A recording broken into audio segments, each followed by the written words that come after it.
kissing all of you guys over there. All of you just got kissed. I'm such a thought, dude. I'm such a fucking thought.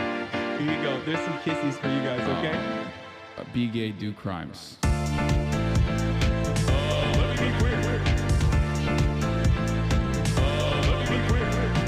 now president gay.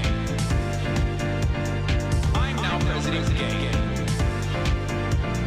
Oh fuck, I'm gay as hell. Oh fuck, I'm gay as hell. Oh fuck, I'm gay as hell. Oh fuck, I'm gay as hell. My point is everyone's gay as fuck. My point is everyone's gay as fuck. My point is everyone's gay as fuck. My point is everyone's gay as fuck.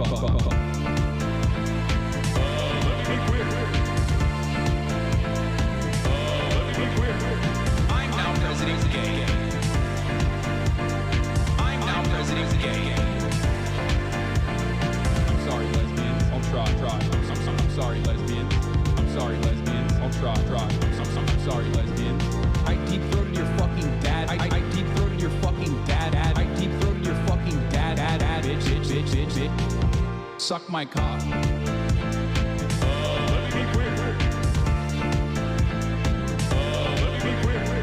I'm now president gay. I'm now president gay. Gay pride is not about being born gay, so I'm proud of that. Gay pride is about the history of marginalization that the members of the LGBT community have been subjected to. Disenfranchisement, brutality, violence. Being proud in the face of all of that, being outside and showing that that is what gay pride is about.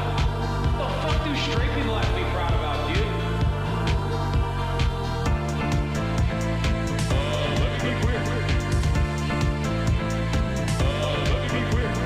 I'm now president gay. I'm now president gay.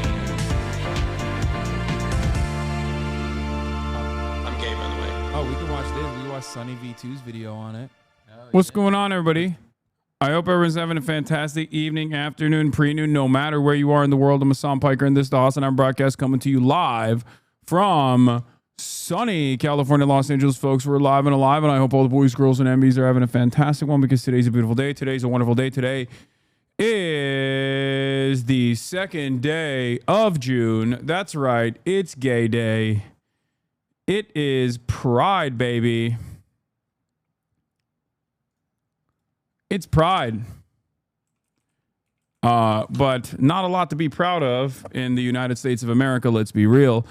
And not a lot to be proud of as far as my performance on the basketball court. We'll talk all about that, though, obviously. Don't you worry. Don't you worry about that. Bro, did the basketball announcer personally cook you and say you're 285? Why did they have to stack 55 on you? We'll get to all that in a second and more. All right, I'm Hasan Piker. I'm back. I'm live. I'm alive. We're all live. We're all alive. It's a beautiful day today, regardless of the fact that it's Pride Month. Anyway, folks, this is part of the broadcast where I tell you about my personal news about what's going on in the world of Hasan Hasanabi Piker in between the time period where I press the stop streaming button and press the start streaming button, so help me God. And honestly, that's what we're gonna do. That's what we're. Yeah. I'm gonna talk all about it. All right.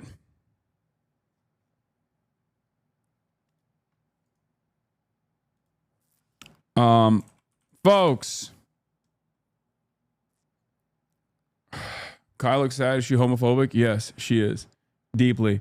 All right. Listen. Are you Hasan of the House of Highlight King Piker? Yeah. So, folks. As you guys know, I went to, I'm new to this community. It was so surprising how warm you see all the black fans come up to you at Dreamcon. I had no idea there were so many of us. No, I'm valid. I'm valid as hell. No, there are a lot of, this community still obviously overwhelmingly, and perhaps a little too much, is white. But yeah, of course, it's still very diverse. Yeah, I'm valid. All right. So I was in Dreamcon. I was in Houston. I'm going to talk all about that. Obviously, it's, as I've said this before, it's one of my favorite It's one of my favorite conventions, if not my favorite convention, because it's just, I don't know. It feels different every time, every year. It feels different in comparison to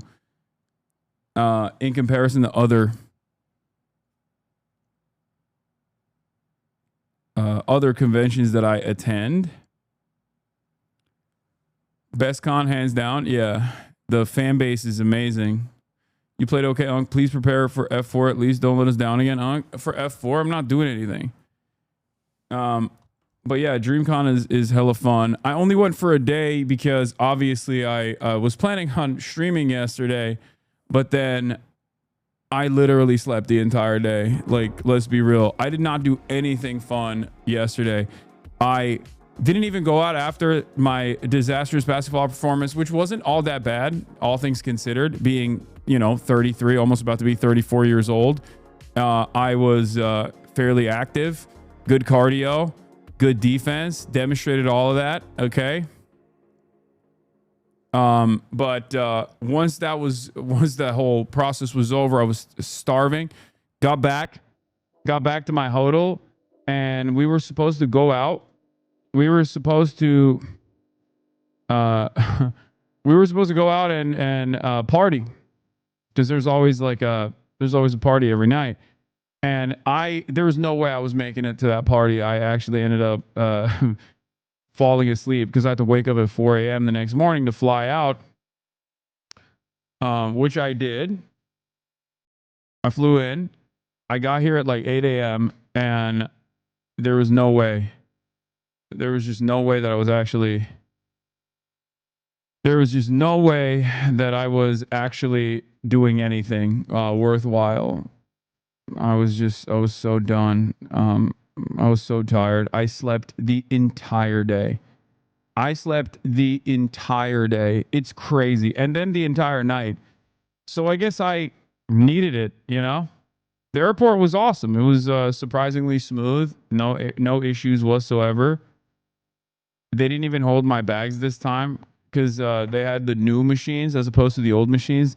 The TSA has like two different kinds of machines. One of them, you don't even need to take your electronics out. When they say you don't need to take your electronics out, I'm like, oh, that's great. I'm like, finally, fantastic. That means they're not going to stop me.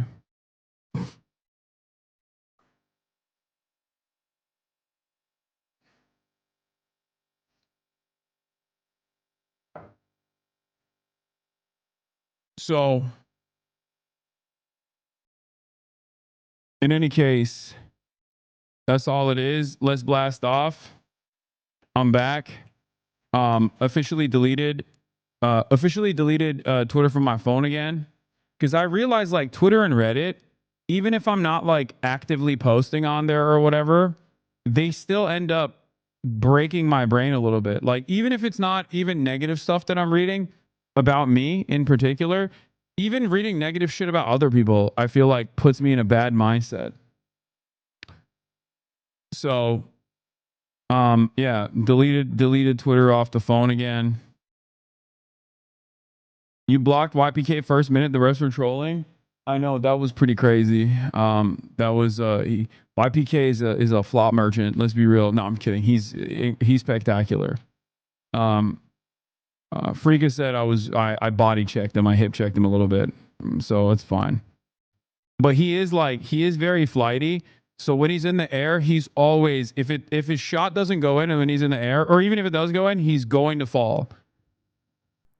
Like, he is incredibly he's really good. I mean, dude, listen, let's get into it. Let's do it. I'm gonna do a DreamCon recap real quick, and then we'll get to all of the other stuff. Obviously, there's so much to talk about. Jesus Christ, so much has taken place. The refs were crazy. Yeah, they were calling everything on our side and not calling nothing on the other side. That was all ball, bro. Contorted around the block. Yeah, I mean, I told you guys, Freaka is cold. I told you. I said that beforehand. Like, before I've played with Freaka, I know how nasty he is. He is an incredible baller. Anyway, yeah, I took 1 day off. Ukraine bombed Russia, obviously. You know, expected. Ukraine drone strikes Russia. Colorado man attacks Israel protest.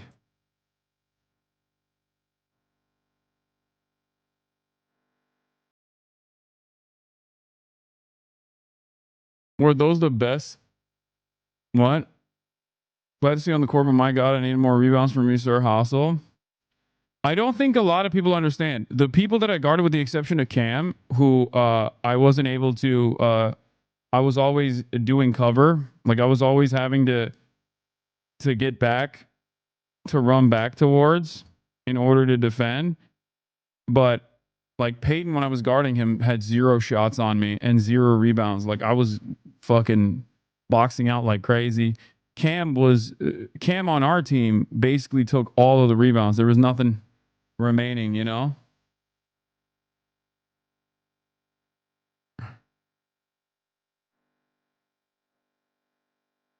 Commentators pulling your old legs. Bro, please respond. Would you be able to interview someone from the Freedom Flotilla? I can connect you. Yeah. There were a lot of moments where you were alone defending, which was insane. I know. Y'all went 2 for 23 at the 3. I didn't take any 3s, so don't give me that. Oh, okay. I'm back. Dreamcon recap. Ukraine short strikes Russia. Colorado man attacks Israel protests. Big beautiful Bill drama. You look like Shaq if Shaq couldn't play defense or get the ball in the basket. Thanks, man.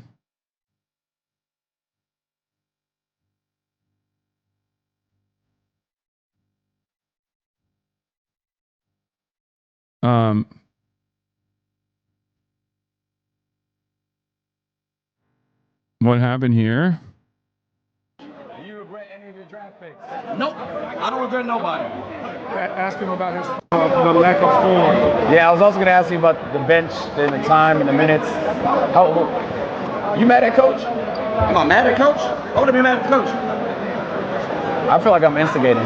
No, because like the coach can only do so much, and he put the players in, and when the players only score 4, then it's like you can't really be mad at the coach. Yeah. Hey, I'll tell you what the problem was for real. We went 2 and 23 from the 3. That was the problem. Yeah. We was living and dying by the 3, and we died by the other. Low key, you're more of a shooter than a post. You just locked in the post because you're tall. Speak to the Gaza Flotilla boat. Dude, can you guys fucking calm down? Hey, everybody.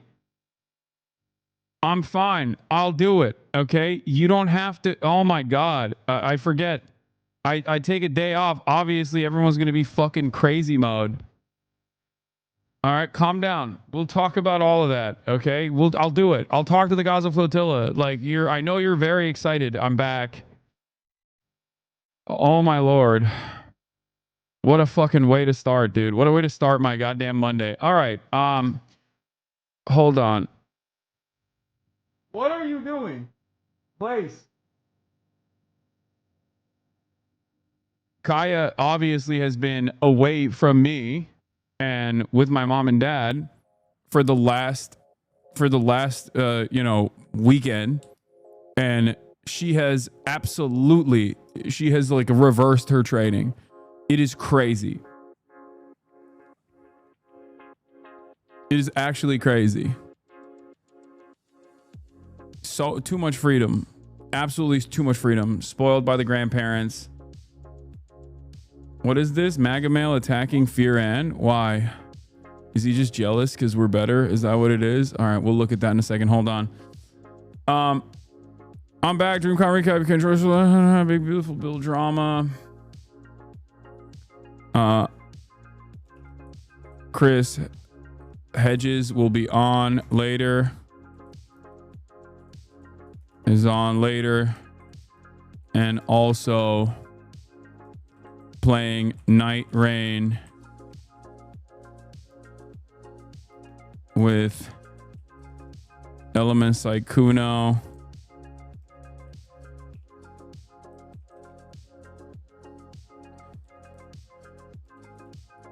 Get in now.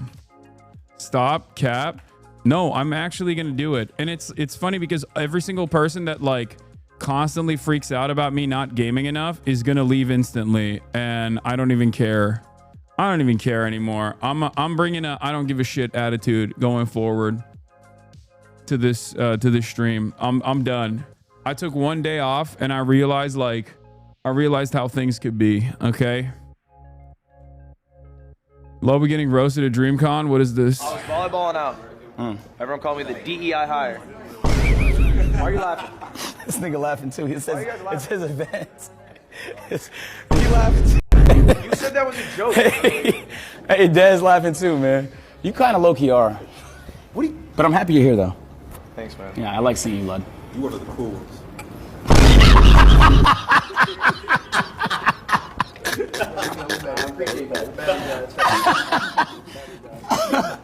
Oh, shit. Yo. Are you comfortable? You know, I'm feeling pretty good here, actually. The food is so flavorful. Mac and cheese. Oh, is there mac and cheese here? Yeah, it's delicious. That's funny. At least you look cool in this clip. Well, let's see. What is this? Oh, yeah. Come on, bro. Come on, bro. Get at me. Get at me. See, I looked cool there. I had another point as well. When in the beginning, I took a couple shots and I missed because I was like, I did not even warm up. He gets 2 points! That was a very difficult baby hook.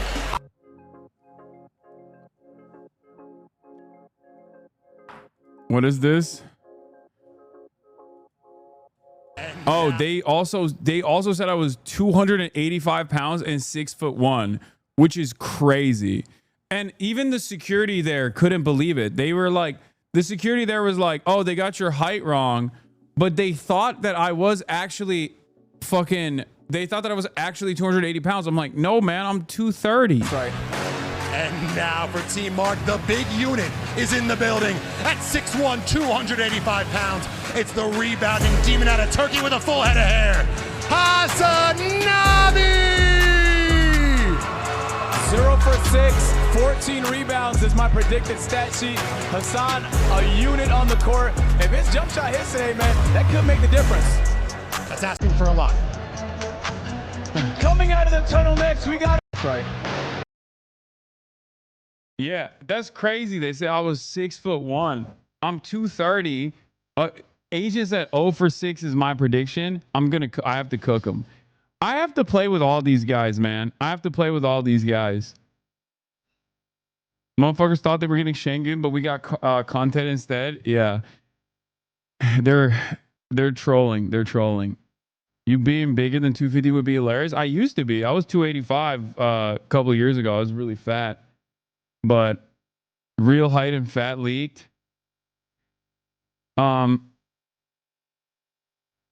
Yeah.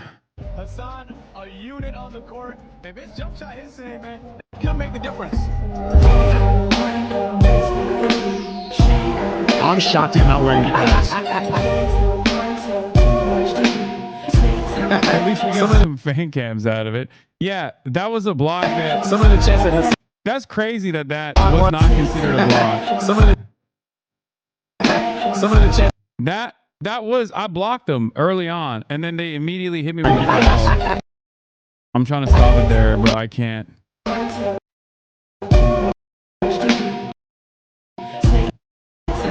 Where is it? Look at that!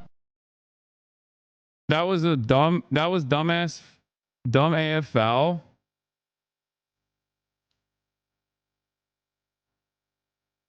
Were there some chirpers as you came on the court in the beginning and at halftime? No.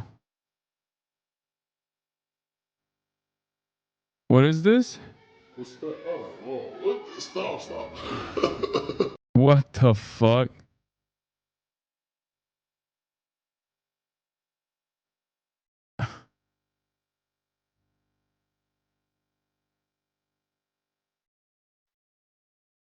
Why is he wearing Fitbits on his knees? Because I'm an old man. Is there a reason behind 42? No, I didn't choose my number this year.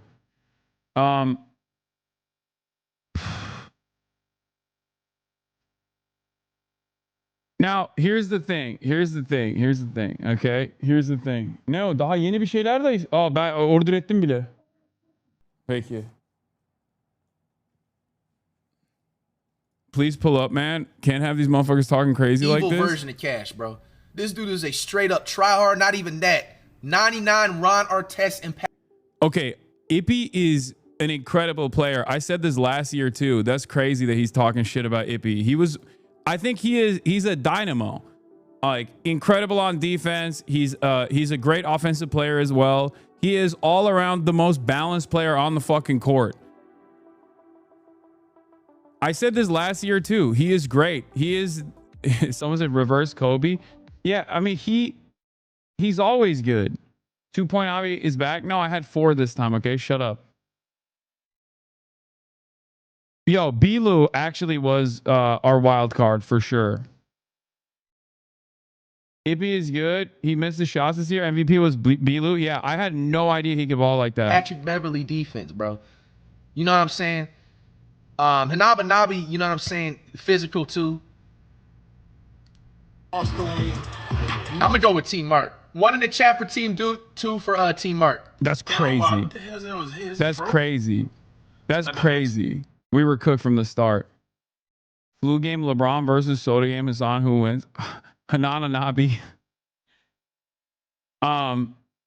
No, we had a much, I mean, their team was much better. Like they had a much bigger team. They had a team that was comprised of much better basketball players. Not keep playing. Nice, man. He's actually nice. Hasan, you look calm, bro. Oh my god. You call him a cone. All right, skip all this shit. Started the game. Where the game? Show the game. It's amazing that Cash doing justice. Yo, W Cash for skipping the beat.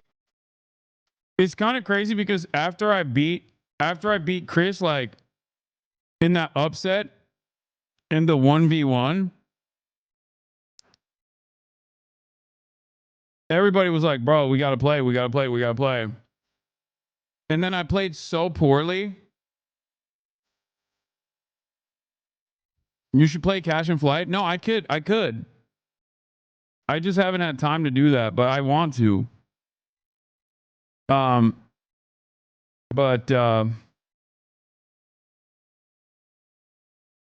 After I beat Chris on that one-on-one, like after I skunked him, Chris has been trying to play again, by the way. I just haven't had time.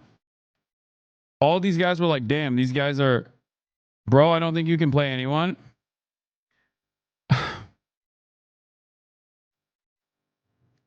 I think you need to understand, playing 1v1 is entirely different than playing 5-on-5 basketball. There's not, I'm not the type of player that's gonna be a excellent fucking 5-on-5 basketball player if the rest of the team are like the shot providers. Okay, my position in a game like this, my position in a 5-on-5 organized game like this is supposed to be playing a role. I'm not a better shot taker than Max. Okay?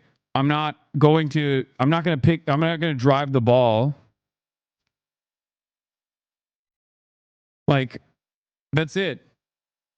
I have to play a specific role. And I tried to play that specific role to the best of my ability. But ultimately, I think I did all right. Like I wasn't super ass. But there was always like our defense, we were playing man, but it was like a leaky faucet. Like I was on both ends, I would go up, I'd get into the paint, look for an opportunity for a pass. I never got it because everybody would just fucking drive. They would just put their head down and drive. I would wait in the paint, wouldn't get any fucking passes, which is fine. I'm not, It is what it is. And then I would just run back. There would always be one man that was completely off coverage. Every turnaround, every single turnaround ended up with a 3-point shot. Every single turnaround. I mean, it's not supposed to be that serious anyway. But every single turnaround, every single turnover turned into a bucket for them. And even when it wasn't, even when they would bring up the ball, I said turnover. Even when they brought up the ball, there was always one person that just like literally was not covered at all. So I had to always run. I always had to run and find someone else. You said countless pick attempts, but they just went over the other way entire time. Yeah, that was the other thing.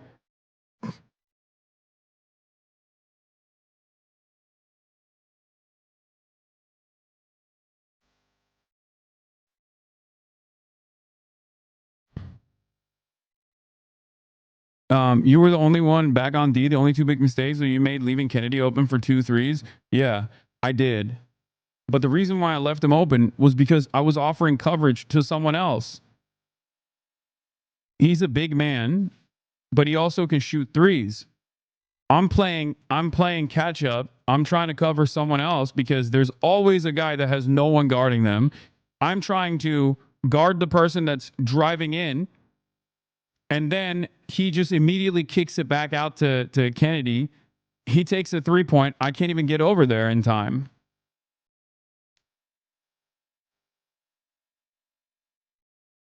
That's it.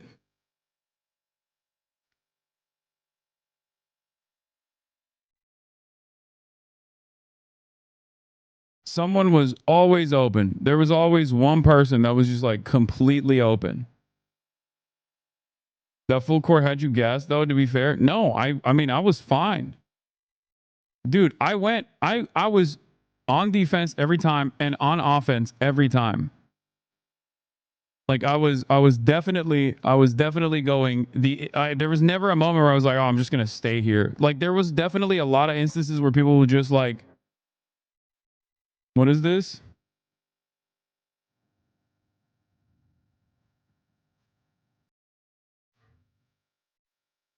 Oh yeah. Here, I mean, look, your boy can defend. Your boy can be a nasty defender if he needs to be. Look at this. Look, this is a person that's much better than me. Okay, look. You're gonna need as much time as possible to catch back up in this game. Look, I literally stopped him at the top of the key, and I stopped him so hard that he didn't even do like a turnaround shot there, because I clamped on him. But there's a lot of moments like this. Obviously, none of this shit shows up as like a stat, and it's also a thankless part. Okay, this is the thankless part of the game. Hasanabi out to Ray. Also, like I said, they had a incredible team comp. I mean, they had an incredible team in general.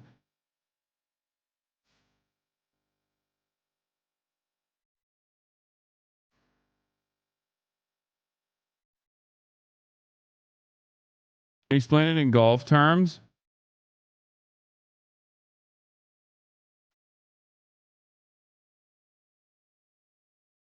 Friga had 34. Yes, he is nasty. He's so goddamn good. I mean, he is an incredible player. I've said this before, and everyone always have said I glaze him or whatever, but he is an incredible player.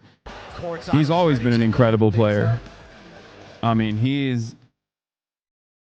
Chris Hedges is supposed to be coming on at 2 p.m., okay?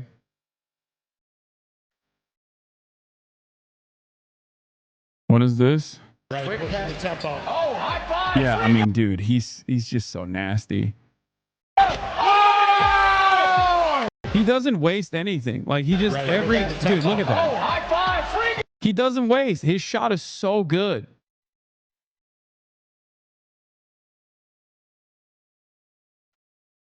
It's just so fucking good. Not a single moment wasted. Like Duke popped off in the beginning as well. Hey, Hasan, you haven't mentioned the Knicks because what happened to the Knicks is what happened to me as well with Dreamcon. So why showcase the double failure, you know?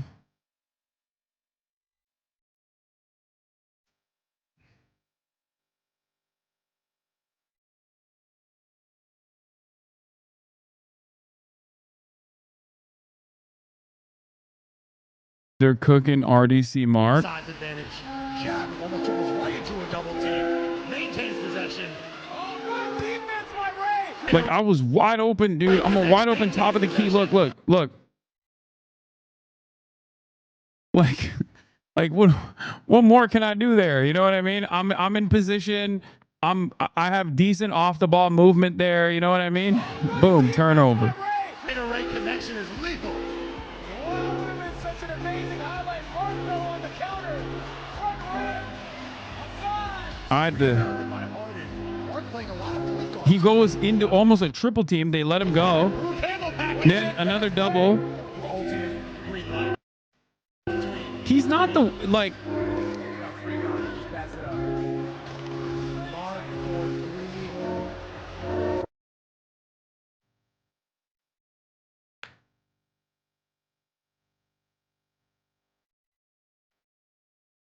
He was all right. Flight and Cash said they would have gotten a triple double if they showed up. Didn't Cash play last year?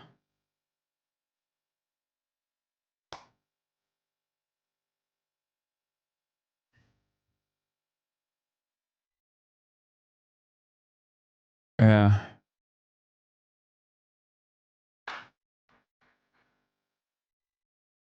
Wasn't there a ball coach you were talking about doing some content with? Yeah. The thing is, yeah, I mean, it was good. The fact that we even brought it back at all, the fact that you even leave the basketball before the basketball leaves you. What? Oh, you mean like pass it off? The fact that we got the fact that what do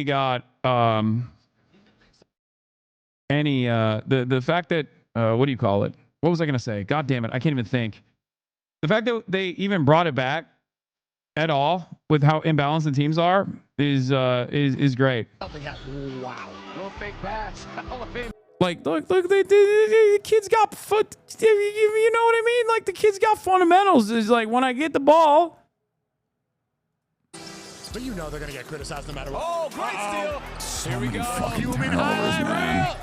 He just pissed me off. Hey, look who's there. Look who's there. Fattest motherfucker on the court. Always there. Fattest motherfucker on the court. Always there. Well, you know what? Max was creeping. But we're trying to see a real highlight. That's a big start, though. Big start for Team Duke. Yeah, completely edged. Very excited and then very disappointed. I'm an unhappy commentator. Look. He's going to make something happen. Wow. Little fake pass. Hall of Fame I feel like I'm watching Glory Road when I'm watching Hasanabi. What does that mean? I feel like I'm watching Glory Road when I'm watching Hasanabi. What does that mean? Hasan just looks so funny on a basketball court. Kennedy. Not quite. Rebound goes to Duke. We talked about the hustle. We talked about the muscle. He tried to reward himself. Look at that. Fundamental from Hasan. Elbows out. Yep. And it's cam time. Elbows out. Just. They're making fun of me because I'm playing solid fundamental basketball. I'm sorry. Yes, I'm old. But even though I'm fucking old, I'm still, you know, I'm keeping up. I'm keeping up with everybody else. That's crazy. Swinging, man. Hoping he catches somebody. Here we got Hasan with the basketball. The hook shot, listen, great effort. Is that what you want to run your offense through? Yeah, look, I'm running through. You might as well try something different. Running through Hasan Friga, wide open, corner three, he nails it. This start is what Team Mark just could not. If that went in, I got a layup package. Timeout on the hate, by the way. Timeout on the hate. That's crazy. Stop the hate. Okay, that was bad. You got to admit. I mean, it wasn't the best. It wasn't the best. It wasn't the best. Hassan put the basketball. Like, it wasn't the best, but it wasn't that bad. Like, I went right up for it. Look, I'm going in.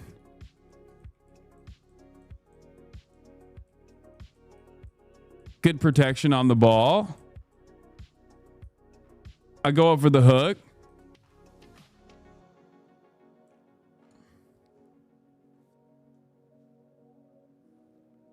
Stick the one-on-one highlights on your IG.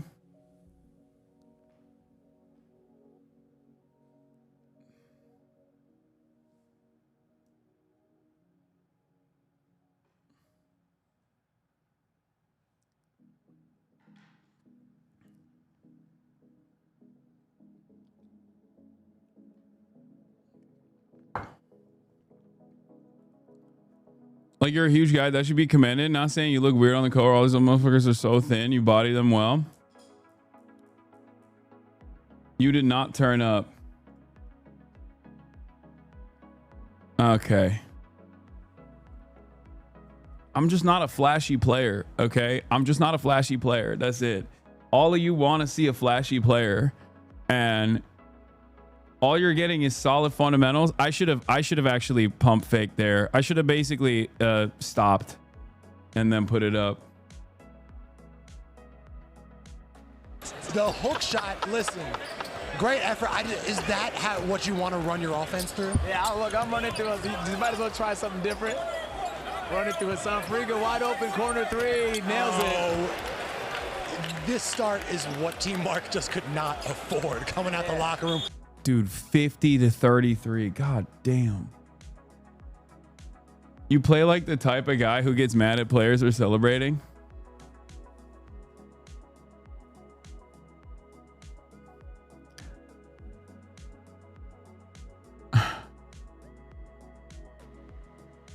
Anyway, all right, listen. Not my best performance, okay? I was 2 buckets for 4. I don't even know where the other point was. I think I scored 2. I attempted 4. I scored 2, 50%. That's pretty much it. Was it better than last time? No, I don't know. Also, people are saying why you couldn't get a rebound. Brother, on our team, we had a rebound demon, okay? Cam on our team literally had 20 fucking rebounds. 20.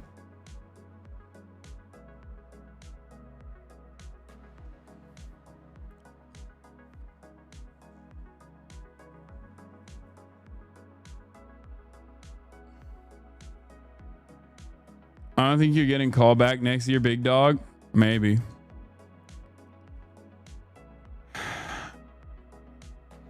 Anyway.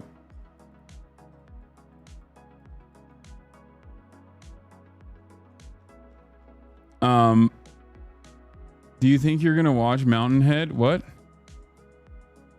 Do you think you're going to watch the new Jesse Armstrong movie that's out? What? No. What? Maybe? I don't know.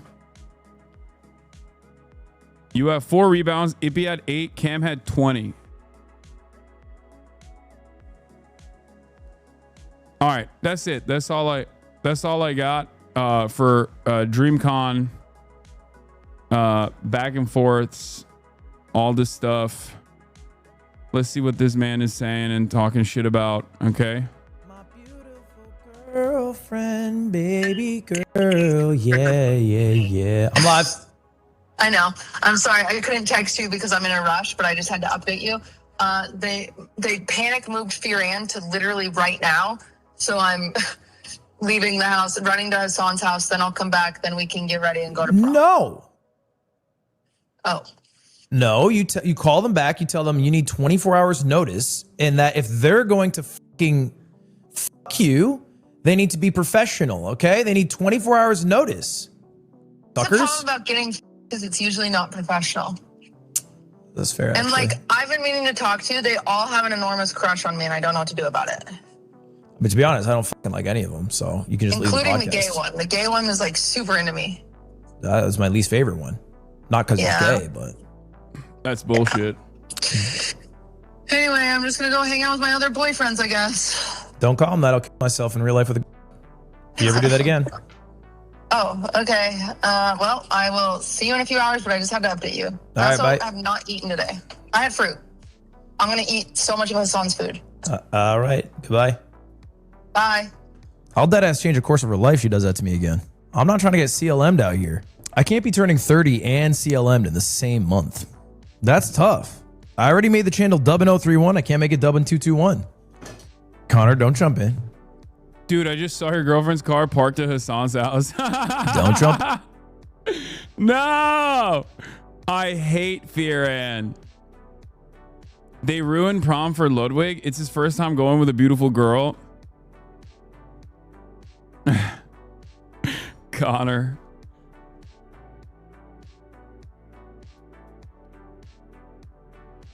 Cutie hard launched the Fearan merch. Yeah, I mean this has been the merch for a long time. Like that we just haven't been able to put out there, but yeah. What is CLM? Cuck Lives Matter. It's like a E-Rob meme. But yeah, like I said, I want the record to show I'm 33 years old, do political commentary for a living. I'm playing against motherfuckers who played for college. I'm playing against dudes.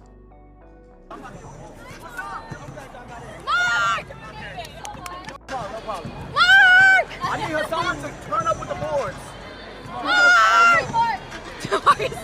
Mark, you have to make.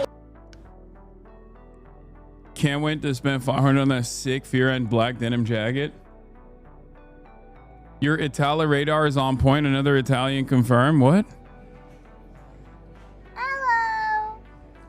Who is this guy? That's me, Christian. Oh, But I'm a different. that's me. Oh my God, there's two of me. There's two of me. Imagine two of him and two of me. Of course he's Italian. Obviously. I mean, he's the most Italian to ever exist. Let's be real.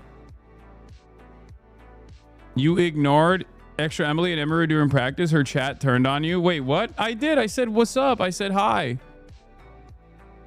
I was nervous. I was nervous. I was nervous. I was nervous. I was nervous. I was nervous. This was nice. No! Oh my God! Yeah, it took me a week.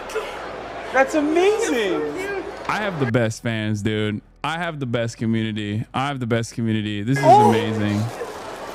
This is, what's your name? Valerie. Valerie, this is incredible. Thank you. Thank you so much. Of course.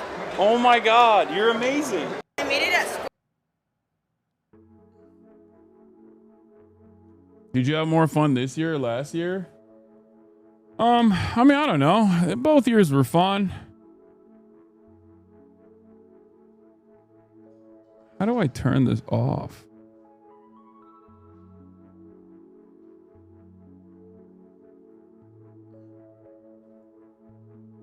We have a new cooling unit in here, and it's just like it's too cold. Did you go to Pride Days today? No, I slept. I slept the whole day. What is this timeline we're living in? Maybe for later. I don't know. Yeah. Oh, this was insane. This was also insane. Timeout on hate. Keep aura farming king. Yeah. Thank you.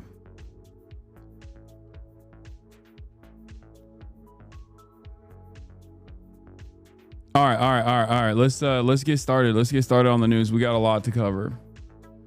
So, I guess we'll start with the we'll start with this investigation into attack on pro-Israel demonstration in Colorado. Gathering Some of fucking psycho went up to a bunch of old Jewish people that were doing like a demonstration in support of Israel, and tried to like light them on fire or something. He was shirtless, you know, just real fucking insane shit. Oh, music is still playing. Thank you. Yeah, let's get started. He had like Molotov cocktails or something, I guess. He used a flamethrower and threw a yeah, someone said there was a flamethrower as well. The protest was the free to hostages. Yeah, it was it was like a pro-Israel protest, but it doesn't fucking matter what the protest was for. That's psychotic. What do you mean? Like, that's an insane thing to do. And this man is an insane person. Like, absolutely insane person. Thank God nobody fucking died. Holy shit. ICE was caught on video posting as utility workers. Yeah, we'll talk about that in a second. But let's continue. Community members in Boulder, Colorado. They were calling for the release of the hostages held by Hamas. 8 people hospitalized after witnesses say the attacker used a makeshift flamethrower. Yeah, it's like... It does matter. You don't think a pro-Israel protest is psychotic in and of itself? Yes, it is. But you know what you can't do? Fucking throw Molotov cocktails at it. What are you, fucking stupid? Are you out of your mind? Are you fucking insane? Like, come on, dude. Jesus Christ. Yeah, what do you think? This is fucking Grand Theft Auto? What are you, fucking insane? Are you out of your mind? Are you a federal agent? Shut the fuck up. And threw an incendiary device. The man was taken into custody at the scene. Mola Lengi is in Boulder with the latest. Good morning, Mola. Well, good morning, George. The FBI Motherfuckers could do anything as long as they slap a free Palestine at the end of it. There's like dumb fucks that will go, oh, that was actually base. Like, you're a fucking moron, okay? Calm down. Investigating this as a potential targeted act of terrorism. Witnesses here describing just a horrifying scene here at this outdoor pedestrian mall in Boulder. People being set on fire. Officers rushing to the scene in Boulder, Colorado around 1:30 Sunday afternoon after receiving calls. Yeah, he did.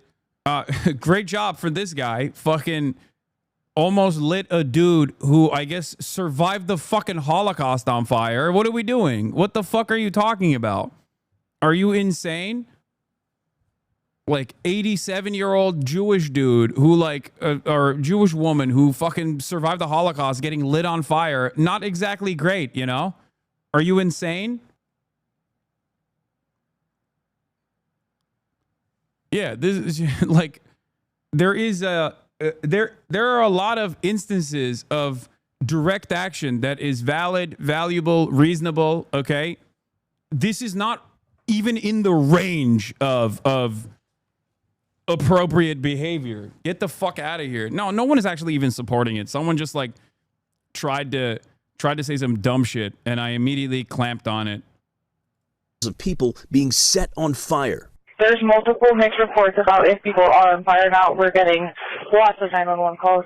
Police responding to a suspect armed with what officials say was a makeshift flamethrower who allegedly threw an incendiary device into the crowd. Witnesses say he yelled, "Free Palestine," during the attack. I've never seen anything like this before in my entire life. It was absolutely gruesome. The FBI investigating what they're calling a targeted attack on a group of peaceful demonstrators who were raising awareness on the remaining Israeli hostages in Gaza. It is clear that this is a targeted act of violence, and the FBI is investigating Why do you think they're doing this? Is it because people feel increasingly desperate? Because nothing they do changes the government's course? I think that's part of it, but like, we're in America, man. We're in the United States of America. What do you think? People are fucking insane here, okay? America is a uniquely violent country, and I think a lot of people just kind of forget how, again, uniquely violent of a nation this is, okay?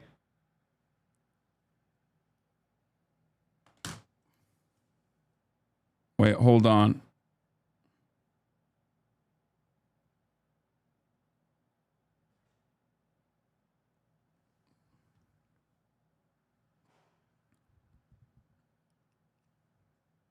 Like, there is a reason why the Palestinian movement, like or Hamas, for example, has never had an instance of violence outside of the territory of historic Palestine.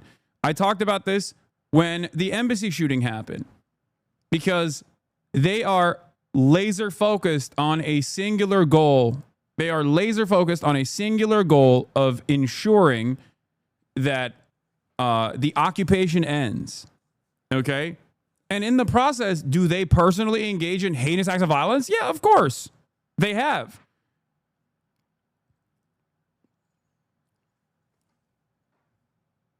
It's ridiculous that that this kind of action is in any way, shape, or form associated with like the reasonable approach, like what the student movement has done. It's on the exact opposite end of the spectrum in terms of like productivity. It's not even like, this is just fucking. I mean, this is just like, this is violence for the sake of violence and nothing more. It's senseless fucking violence. That's it. Like, you're not. It is utterly directionless. Going to a fucking pro-Israel rally or going to a like free the hostages rally and dropping Molotov cocktails on like 87-year-olds is psychotic, dude. It completely fucking psychotic. Completely unacceptable. Not only is it inhumane and insane, it's also entirely counterproductive. That's it. As an act of terrorism. Like, revenge is not justice, okay? Also, revenge against other random fucking people is extra not justice. It is completely injustice. It is unjust. 8 people between the ages I don't even think this dude is like an anarchist or anything like that. He was like a fucking 40, 50-year-old guy, dude. I think he's a person who is unimaginably frustrated and like lost his fucking mind. I mean, you're talking about a dude who took a shirt off to like try to, you know, use Molotov cocktails on a bunch of old people. You know? The 52 and 88 injured. 2 airlifted to burn units. 1 in critical condition. A source brief tells ABC News one of the victims. Yeah, from what I understand, he's an Egyptian national who overstayed his visa. Yes. And now they're gonna fucking clamp down extra hard. Not only are they going to clamp down on, you know, people like me. Apparently, Jonathan Greenblatt is trying to say that, like, I'm responsible for this again, which is so insane. Dude. It's so psychotic. Like, the fuck are you doing, man? Again, yeah. Anytime any sort of like violence takes place against like a pro-Israeli rally or anyone out there, he just goes, oh, it's Hasan Piker's fault. Dude, what are you saying? What the fuck kind of psychotic nonsense is this? My number one op.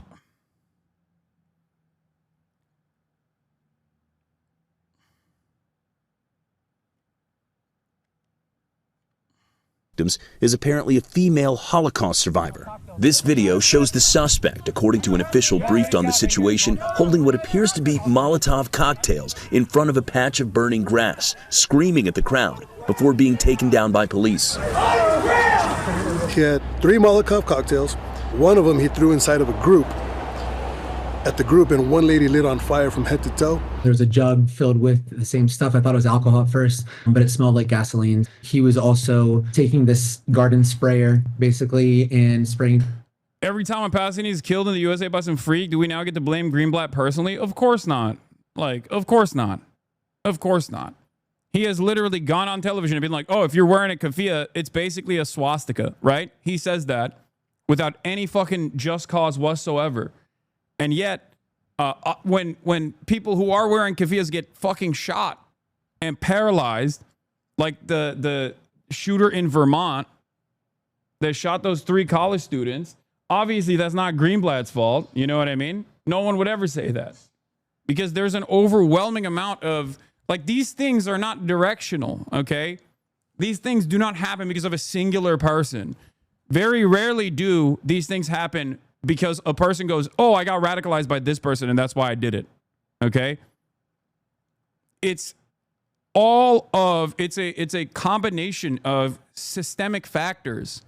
Our social fabric is ripped apart at this point. Americans are insanely violent and insanely desensitized to violence.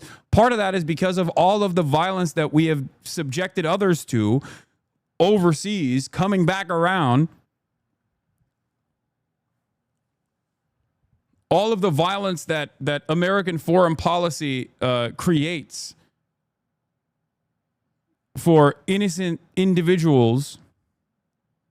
No, I haven't watched Mountainhead, okay? Shut up about fucking Mountainhead.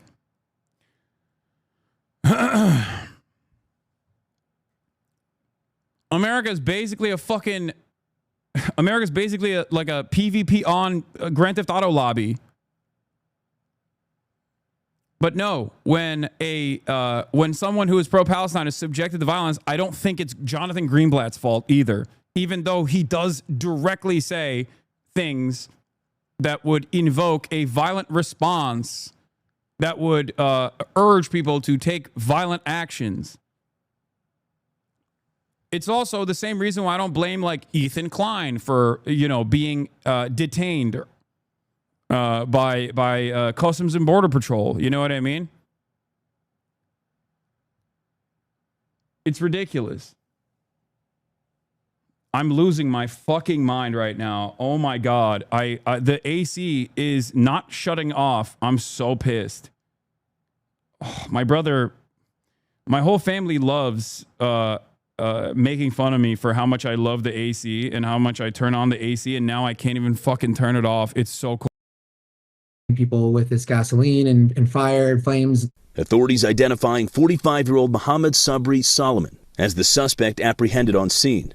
This has every single sign of being a hate crime. The perpetrator was waiting for people who were engaging in peaceful activity. It was a group of Jews from Boulder who were making a stand for freeing hostages who've been in prison since October 7th. Overnight, the FBI descending on the suspect's alleged... I muted, yes, because I was talking to my brother. I was yelling at him. He was making fun of me for not being able to turn the AC off. Holy shit, that was so cold.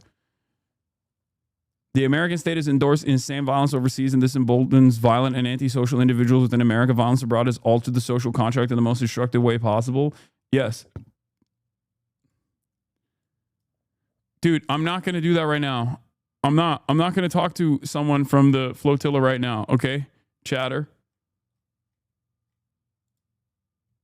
What is this? Court proceedings in 20 minutes? Yeah, we'll get to that when it happens. Hold on, let's finish Residents in the Colorado Springs area, about an hour and a half from Boulder.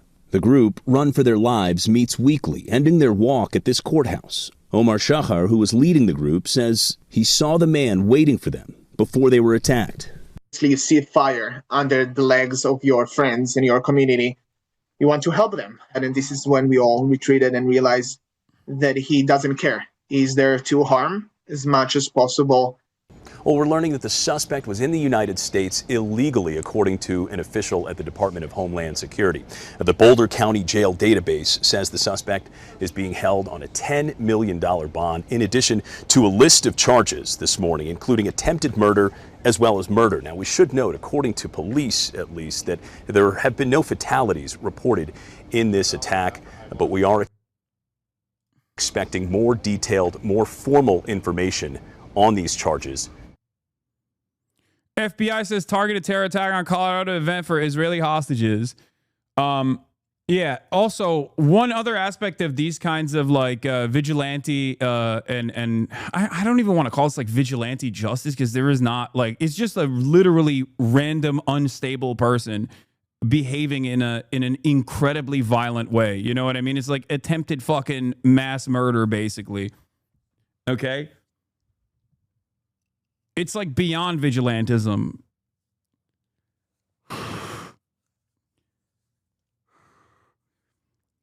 Once again, revenge is not justice, okay? This is something that I need to be very clear about.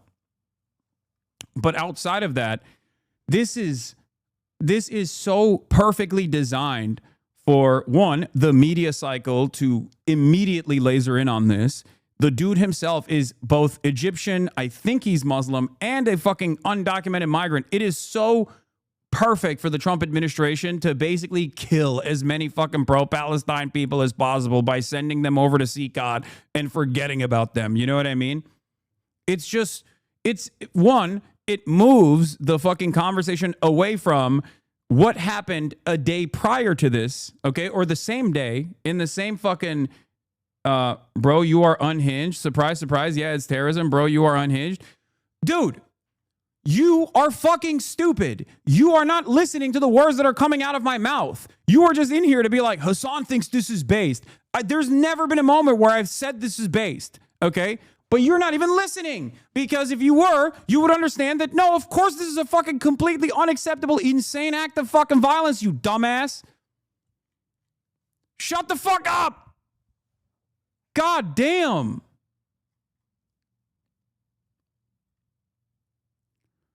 Fuck. What's wrong with these people, bro? I swear to God, everything. You're so deeply unserious that you look at a situation where a dude almost fucking lit a bunch of like old Jewish people on fire.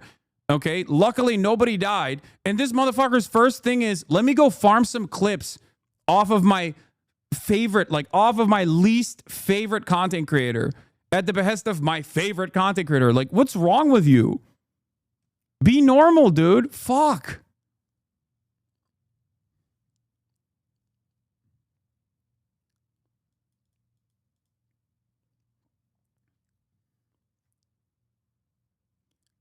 It's so crazy. It's so fucking crazy that, like, for so many people, their understanding of politics is just basically fucking drama between, like, friction between their favorite and least favorite content creators. Like, there are literally tens of thousands of people online that just unironically view all of this, like, everything that pertains to, like, American foreign policy, American domestic policy, off of, like, does Hasan like this? Yes. If he likes it, I hate it. Does Hasan hate this? If he hates this, I like it. It is so insane. How can you be this rudderless? Make up your own fucking mind for once, dude. It's crazy. It blows my mind how brain broken so many people are.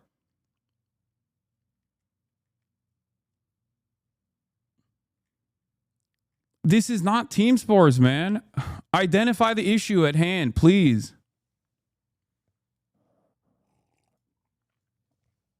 What is this? You have the exact same understanding of politics, but replace content creators with country governments? First of all, this is an incredibly reductive attitude.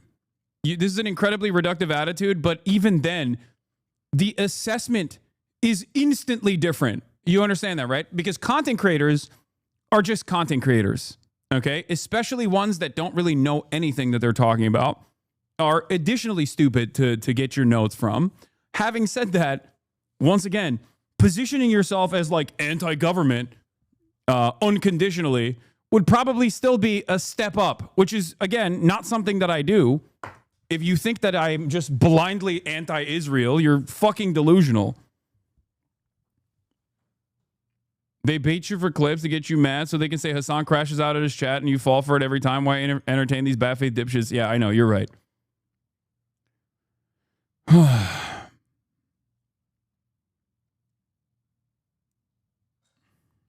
The FBI is calling it an act of terror. In Boulder, Colorado, at least 8 people injured in an attack on a peaceful gathering in support of the Israeli hostages being held in Gaza.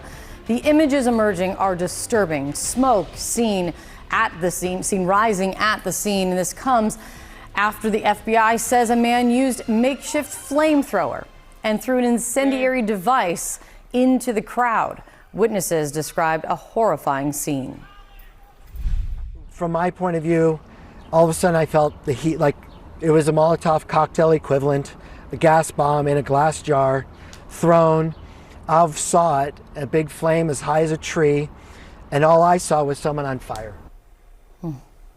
The suspect is under arrest. Law enforcement have identified him as 45-year-old Mohammed Solomon. CNN's Whitney Wild is at the scene in Boulder. She's joining us right now. Whitney, first and foremost, what are we learning about the victims this morning? Well, what we know is that... Thoughts on a potential false flag? No, dude, stop. Stop. I haven't seen enough details, but stop. Stop immediately assuming it's a fucking false flag, please. Jesus Christ, dude. Some of you guys are so unserious. This is just, again, another issue with like the way Americans view politics. Everything's a goddamn game. Everything's a goddamn conspiracy. Holy fuck. Sometimes what you see is what you get. Okay? Goddamn. It's so ironic that the last time this happened with the Israeli embassy staffer shooter, I covered extensively the misinformation that flies around, talking about how I don't think it's a false flag, and covering it extensively, which led me to be banned for a day. Okay? One must ask why. One must ask why anyone instantly thinks something is a false flag. Okay? This happens with right-wingers. This even happens with leftists as well. The reason why is partially because everyone's brain is cooked at this point. No one can just like look at a situation and instantly go, I don't think that's what you see is what you get. There always has to be an alternative. There always has to be an alternative explanation. Okay? You have to stop doing this.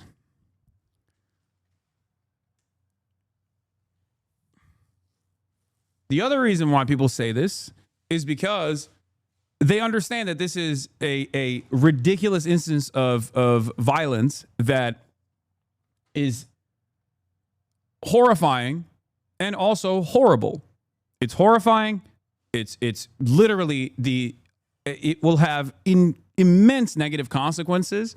So immediately people go cope mode and just go, oh, I think it's a false flag maybe. Like, that's bullshit. Horrifyingly, one of them was also a Holocaust survivor, as you had mentioned earlier. They range in age, Kate, from 52 to 88 years old. What we know right now is very little about the extent of their injuries, but the little we do know, according to police, is that 2 people were airlifted to Denver area hospitals. 1 victim was very seriously injured.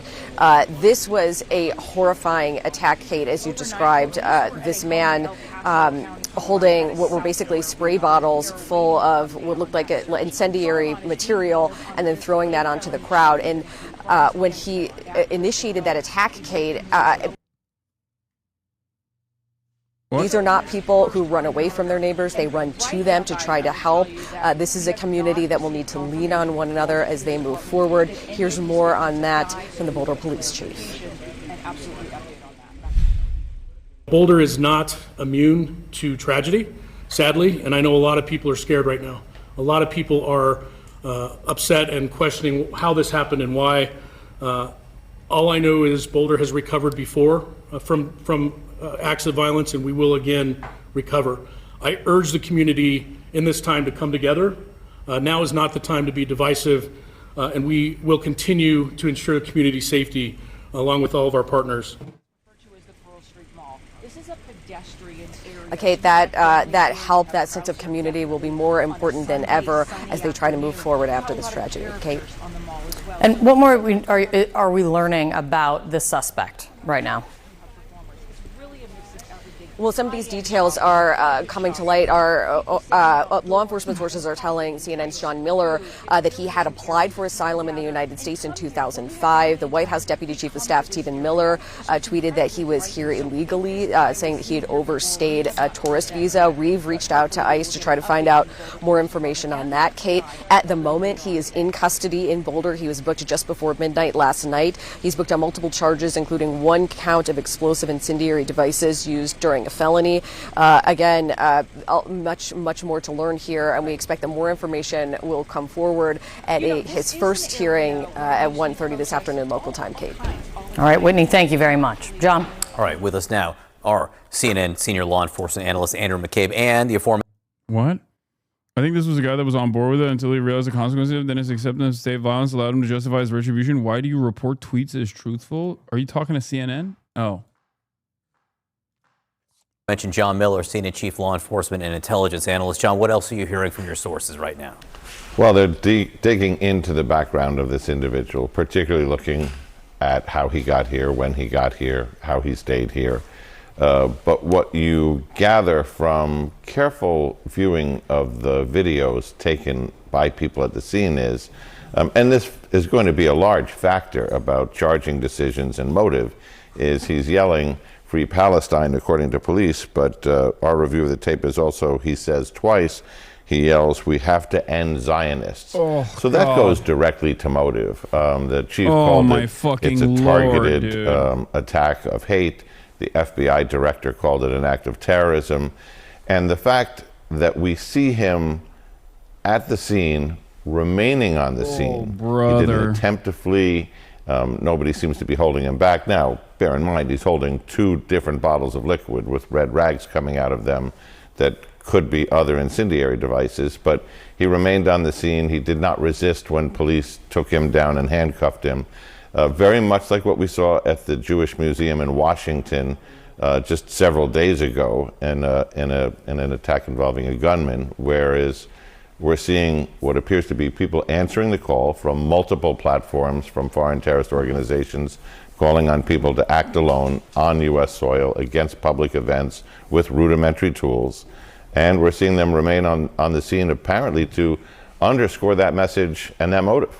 So, Andrew McCabe, how do you go about an investigation like this? What are the key parts of it? And to that point that John Miller was just bringing up, these people being urged by organizations around the world to act on U.S. soil, how do you fight that? Yeah, John. So what the investigators are doing right now is very similar work to the things we discussed in the aftermath of the shooting here in D.C. at the Jewish Museum. They, as we know, executed a search warrant at this person's residence last night, and that's an effort to collect all of the devices. Dude, post 9/11, we're back. Post 9/11, war on terror meta, Islamophobia, oof, it is going to be so back. We need more surveillance. We got Palantir already fucking clocking every single piece of information about every single American. The surveillance state is about to go extra nutty. Now, obviously, we already have the Patriot Act. We already had the great expansion of the surveillance apparatus justified by 9/11. It is going to be, oof.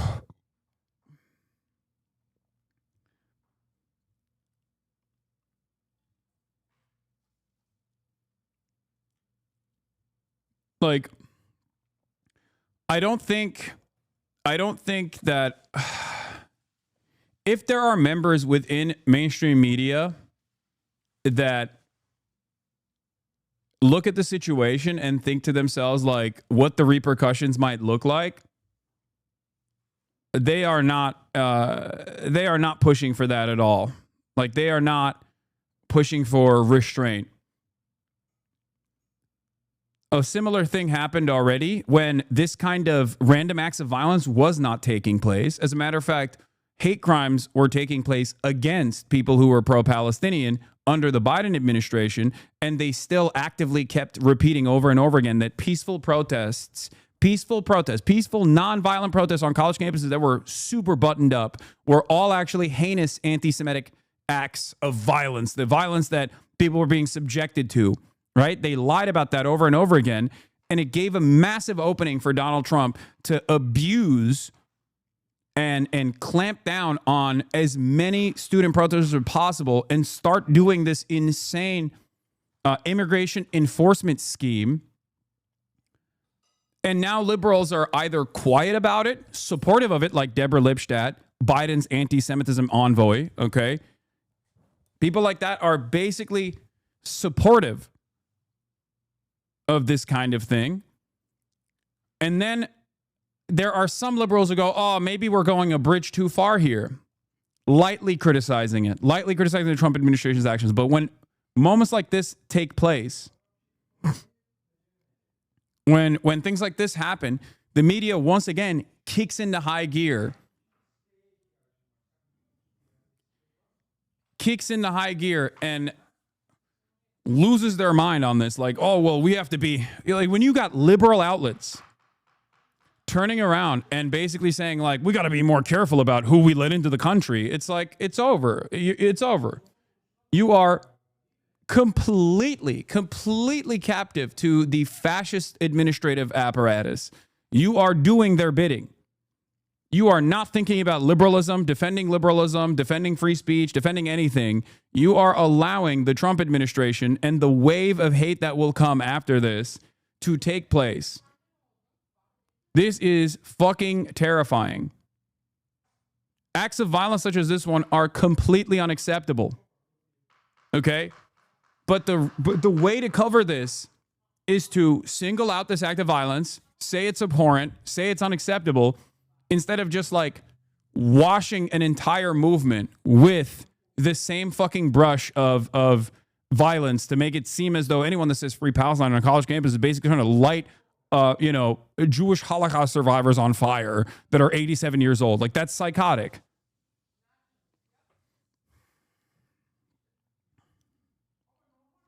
Meanwhile, while this is happening, simultaneously, Marco Rubio is talking about individuals who criticize Israel will be denied entry visas into the United States. We'll stand with the Jewish people. We have implemented a vigorous new... This is fake? This is a fake video? I lied. Apparently it's AI. No, I don't care about this video, but this is, first of all, fuck this video, except the processing of people who are criticize Israel is real. That part is not fake.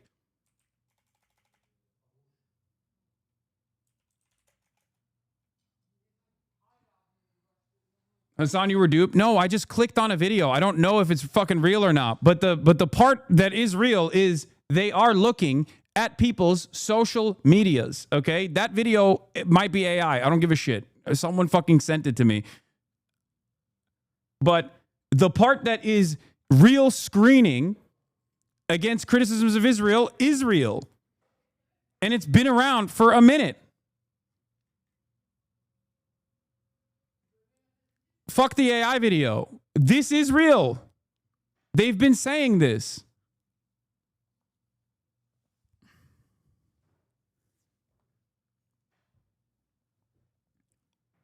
They have been. Part of this is the fact that they stopped the appointments and are now extending. They are extending the process of vetting to social media, where they are going to look through people's social media profiles before giving them access, giving them visa access into the country. And they are looking for any kind of fucking criticism of Israel on your social media activity. It is insane. This is directly a violation of the First Amendment. This is not fake. It's real. This part is real. I've covered it on this broadcast.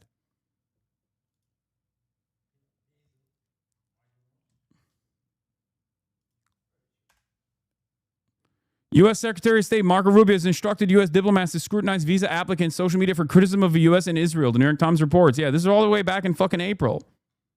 That part is not fake. That part is real.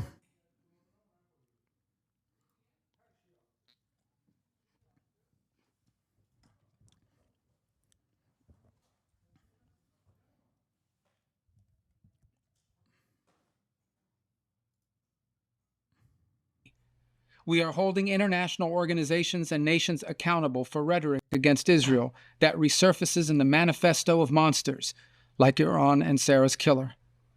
But we do see an eventual light at the end of this long tunnel of suffering. Oh, this does sound like AI, by the way.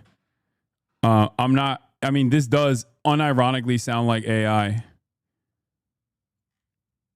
Like it has the markings of a fucking AI video. Like, it sounds, you know, when like the robotic AI speech pattern, it has the robotic AI speech pattern. It also has the tint, like what is it called?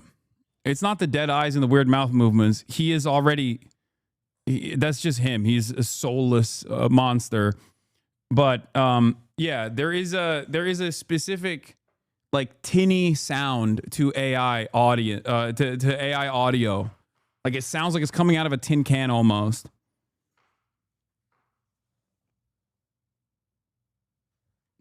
That's why people are saying is AI potentially. One can imagine a Middle East in which the Abraham Accords eventually reign. So thank you for the opportunity to address. Yeah, this does look like this straight up looks AI. I don't know if it is. I mean, it's the fucking New York Post. They could very easily be duped. But it does feel like AI. Anyway, the video being AI doesn't change the reality that like they have unironically I want to begin. Yeah, special envoy to monitor and combat anti-Semitism officially posted this, so it's probably AI or not. This is literally something that the administration is fucking saying. Okay, you are 6 months behind. Street interview VO6. Nope, you can't tell. Neo Lud. Look up VO3 prompt theory. Dude, I know. We watched all of that. I talked about it already. Shut up. Shut the fuck up.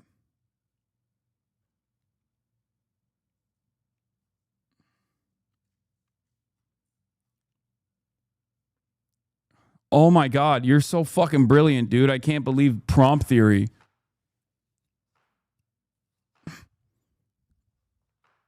I want to begin by thanking Foreign Minister Saar for this kind invitation, and I regret that I cannot be with you all in person.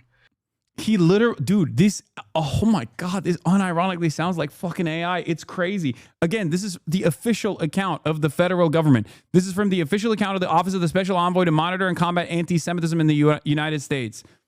This is a part of the Department of State.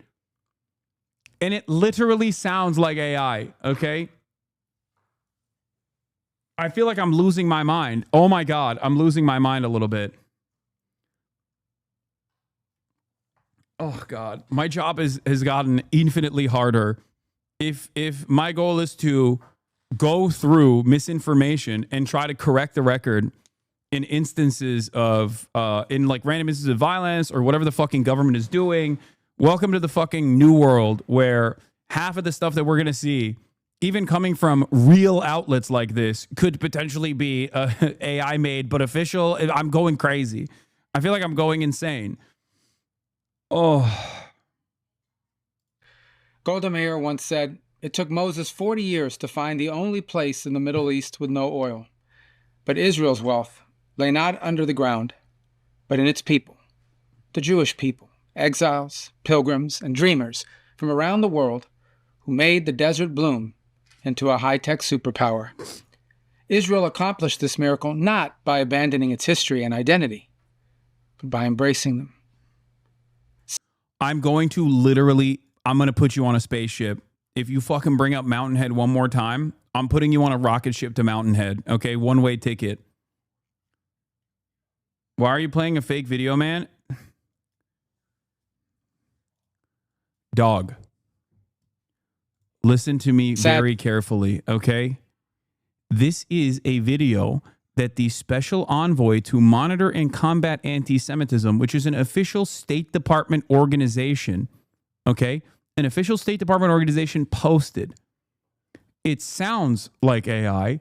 It could be AI, but it is official, okay? As in, you have to treat this as though Marco Rubio said these words. Marco Rubio has already said similar words 1,000,000 times over. Shut the fuck up.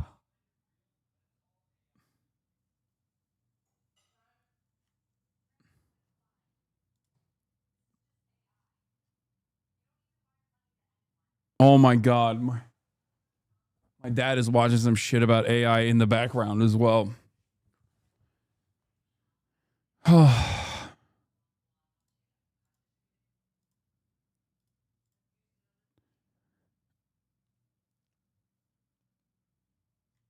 What about this video seems fake? It's the tinny audio and the robotic sounds and the robotic movement that has like an AI It's similar to how you hear like AI speech.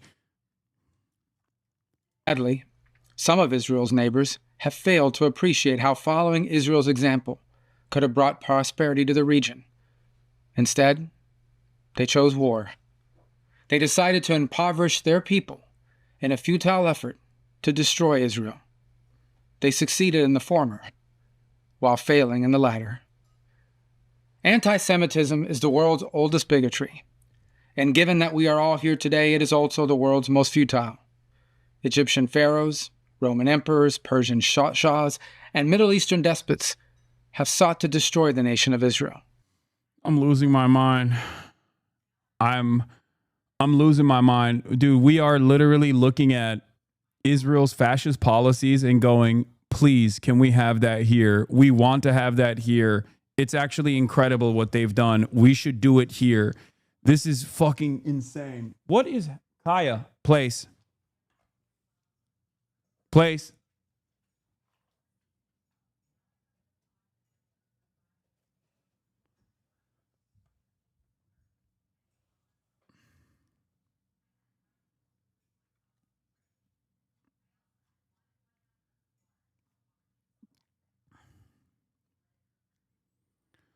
This does not look or sound like AI. It's a recording of him joining over Zoom. That's why it sounds like that. Our brains are all broken. This is just a real video. It does not look or sound like AI. AI is not that good yet. Yeah, anyway. While we were in the process of like trying to figure out whether this is fucking AI or not, regardless, this is a real thing that the administration is doing. Whether or not it's the video is AI or not, it's probably real, and it doesn't matter. It's yes, as some chatters pointed out, it's most likely because it's a Zoom recording. That's why the audio sounds like that, or maybe it's written by AI. That could also be a part of it. It doesn't fucking matter. Okay, what matters is what the administration is going to do in the aftermath of events like this, and I fear that they're going to actively suppress any kind of like an pro-Palestine speech.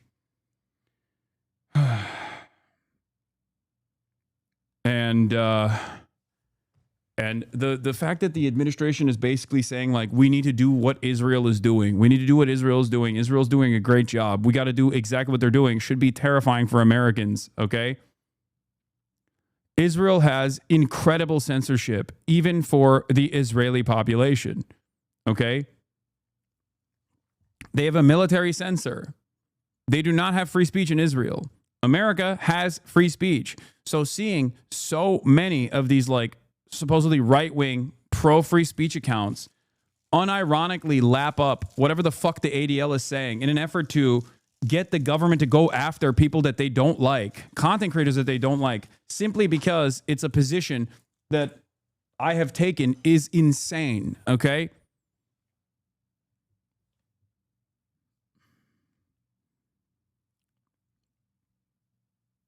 Holy moly, this is terrifying. And things he might have in his house that indicate who he's been in contact with, what he's been looking at on the internet, what he's been writing, things that he's been searching in his online search history. It uncovers both his motive and it gives investigators a view into his network of contacts, because what they're looking for right now is exactly what you just suggested, to see if anyone helped him plan this event, helped him train for it, helped him acquire the materials that he needed to pull it off, or was he simply inspired by events he saw and was, harboring grievances about things that he saw online and that were happening overseas in Gaza and other places. This is going to help investigators understand whether or not he had co-conspirators who might also have culpability in this attack, or if he simply acted alone, lone offender, driven by grievance and, kind of went down this path towards extremism by himself. So a lot of very important questions for them to uncover in the next few days and hours, really. And we know that they're well on their way to doing that with that search warrant. And John, we use the term lone actor. In your experience, and you both have, unfortunately, a lot of experience, fortunately for us, because we get to lean on your expertise, unfortunately, because these things have happened before. I bet the CIA is radicalizing and pushing these guys online. I don't think they need to I don't think they need the CIA to get radicalized online. We have no support network for the average person, okay? And an unlimited amount of access to weapons, an incredible predisposition towards doing violent things in general. America's a powder keg. I say this all the fucking time. There's also a backdrop of a live streamed child Holocaust that's taking place on top of everything else.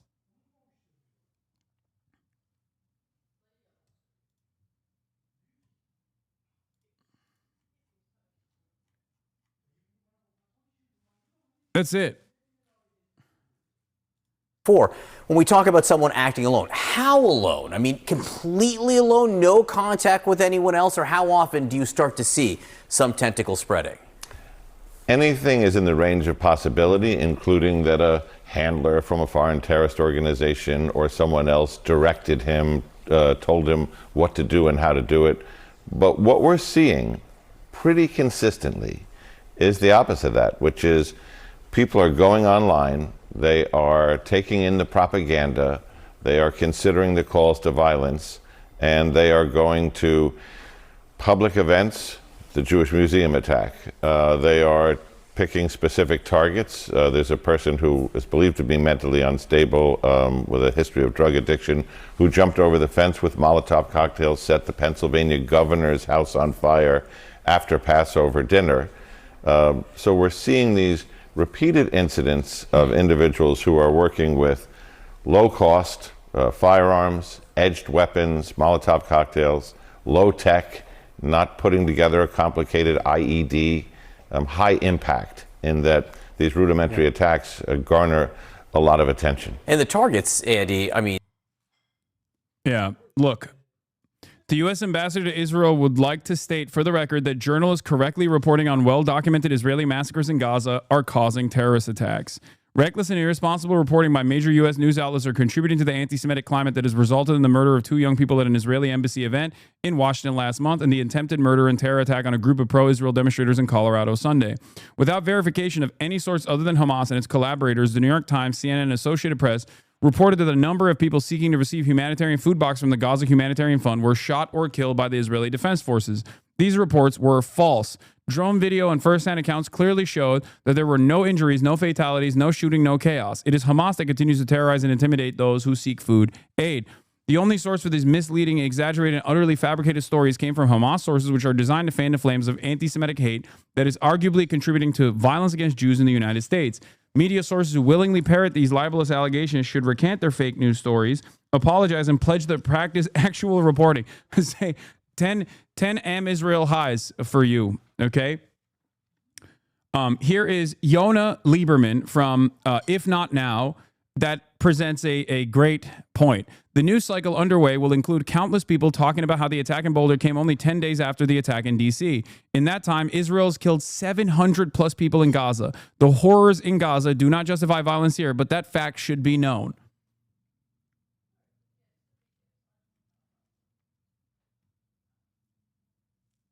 Debunking live stream event and trying to lie about it to people is so pointless. Who do they think they are talking to?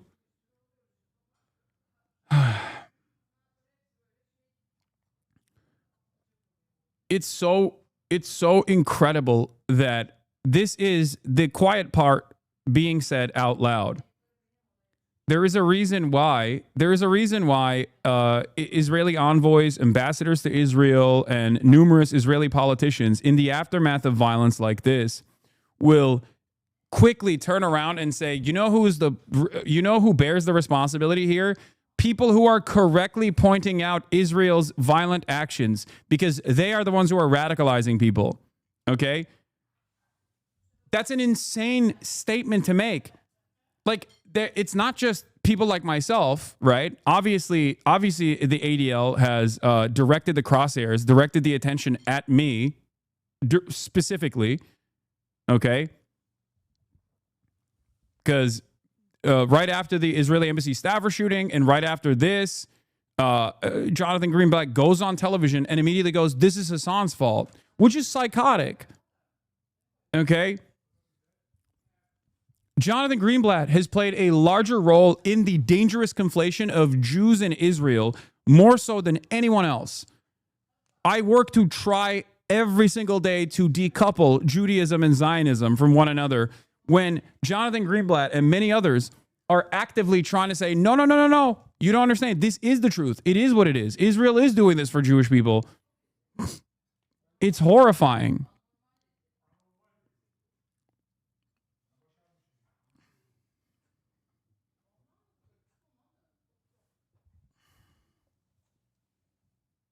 Here it is. And what I really want is whether it's social media influencers on Twitch and YouTube like Hassan Piker or other kind of promoters of hate on YouTube and TikTok like Guy Christensen, or like, you know, these speakers at these graduations. It just happened. Yeah, see? All of his smoke is for like speakers at graduations, like people that say Israel's doing a genocide, which is correct. Israel is doing a genocide. Like people like myself who correctly say Israel's an apartheid state doing a genocide. People that are speaking at graduation, correctly pointing out that Israel's doing a genocide. These are the people who are radicalizing people. It's like, no, dude, it's the fucking fact that Israel's doing a genocide that is radicalizing people. Okay? That's insane. Like, the argument that a lot of these guys are trying to present here basically is that Israel should be able to do a genocide and you shouldn't actually call it out, because if you call it out, then you're radicalizing people against Israel. You're radicalizing people to doing violence. That's an insane fucking statement. Do you not care about the violence that Israel is subjecting the Palestinian people to? Obviously, Jonathan doesn't give a shit. His stated purpose, his singular goal is basically to, you know, do propaganda at the behest of Israel. The other day at MIT, spreading blood libels about the Jewish people or the Jewish state, it creates the conditions in which this kind of act is happening with increasing frequency. We've got to stop it once and for all. I hope the Trump administration will do just that. Well, the fact... And what I really...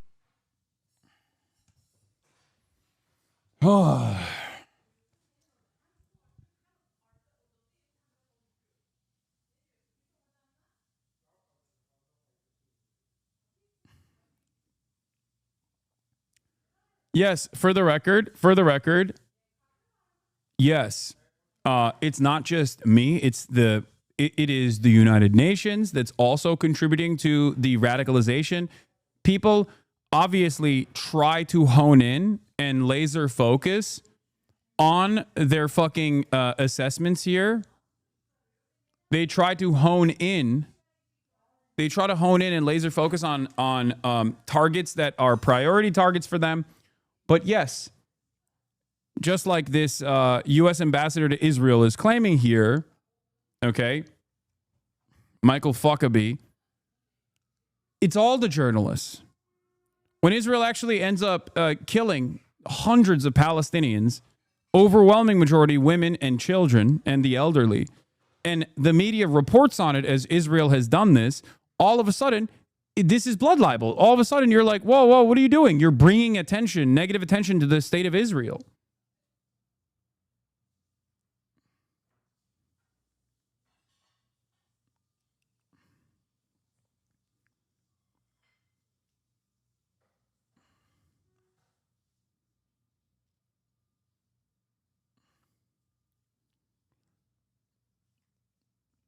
It's just...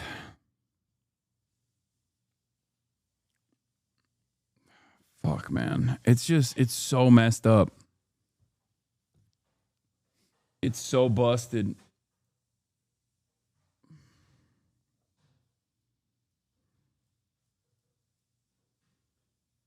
You are a very easy target. I don't think I'm a very easy target. I'm just... I'm just someone who he can singularly focus on to actively pressure and try to get banned. And it's because I'm one of the biggest targets. That's it. I'm one of the loudest voices with a major platform.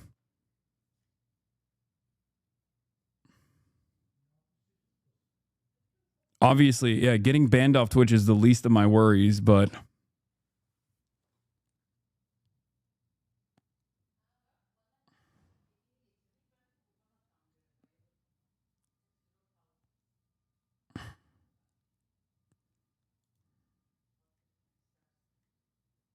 yeah.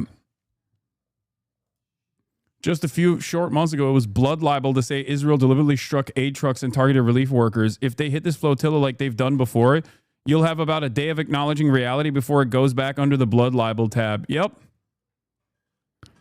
Like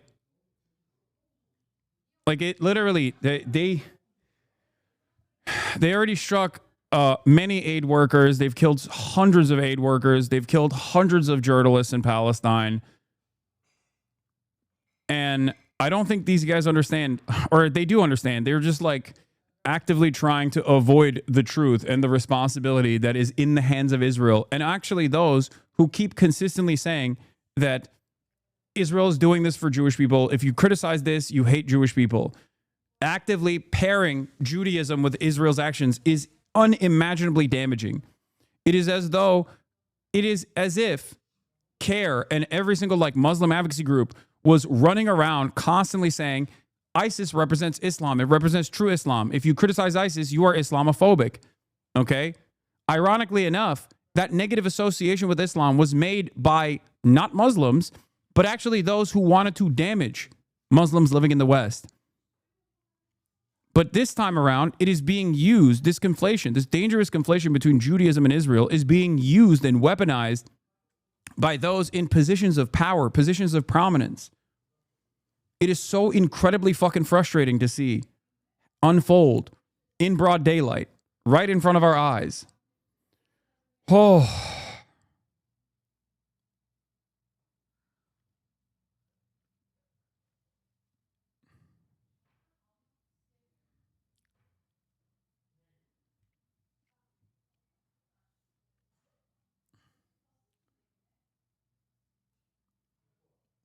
It's not commentary on Israel's action, but the actions of Israel itself that's radicalizing people. The logical endpoint is banning non-state sanctioned journalism on Gaza, similar to the military censorship in Israel. I know. That is not just the logical endpoint. That is the goal. That is the stated goal. That's what it is. That's the issue. Everyone is lying. Like, this is what the pro-Israeli position has become. Everyone is lying about Israel, except for those who directly work with the Israeli state. Okay? Every single person. They say that the BBC is lying. They say the New York Times is lying, even though their coverage on Israel is entirely slanted in favor of Israel, constantly contextualizing the violence that Israel subjects the Palestinians to. Israel flunkies are so far gone that they genuinely believe the entire world is lying, and only repeatedly discredited Israeli propagandists can be trusted as far as they are concerned, says Moin Rabbani. Literally everyone is lying. The eyewitnesses, the wounded, the relatives of the dead, the medics who treated them, the reporters who collected and record evidence, the journalists and editors who verify the facts, the officials who make statements about these reports, the psychotic lunatics genuinely believe it is they who are the victims of a global conspiracy so vast that they are alone are not a part of it. Most bizarrely of all, these flunkies are absolutely convinced that if they collectively chant blood libel often and loudly enough, reality will simply disappear. The members of this genocidal cult didn't drink the Kool-Aid. They never needed any. Yeah, I am reminded of what Yair Lapid said once. Objective reporting serves Hamas. It was an accident, but it was a truthful moment. Oh.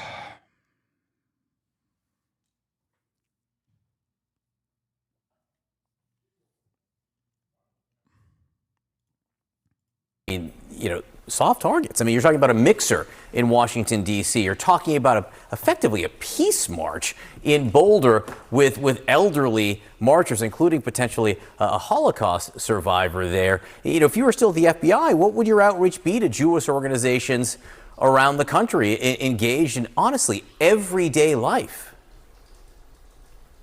John, this is the dilemma that's confronted the Jewish community for years, and it is getting markedly worse. The ADL clocked over 9,000 anti-Semitic like they're packaging this with like ADL's ridiculous new metrics for ridiculous new metrics for anti-Semitic incidents, which by ADL's own admission, is literally instances of real anti-Semitism, and then also instances of people saying free Palestine, okay? From the river to the sea, Palestine should be free. Like, that is considered an anti-Semitic incident. It's ridiculous. The premier institution that is designated, that is tasked with combating anti-Semitism, is doing this conflation itself. Americans ultimately are selfish people. Okay? They're ultimately selfish people. If they see the ADL's actions as taking away their rights while simultaneously packaged as like protecting Israel's feelings and also claiming that this is being done for Jewish people, they will negatively polarize against not only Israel, but also Jewish people. Okay? This is how anti-Semitism festers.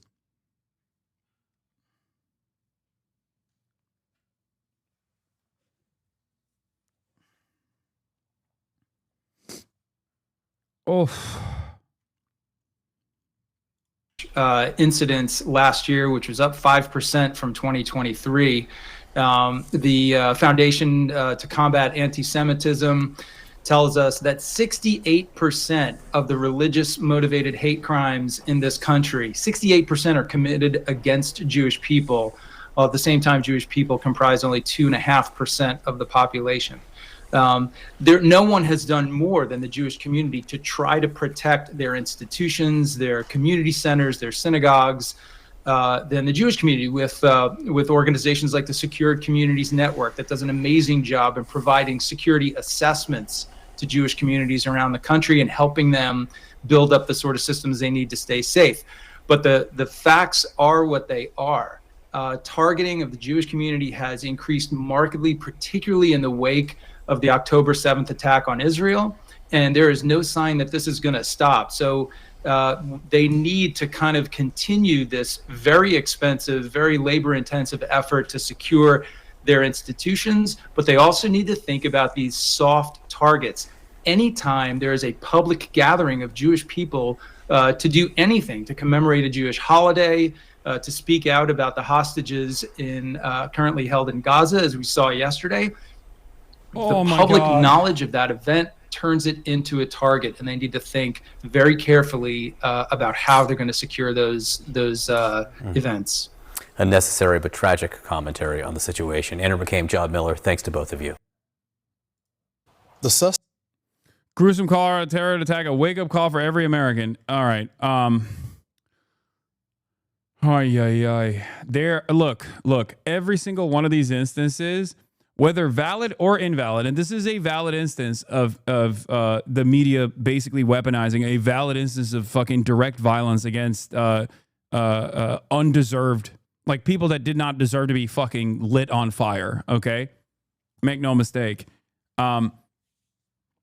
But no matter what happens, there is always a very quick turnaround on victimhood narratives. This is a real instance of victimhood. And they will pump this as hard as they can. Okay, the media will pump this as hard as they can, and turn around and dominate the news and media cycle with this. Don't fucking, don't, like, random acts of violence are completely fucking unacceptable. I cannot believe how desensitized every individual American is to all of this violence. Oh, like, think about it this way. This person is not incorrect. Like, there was a bomb that exploded, a car bomb that exploded outside of an in vitro fertilization, not an abortion clinic, but an in vitro fertilization clinic. Okay. That happened like 2 weeks ago. We've already gone. We've moved past it. Like, nothing sticks anymore. It's so fucking crazy. Nothing gets any coverage whatsoever. This most likely will also pass as well. We'll just instantly move on. It is crazy. That happened like 2 weeks ago. We are so insanely used to unlimited violence. It almost leads to the opposite outcome in almost every case because it can be spun against a movement. Yeah, it doesn't matter. I mean, this person is not like, this is not the intended outcome of this movement. And they are trying to do the same thing that they did to Black Lives Matter, okay? Being like, oh, this person was violent against cops, like, or he said something about, like, you know, fuck pigs or whatever. This is an incredible amount of violent sentiment coming from the Black Lives Matter movement. Like, we have to actively stop this, you know? It's just it's the same principle.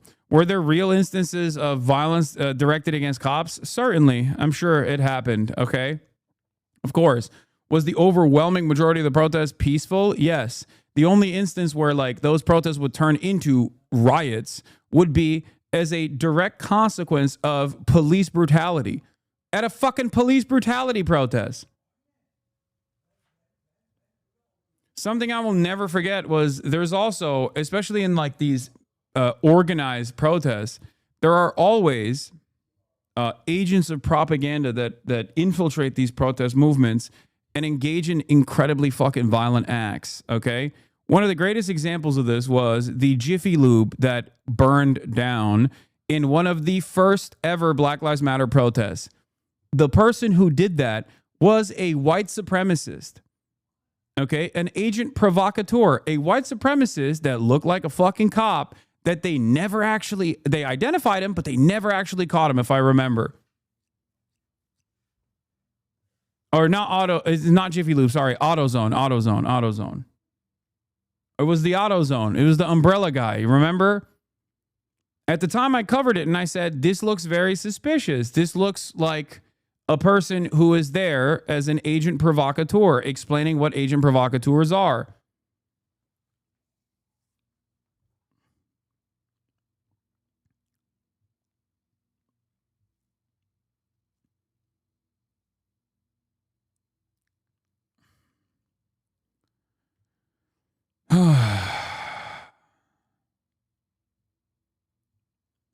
One of the biggest problems and divisive tenets of being pro-Palestine versus pro-Israel is that the acts of violence like these are used to cement both sides, and in a weird way, they can be twisted in both of those ways. More anti-Semitic violence equals pro-Israel people will even be more sure in the need of a Jewish state, and will also compel pro-Palestine people to be even more sure that Israel's actions contribute to more anti-Semitism globally. Yeah, I mean, I've talked about this extensively as well. Obviously, like Israeli officials don't care about anti-Semitism. They actually like when anti-Semitism happens in the West.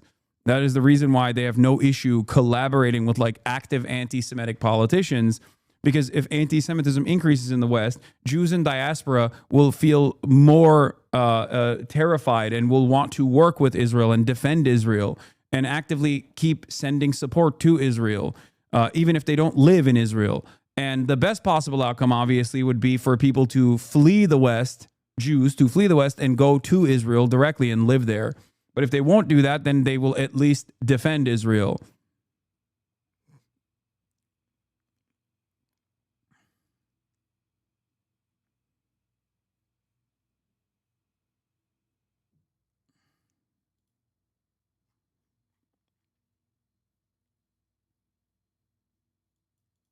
Anyway.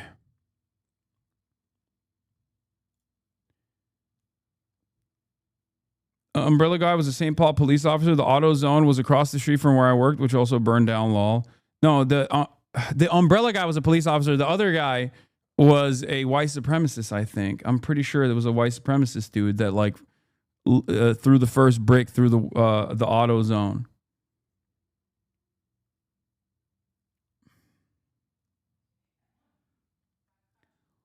Ultimately, none of this changes the dynamic on the ground for Palestinians. There is still a fucking genocide going on, okay?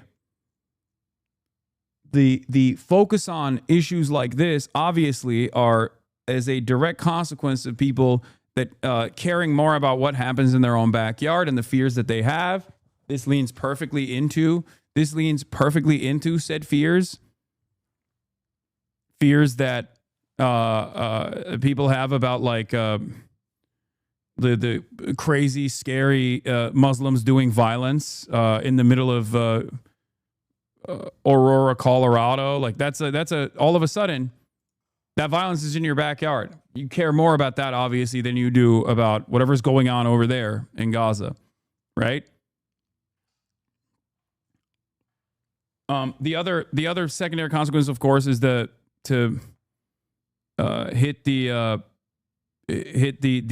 Israel is under attack. Israel and Israel defenders are under attack, and in this circumstance, it is valid as far as a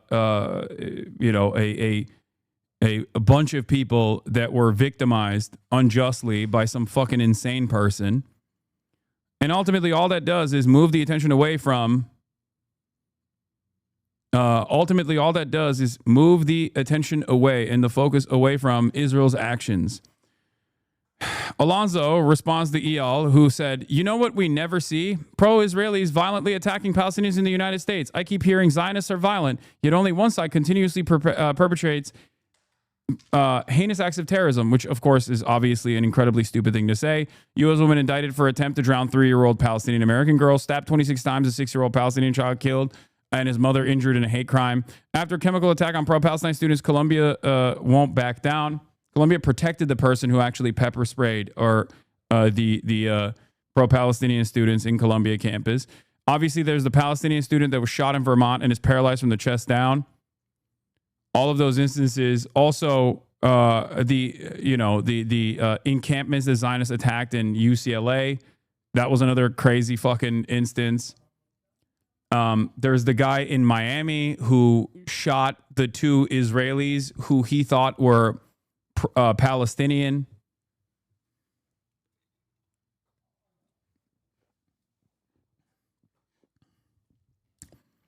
I don't think Eyal is this ignorant, says Alonso. I do think he's malicious and could not care less about the 6-year-old Palestinian kid stabbed to death, or even the 2 Jewish guys attempted an attempted assassination of 2 Israeli Jews because the other American Florida Jewish guy thought that they were fucking Palestinian. Ironically enough, the Israeli Jews also thought the person who was shooting at them was also Palestinian. That story did not even make a blip in the fucking media cycle because it could not be used. And the only reason why there was any coverage whatsoever is because initially they thought it was a hate crime. So they covered it, and then they very quickly found out that both the perpetrator and the victims were Jewish.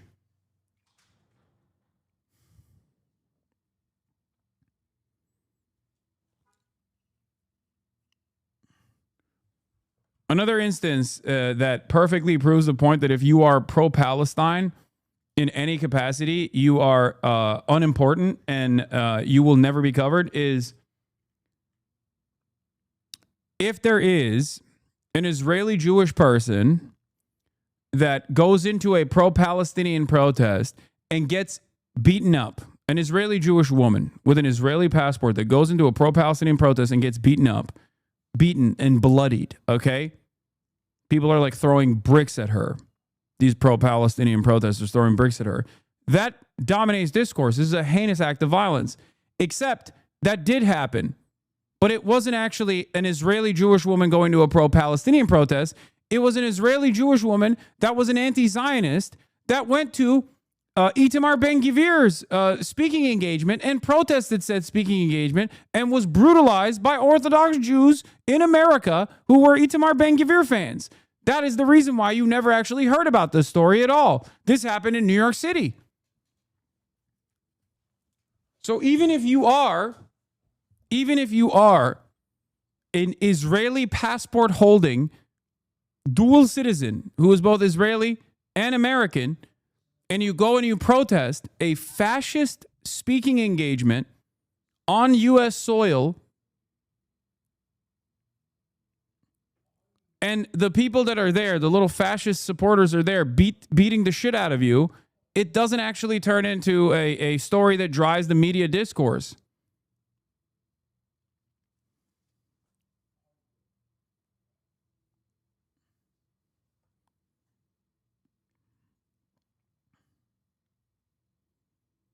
Yeah, they threw a rock at her head.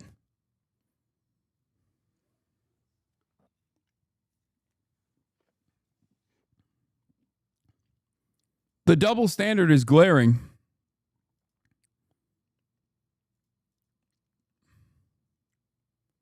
Anyway, none of this is going to stop me from saying what I believe, even if at times you don't agree with what I'm saying. Maybe you have fucking more radical opinions than myself or whatever. I don't give a shit, okay? Suspect said not only free Palestine yesterday, but he said in Israel. I mean, the state charges are one thing, but federal terrorism charges are probably going to happen as well. Meanwhile, you have CNN saying, you had some of their analysts and then Andrew McCabe getting on air as this is happening saying, why is the FBI saying there are terrorism charges here? Why are they saying it's an act of terror? Well, the guy clearly said that he was targeting a certain group. He wanted to end the Jewish state. This is why they are saying, not only did the FBI say this, but the AG has said this, the governor has said it as well. And many people are wondering, when are we going to put an end to this? The same thing that he's saying, people are saying out on the streets, on college campuses, every single day. Yeah, the Israeli ambassador to the UN, Danny Danon, says this is not a political protester. This is a terrorist. You had one witness, Alex Osante. He was eating lunch inside and he heard the screams outside, so he went out to help the victims. He said the attacker was vicious and aggressive with his Molotov cocktail weapons, but it seemed like a couple of others were actually on his side, arguing for him, which didn't make sense. Hats off to the officers who made it there quickly so that they could arrest him. Dan Bongino, Dan Bongino, the FBI number 2 there, said the leadership team is there on the ground with the FBI. The National Counterterrorism Center is there, according to Tulsi Gabbard, and local law enforcement is also investigating. But here's the thing. Here illegally. Asked for asylum during the Biden years. They said no, but he kicked it out. Then somehow he gets a work visa to stay. Does anyone interview these people? But Brian, it expired in March. Yeah. So he shouldn't be here. Shouldn't have been extended to begin with. This is why Tom Homan and what the military is doing at the border and our great border patrol is doing matters as much too. We got to get these people who are breaking our laws, stop telling me they belong in the community and they're one of us. They go to the blue states, the blue cities, where they can thrive, and in this case, attack. Not just that, Brian, what Marco Rubio is doing with the visas as well at the State Department. If you don't love this country, if you're going to cause harm to people in this country, you got to go. Yeah. Let's bring in former Deputy Envoy Combat and Anti-Semitism, Eli Kohanim, onto the program. Eli, we want to get your general reactions to what's happening here, but a few questions about what's happening when it comes to the protest there. They're saying from the river to the sea. They're saying a global intifada, and they're saying free Palestine. What does that mean? Because these same people that are committing these acts of terrorism are saying those same chants.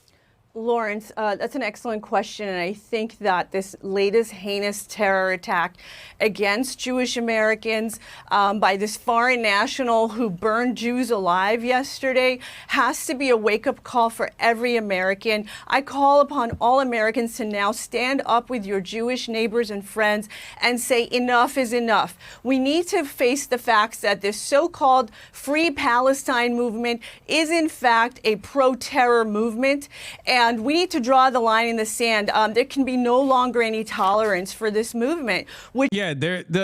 Okay, sure. Like, what an insane fucking statement, dude. Yeah. Nope, no more.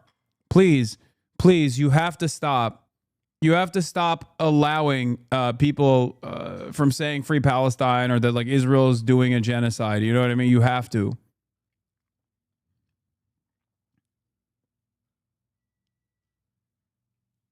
You have to say Israel is awesome and good.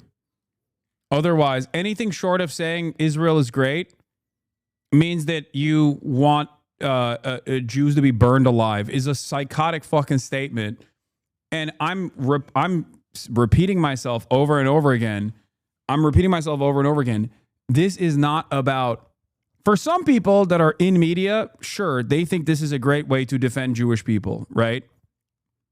For many, it's about defending the state of Israel. But for the administration, this has nothing to do with defending Israel and nothing to do with, even less to do with defending Jews.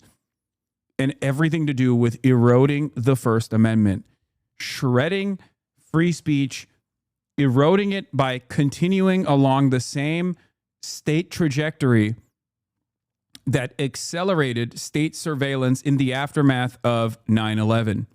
Okay? This is precisely what's going on, and so many people do not understand how dangerous this is. If you think even for a fucking moment that Trump cares about Jewish people, you are the biggest delusional asshole on the fucking planet. Okay? Trump does not give a singular solitary shit about Jewish people. He does not care. There are an endless amount of pro-Israeli groups that have masqueraded as Jewish advocacy groups that has basically masqueraded as Jewish advocacy groups that actively have a lot of speaking space and a lot of influence in liberal circles, both in mainstream media and in liberal circles in general. Trump recognizes, or at least Trump's advisors recognize, the influence and power that these groups have. Their goal is to undermine the First Amendment. Their goal is to undermine free speech. And that is the reason why they're doing this by the point of immigrant enforcement, first and foremost, because they think this is the most successful, the easiest route into undermining First Amendment protection.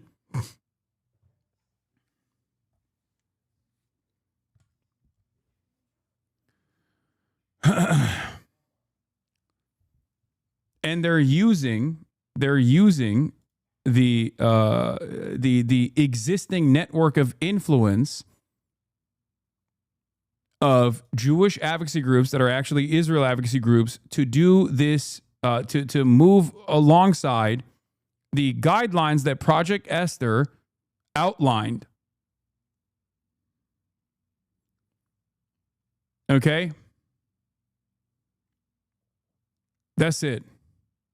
Which has left two Jews dead in the last 10 days, and now again a Jew, a Holocaust. What is this? This isn't a dishonest representation of the view of the Western Jewish diaspora. Many do think Free Palestine represents the same danger of a mentally unwell man with a flamethrower. The ADL reflects faithfully the opinion of large amounts of the diaspora, and it's incredibly dangerous to ignore this. Oh, dude. First of all, even that is not completely correct. And even if it was, it still doesn't change the reality. Who gives a fuck? Not only are you not correct, but also, even if you were, who gives a fuck? Like, what do you mean? If 100% of Jews in diaspora felt this way, which obviously is not the fucking case, okay?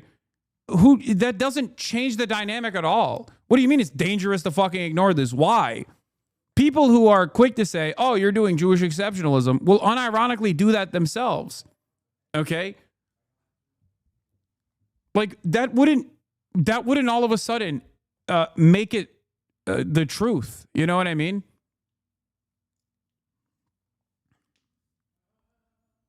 Also, Jews in diaspora is a statement that I find frustrating, even though I sometimes accidentally apply it as well. These are not Jews in diaspora. These are American Jews, okay? What the fuck? They're not living in diaspora, even though the Jewish nation state is Israel and they should be in Israel. Like, no, these are dudes who have been living here for fucking hundreds of years, or families that have been living here for hundreds of fucking years. They're just as American as every single person. It's not like they were born in fucking, all Jews are born in Israel. Then they just like come to the United States of America. What the fuck are we talking about? They're Americans.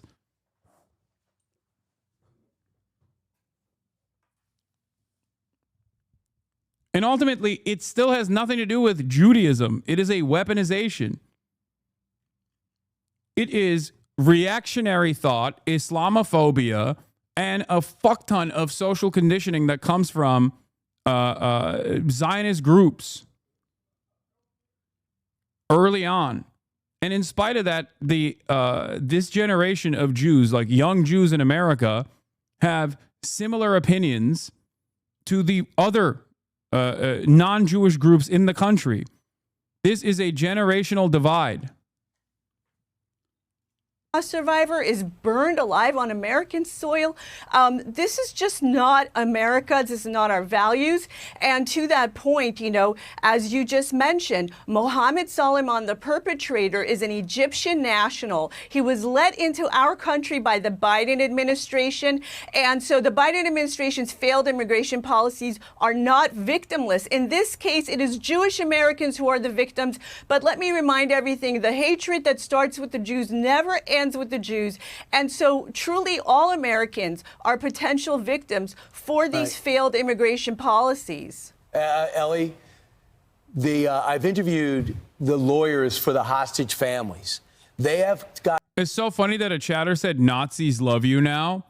America First Post News. This is a Nazi outlet. America First Post News. Okay, post after ADL CEO Jonathan Greenblatt called for his deplatforming, Hasan Piker has been suspended from Twitch. And half of these motherfuckers are literally saying, like, these guys are anti-Semitic. Okay? Obviously. They're insanely anti-Semitic. They're fucking Nazis. And they're celebrating the ADL in the most anti-Semitic ways possible. I wonder why. I wonder why the fucking neo-Nazi followers here are going rare. I guess like this is they're saying like rare Jew win or something, like Juicebox knows. I assume he's saying Jews. They're literally siding with the fucking ADL. Okay? Do you understand? Yeah, W. Like, think about that, dude.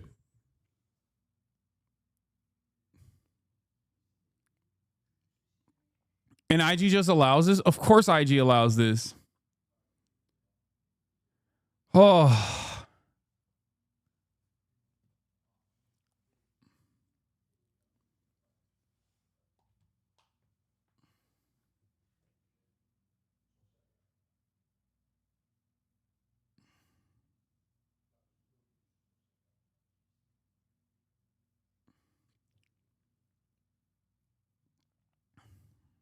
Got a direct line between Iran, the Hamas, and these college kids on campus who are a lot of times in their late 20s and 30s. Like Mahmoud Khalil is 30 and graduated from graduate school. They don't belong here. What are you doing? Number two is this has got to be unwound. We can't just say, oh, this crazy guy came to New York, did something, came to D.C. or blew up Josh Shapiro's house.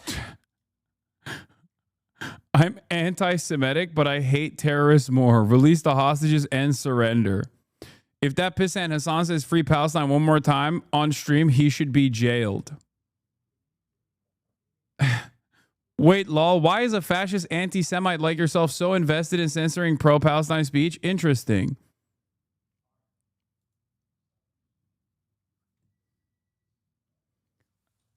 Dude, I see this all the time on Twitter, man. These people literally hate Jews, okay? They are neo-Nazis, but they hate me more, surprisingly enough. Actually, not surprisingly, unsurprisingly. You want to know why? Because I'm not fucking anti-Semitic. If I was, they would love me.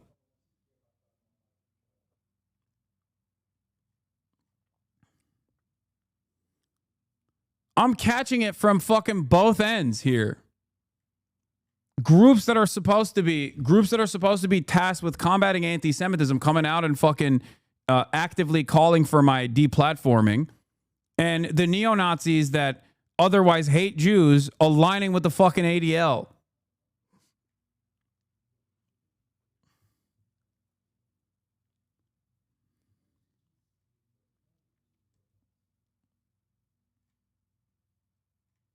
Yo, Hasan, do you think do you think Ye will ever go back to normal? I don't know.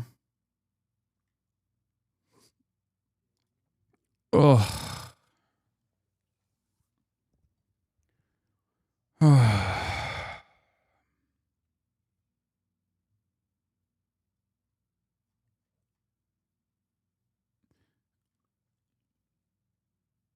Zaid Jelani says the Hasbro obsession with protesters is odd to me because I think 0% of change in American public opinion about Israel has to do with the protest. Basically, Americans are watching Israeli ministers say they want to destroy Gaza and starve Palestinians and then do it. If Hasbro could figure out a way to repeal the First Amendment and then ban all Israeli speech on American internet, that might do it. Short of that, I don't think any level of censorship will reverse this trend. The number one thing Israelis could do to improve the image of Israelis is to change Israeli conduct. Actually, the number 1 to number 100 things, because nothing else will make any difference whatsoever. This is also correct. Like this is it. And I don't think people who are pro-Israel understand that. Like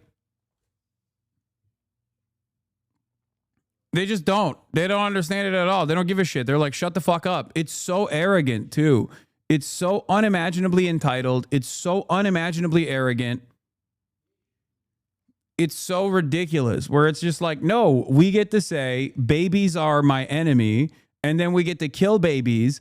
And then in the Western world, if you cover that and you go, this is insane. If you cover that and you go, this is a fucking insane thing to say. This is Hitlerian. All of a sudden, you're the number one anti-Semite and you need to be silenced. It's like, bro, what are you doing?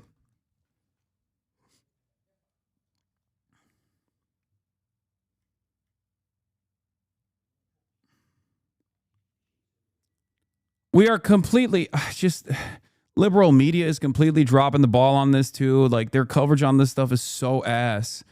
Like, look at this, dude. Look at this shit. Lindsey Graham, I hope Greta and her friends can swim. Greta Thunberg set sail with Gaza flotilla that aims to break the Israeli naval blockade to offer aid to the starving Palestinians. Israel shot the last ship off the coast of Malta, thousands of miles away from the Israeli coastline. It didn't even make a blip in mainstream media. They shot the last flotilla ship off of the coast of Malta.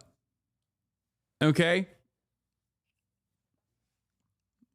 And now you have American politicians saying, I hope Israel shoots your fucking ship and you drown in the water.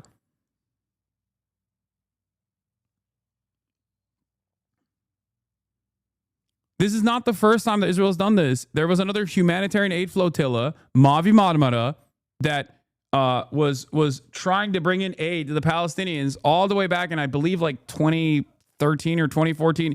Israel shot that one. Shot that ship, that humanitarian aid ship, and then killed a bunch of people in it. Killed a bunch of humanitarian activists in the ship.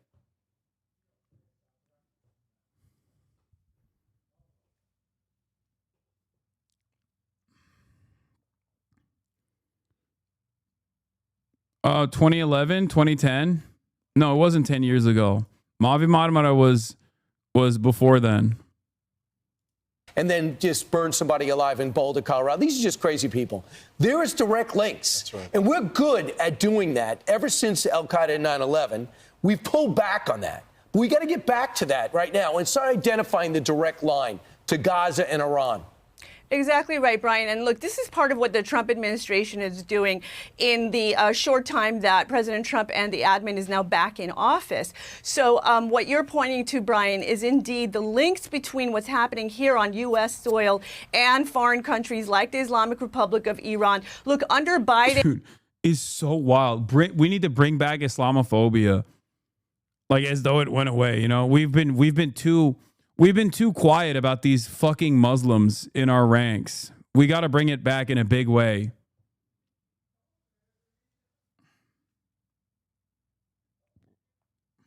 Incredible.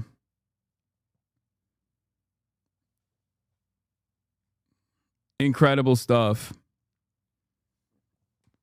Oh my Lord.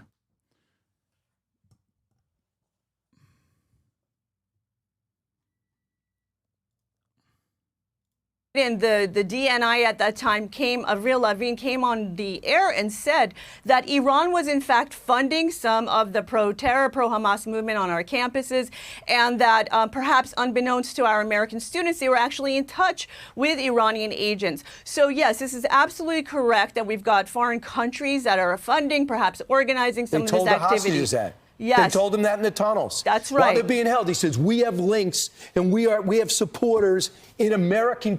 This, by the way, was one of the most insane lawsuits that were launched by some of the Israeli hostages that were freed that work with like all these apartheid defense league style Israel advocacy groups.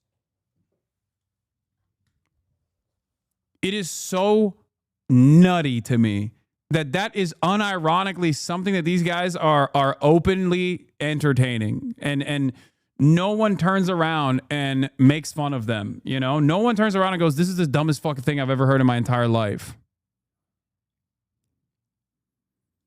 Yeah, here is Tim Barker, who's an OSINT guy, who's a good OSINT guy. He said, I went back and looked up Hassan the Hun's initial response to 10-7. His statement is one that any decent person could easily co-sign. I am not going to be one of those people that says like, oh, they're settlers. They deserve the violence. They deserve getting shot in the street. No, nobody deserves that, Piker said of the Israeli victims before speaking at length about what he described as the inevitability of Hamas's October 7 attack, blaming it on Israel's treatment of Palestinians in Gaza.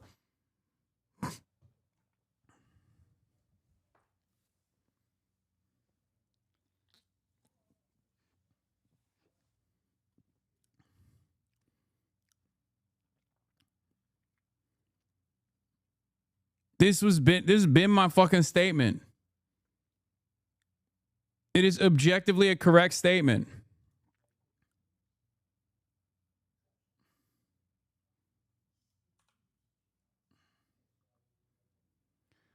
Oh.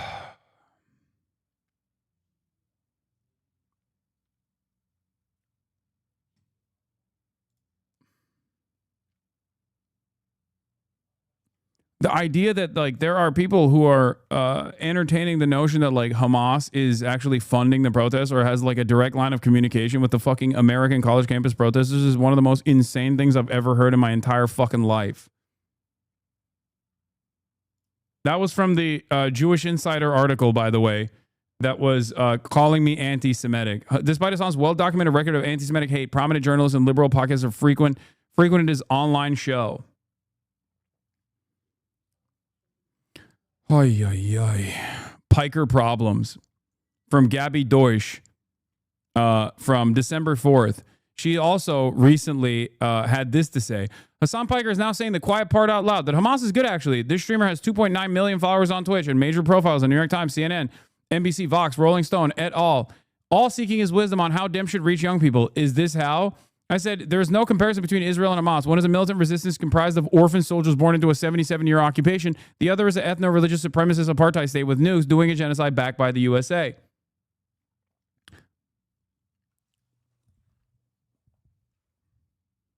What did I say here that is wrong? First of all, this is just a factual statement. If you consider this factual statement to mean to imply that Hamas is good, then that's on you. You don't like the truth. This is the objective truth. It just doesn't look good for Israel. And that is precisely the reason why you're making a big fuss about it. That's it. This is at the heart of all of the, oh, this guy is terrorist. This guy is pro-terrorism. This is where all of the argument ends and begins. Okay? That's all this is. Some examples, they aren't hard to find. Here's USA Today columnist opting not to consider concerns about anti-Semitism from Piker. Nothing to see here, basically. And if there is, he wouldn't have tens of thousands of people listening to him daily if his ideas weren't popular. He tweeted more about me than he tweeted about his own district, Piker said, noting that Torres comes from the poorest congressional district in the nation. That's crazy. That's not normal. That isn't the only skirmish he's had with Democrats. In November 2024, Representative Richie Torres, D of New York, called on Twitch to investigate Piker for using anti-Semitic rhetoric. Piker said the reaction was unwarranted and in bad faith. He also gets a lot of heat from the right. Fox News aired a segment calling out his pro-Hamas radical anti-Semitic views, lamenting that he has any influence. Despite the people who perceive him as too extreme, it's clear he's doing something right. He wouldn't have tens of thousands of people listening to him daily if his ideas weren't popular. I think a lot of people, if they were truly invested in combating anti-Semitism, would recognize I am one of their greatest fucking allies. But they are so goddamn invested in defending Israel that they just can't comprehend that someone could hate Israel and not be anti-Semitic in the process.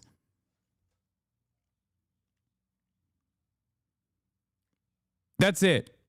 You just don't like that I'm correctly calling out Israel for being correctly saying that Israel is an apartheid state that is doing an ethnic cleansing campaign.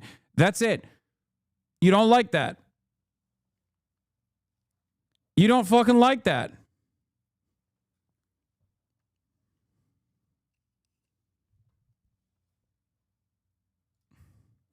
It's annoying to keep tweeting about this, but when a person continuously named by serious people as someone who the Democratic Party should pay attention to now says Hamas are the good guys in the conflict, it matters.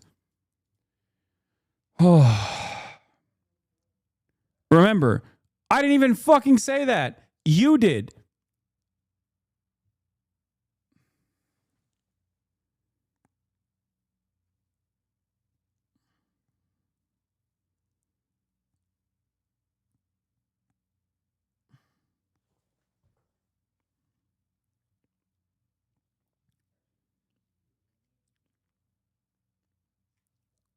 Like, I am just as critical of Saudi Arabia as I am of Israel, okay? On numerous fronts. Nobody's going to fucking turn around and be like, Hasan is a dangerous Islamophobe for criticizing the Muslim nation of Saudi Arabia. That's where Mecca is. That's where Medina is. It is the most important nation for Islam. Nobody says that. And if someone were to say that, I would laugh at them, okay? It's so fucking stupid.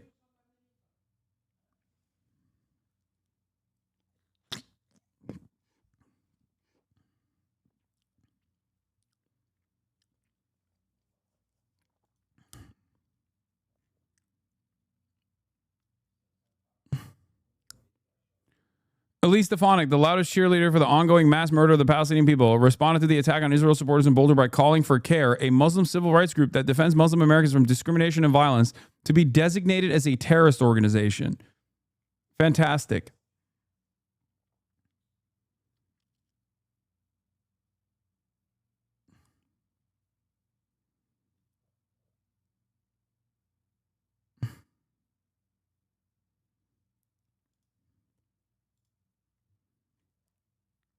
Amazing.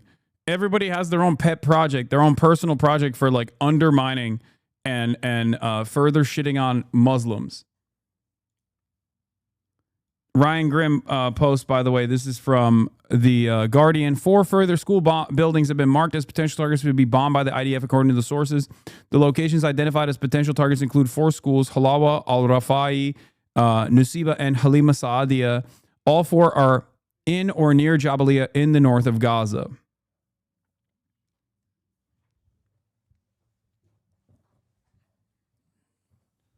Insane. Insane. Speaking of insanity and people that are trying to fucking distance themselves now that they are no longer in power from all of the violence that unfolded, all of the violence that they defended, by the way, who should be charged as war criminals, Matt Miller. Matt Miller had the audacity to say, without a doubt, former Biden official says he believes Israel has committed war crimes in Gaza. I said, you directly helped cover for those war crimes so we could keep sending more munitions to do new crimes with.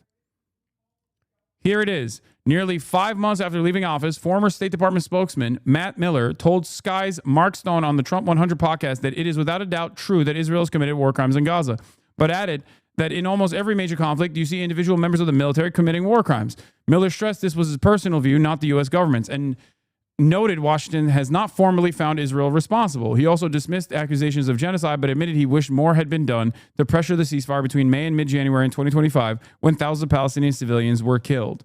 Do you think what's going on in Gaza now is a genocide? I don't think it's a genocide, but I think I think it is without a doubt true that Israel has committed war crimes. You wouldn't have said that at the podium. Yeah, look, because when you're at the podium, you're not expressing your personal opinion. You're expressing the conclusions of the United States government. The United States government had not concluded that they've committed war crimes. This is literally, I was just following orders happening in real time. What an incredible admission. What an incredible fucking admission. He's just saying like, nope, I was just following orders. Sorry. Crimes still have not concluded that. But your personal view is they have. And they were while you were there. But let me qualify that. There are two ways to think about the commission of war crimes. One is if the state has pursued a policy to deliberately committing war crimes or is acting reckless in a way that aids and abets war crimes. And that, I think, is an open question. I think what is almost certainly not an open question is that there have been individual incidents that have been war. Yeah, he's trying to individualize the violence, by the way. Here, Matt Miller today saying Israel has without a doubt committed war crimes versus Matt Miller covering them up when he was in power. Bureaus that look at facts, apply them to international law, and make assessments. Those assessments are ongoing, and we have not yet at this time concluded that Israel has violated international humanitarian law, but we have ongoing assessments across a number of different fronts. So all these organizations are just... At the start of October 7th, the head war weapons guy quit. Yeah, there were members in the State Department that knew exactly what Israel was planning. And a month in, basically, we're like, this is unconscionable. They are not listening to what we have to say. You have to put an end to this immediately and quit. People who had signed off on weapons transfers to Israel in the past from the State Department that quit because they were like, I don't want to be associated with this. They're not listening to my warnings. It is going to be an absolute fucking bloodbath. It has already started as a bloodbath. Matt Miller is not one of those people. He is a careerist and a liar, and he saw the opportunity, and he was a willing servant of genocide. Wrong? They just see the law differently. I'm telling you that we have ongoing assessments, and we have not yet reached that conclusion. Failed to implement all of the things that we recommend in that letter. Now, that said, we are not at the end of the 30-day period, and we are in. Here's Washington Post journalist Jeff Stein. In all sincerity, is the argument here that saying things you don't think is true is okay as long as you're a government spokesman?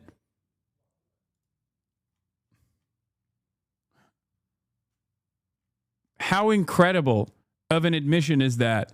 This is literally the just following orders statement from Nuremberg that everybody remembers. That's him. He's saying it. You're not ready to give them it's not the end. It's not the end of the semester. No, Jeff is stupid. That's not the point. No, Jeff is not fucking stupid. He is being incredulous on purpose in order to drive home the fucking point. What are you talking about? You don't hand out grades in the middle. It gives you the right to lecture.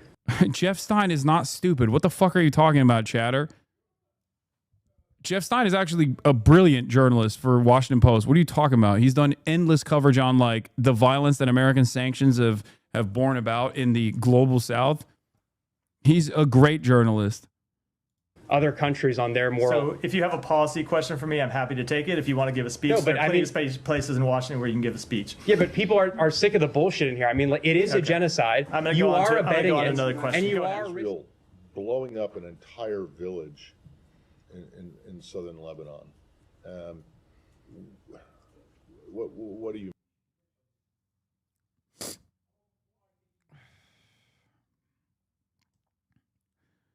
Yeah, I mean, as you can see, yes, he is aiding and abetting it, and then all of a sudden he turns around and is now saying like, "Oh, I don't know if this is a genocide," but also, yeah, Israel definitely did war crimes, and I covered it up because that's my job. My job is to cover up those war crimes as a member of the American State Department. Like, this is my job. Ridiculous.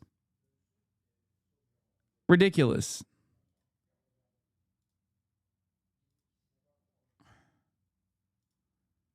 War crimes where members of the Israeli military have committed war crimes. So ultimately, in almost every major conflict, including conflicts prosecuted by democracies, you will see individual members of the military, militaries commit war crimes. And the way you judge a democracy is whether they hold those people accountable. But Israel hasn't. That's been one of the... No, that's my point, right. Is we have not yet seen them hold sufficient numbers of the military accountable. Sufficient numbers, any numbers. They haven't done it at all. This is also, once again, insane to admit as a spokesperson for the American State Department. Why is this an insane thing to admit? Because this is a direct violation of pre-existing American laws, okay? There are laws in the books in the United States of America that dictate that you are not allowed to give any aid or any weapons to a country that is committing war crimes. Okay? The Leahy Law is what I'm talking about. Yes. And that is a question that was directed to Matt Miller on numerous occasions. And he knowingly lied. He is admitting that he knowingly fucking lied, knowing full well that the aid must continue. That is the reason why him lying like this is extra fucked up. Do you understand?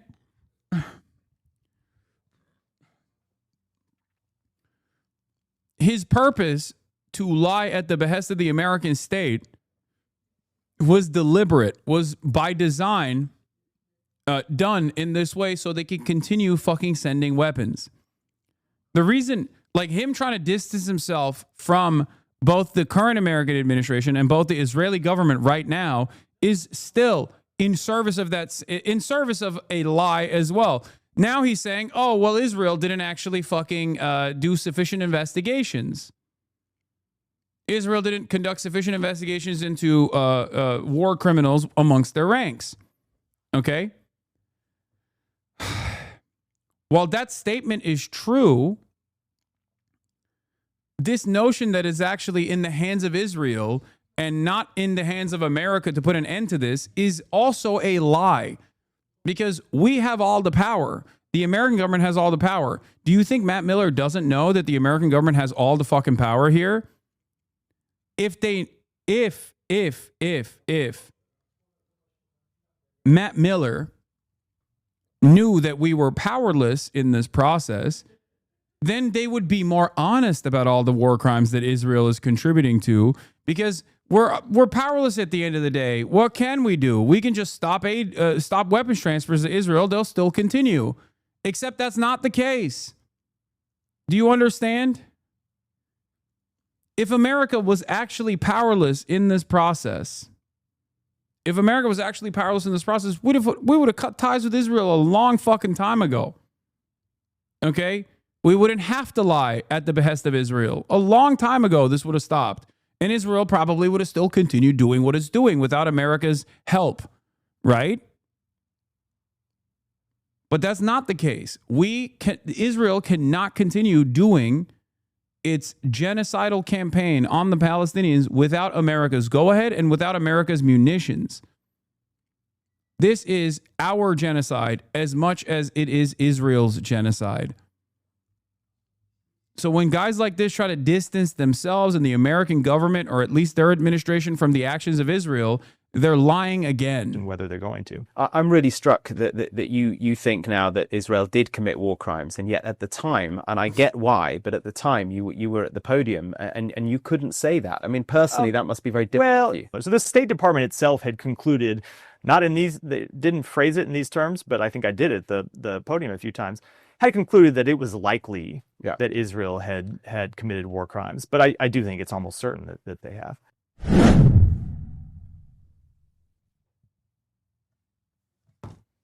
Do you think what's going?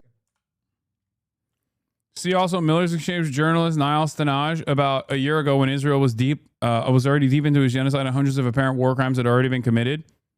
Yeah.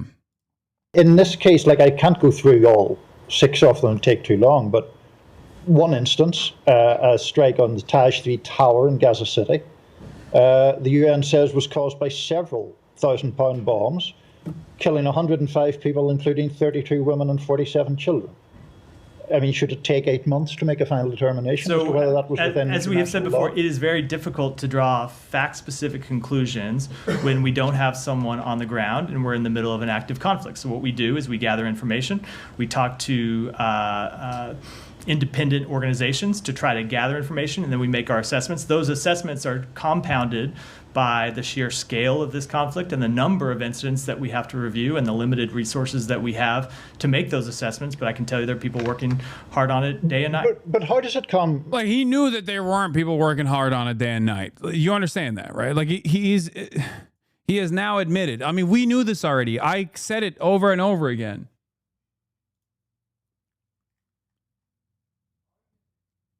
Yeah, here. Matt Miller now admits Israel committed war crimes, yet as the State Department spokesperson, he watched Stacey Gilbert quit her 20-year Department of State career over a report she said was falsified to absolve Israel of war crimes and justify continued U.S. weapons sales to Israel. Remember, this was a major fucking point of contention. And remember when 60 Minutes actually held the coverage of this, when there was a point where U.S. aid actually created a report, okay? U.S. aid created a report that showed that Israel was actually doing war crimes, okay? That report went all the way up the ranks to Blinken's office. And Blinken read that report, saw that report, and said, give me another report that says the opposite. Okay? Doors open.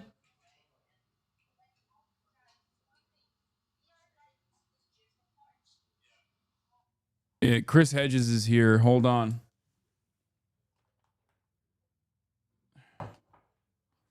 One second. I'm going to bring him in here real quick. Kaya. Place.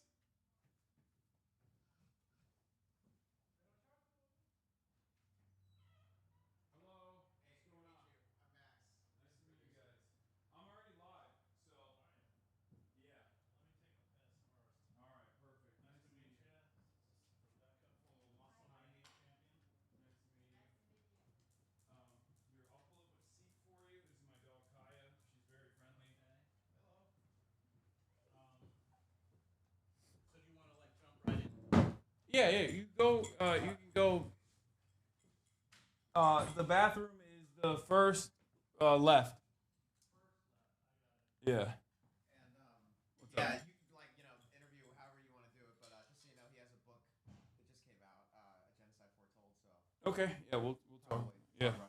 All right. Perfect. Okay, cool. Do you want us to sit anywhere? You guys can just sit over there. Okay. And listen in from over there. Cool. And we should probably be very quiet, I guess. Yeah, I mean, there's a noise gate, but yeah.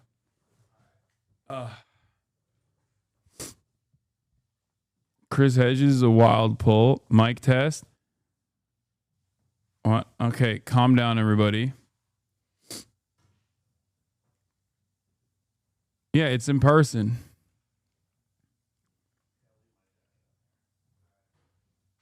All I meant to say was the government doesn't care if it's right or wrong. All right, let's continue with this. War crimes in Gaza. I was shocked to see that it said in very clear terms, it is our determination that Israel is not blocking humanitarian assistance. You had advised that that wasn't the case. Is that correct? Yes. Okay.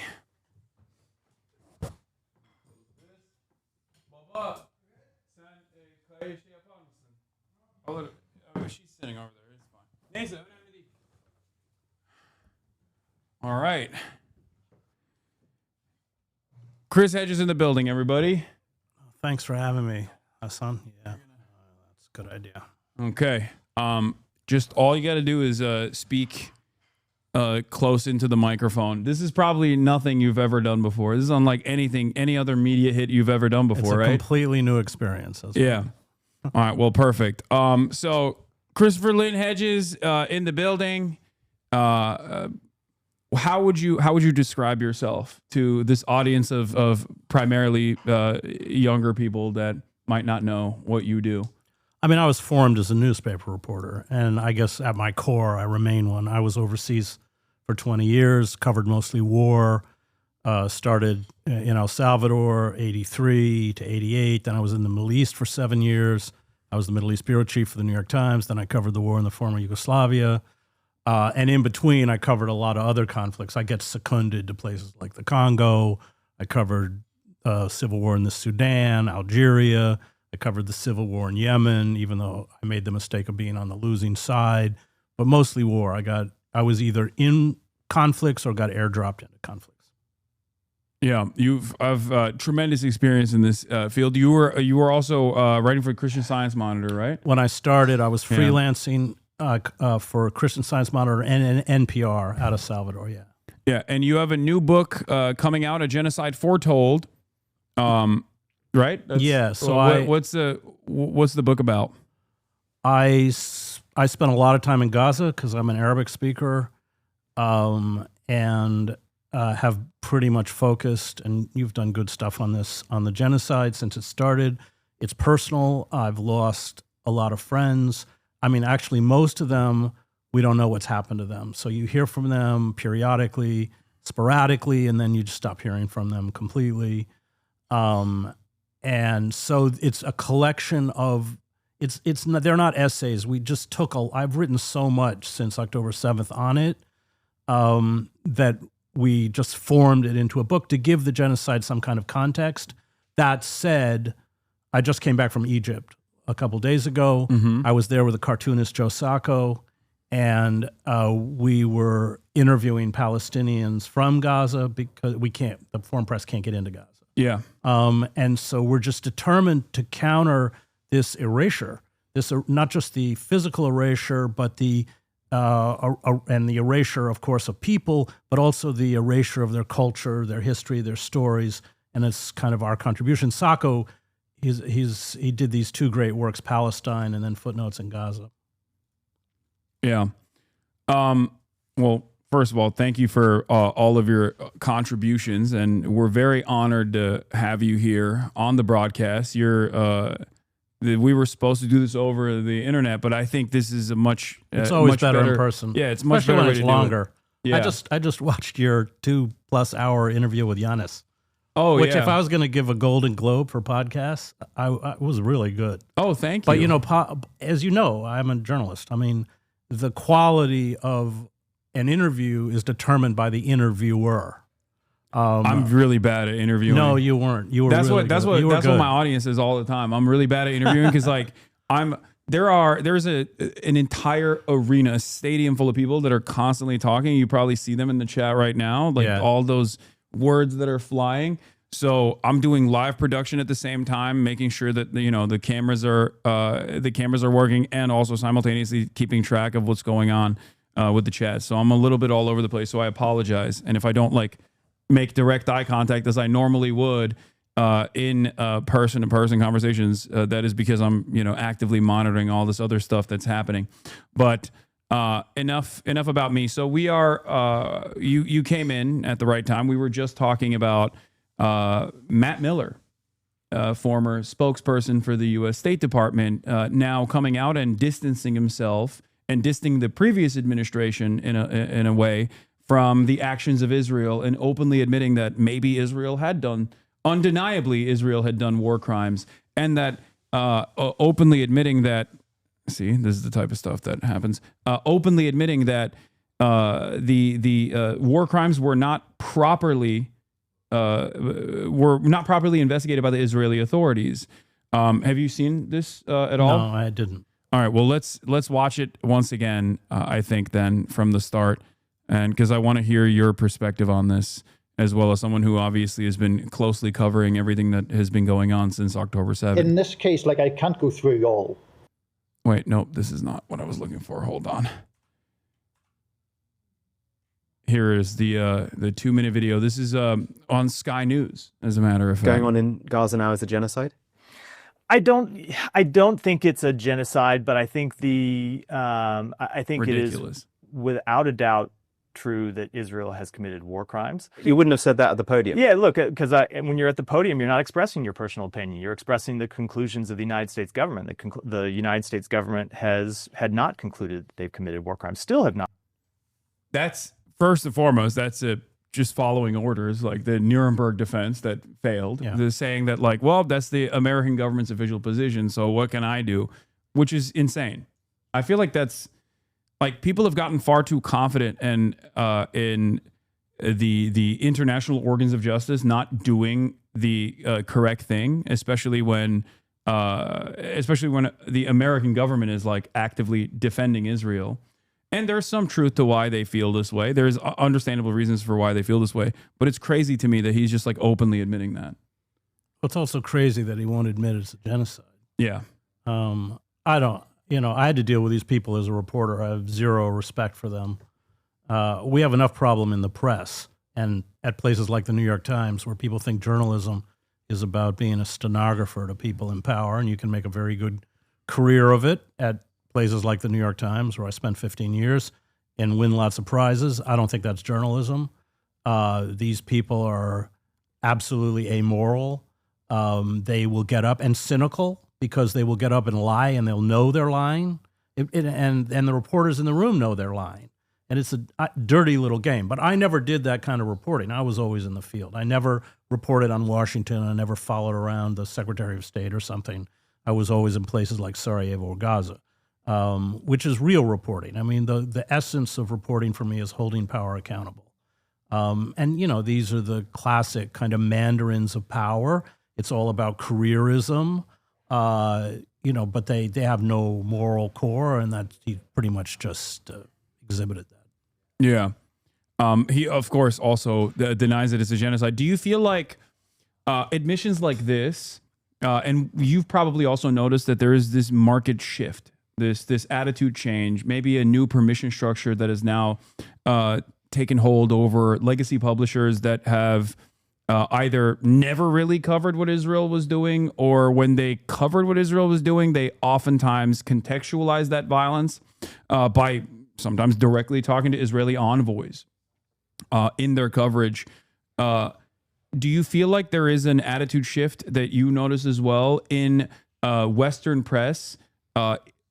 Maybe I think in the aftermath of this last round of starvation policies that Israel implemented, and all of a sudden you had Western politicians coming out and also starting to criticize Israel for the first time. Well, it's because of the starvation. I mean, you can, attempt to justify attacks on hospitals and schools by saying they're Hamas command and control centers, or Hamas uses Palestinians as human shields. It's pretty hard to justify starvation. So that's when the shift began, but they're just trying to cover their ass. They're not going to do anything. I think they're just, they recognize now that there's just no way out in terms of defending what Israel is doing. There's no way that they can at this point argue that it isn't genocide, and so they're rhetorically distancing themselves, but still sending the weapons. Yeah. And I think it's just an act of very cynical self-preservation. I agree 100%. Do you feel like that, however, creates a permission structure in Western publishers and Western legacy publishers specifically that then informs people on who the actual victims and who the actual perpetrators are, ultimately creating additional pressure because now more people are informed about the violence beyond social media? Because there has been a generational divide in the way that people have looked at Israel. If you're over the age of 40, you have primarily gotten your news and information from mainstream media for your whole life. You have a lot more trust in mainstream outlets in general than the younger generations do. You don't really rely on TikTok or social media of that sort to get your information about what's going on in Gaza. And that is still heavily, or was heavily slanted, and still is heavily slanted in favor of Israel. Do you feel as though that could lead to even more pressure, more public pressure, more protests in the streets, and maybe even a recognition from the public that the liberal democracy is a lie, that this project is over, it's done, it's in its final stage? Well, the legacy media, which I come out of, has once again failed to do even basic journalism. I spent time in the encampments at Columbia, Princeton. I have tremendous admiration for these students who, at the risk of their degrees and their status and everything else, stood up to do the right thing, were slammed by the country, by the media, and by their own universities. And what was the narrative that was peddled about these encampments? It was that they were filled with Hamas supporters and anti-Semites. Well, it's just patently untrue. Yeah. And then it's just, what angered me is that they didn't even bother to go report. I mean, if you watched closely with the New York Times, they'd race up to Columbia and go to the Hillel House and find some Jewish student who felt uncomfortable. Yeah. Meanwhile, what was it, 108 Columbia students were thrown in jail by the cops. So they fed the narrative, and this was from the beginning. So after October 7th, Columbia banned the student chapters of Jewish Voice for Peace and Students for Justice in Palestine. They hadn't even done anything yet. Yeah. There were no protests yet. Yeah. And so they fed a false narrative. And this is now being used by the Trump administration. They gave credibility to this lie. Yeah. And now this lie, which they created, is now including the Democratic Party. Let's not be Schumer was one of the worst. So 3,500 student protesters were jailed under the Biden administration. Yeah, exactly. So that now they and they were self-flagellating themselves too. You know, you saw it with Claudia Gay and all these going before the Congress. And I watched it and I thought, you know, they're going to lynch you anyway. It was a complete misreading of power and a complete misreading of motive. Like Trump cares about anti-Semitism. I mean, he's got neo-Nazis, you know, in his cabinet. And so they misread power. They gave credibility to a false narrative. And essentially what they did is hand the bullets to their own executioners. And that's what's happening. So look at Harvard. I mean, Harvard was one of the worst in terms of crushing any kind of dissent on its campus, giving credibility to this idea that, I mean, look, I've taught at Princeton, I taught at Columbia, I taught at NYU, I did my graduate work at Harvard. The idea that these places are bastions of anti-Semitism is just absurd. It's so absurd. Even Steven Pinker, who I don't think awful. I agree with any point on, literally came out in this last round of attacks against Harvard and was like, you guys are being ridiculous. Yeah, they are. Like, and it's interesting because like so many of the Harvard graduates then ultimately go and work in Republican administrations. Yeah, It's a war criminal factory for the most part. And, you know, having spent 4 years there, the left is about as welcome at Harvard as Trump. The idea that these are leftist, bastions of, exactly. But, so I fault the media, I fault the Democratic Party.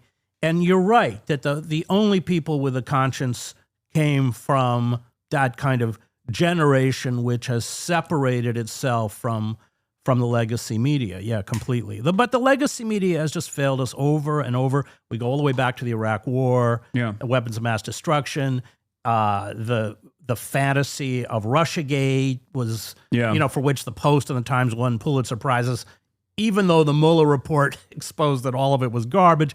It's just a complete and utter collapse of any, real pretense of journalism at all. And this is just the latest chapter of that. Yeah, I think like some of the more recent examples I would say that happened almost in real time that because I remember like covering it was when Cy Hirsch came out with his reporting initially on the Nord Stream pipeline explosion, and I could not believe that the immediate notes from mainstream publishers was, oh, maybe Russia did this to itself. Yeah, right. Which doesn't make any sense. Which was such an insane thing to say. It defied all reason. It defied all logic. And yet they still attempted to do so. Like they still attempted this narrative. And I could not believe it. It was such an unbelievable narrative. Let's just on a minute with Cy, because he's a friend of mine. He's our greatest investigative journalist, hands down, Me Lie. He's the one who exposed the images from Abu Ghraib. He's the one who imploded the false narrative about how Osama bin Laden was killed and assassinated. Well, he couldn't publish that in the United States. It got to that point where he had to publish that. I think it was in the London Review of Books. Yeah. He's been completely blocked out. And the Nord Stream pipeline he now just runs a Substack like I do because he can't. And this is, he's the dean of investigative journalism. He's what we all aspire to be. Yeah. So speaking of like active suppression, I feel like everything that's unfolding right now was decades in the making.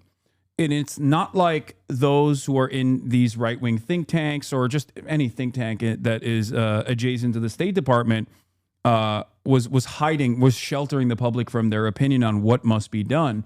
You had Project 2025 and even Project Esther coming out of the Heritage Foundation. These are all detailed reports on how to undermine or how to manipulate public consciousness and utilize the Trump administration to basically finalize the unitary executive theory, but also simultaneously make America into a full-blown tyrannical dictatorship. And the reason why I'm talking about this specifically is because I think, just like you pointed out, Trump is not a defender of Jewish people. Like, I don't think he gives a shit about Jewish people. He cares about money.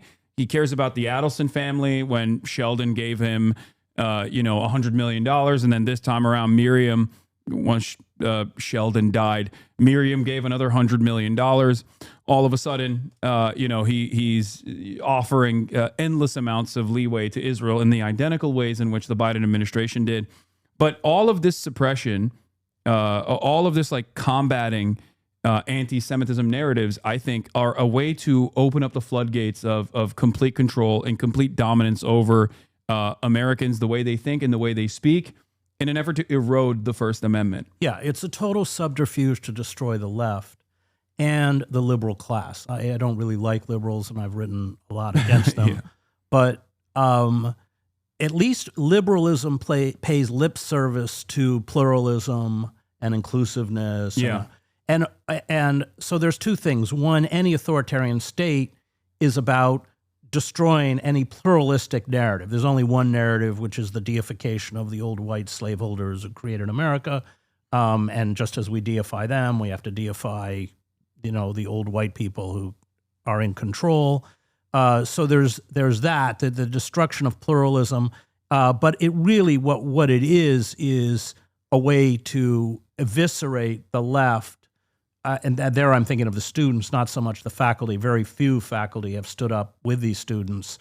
And that's what's happening. So in the name of anti-Semitism, and then you have this weird tautology where Jewish students are being persecuted by non-Jewish figures for being anti-Semitic.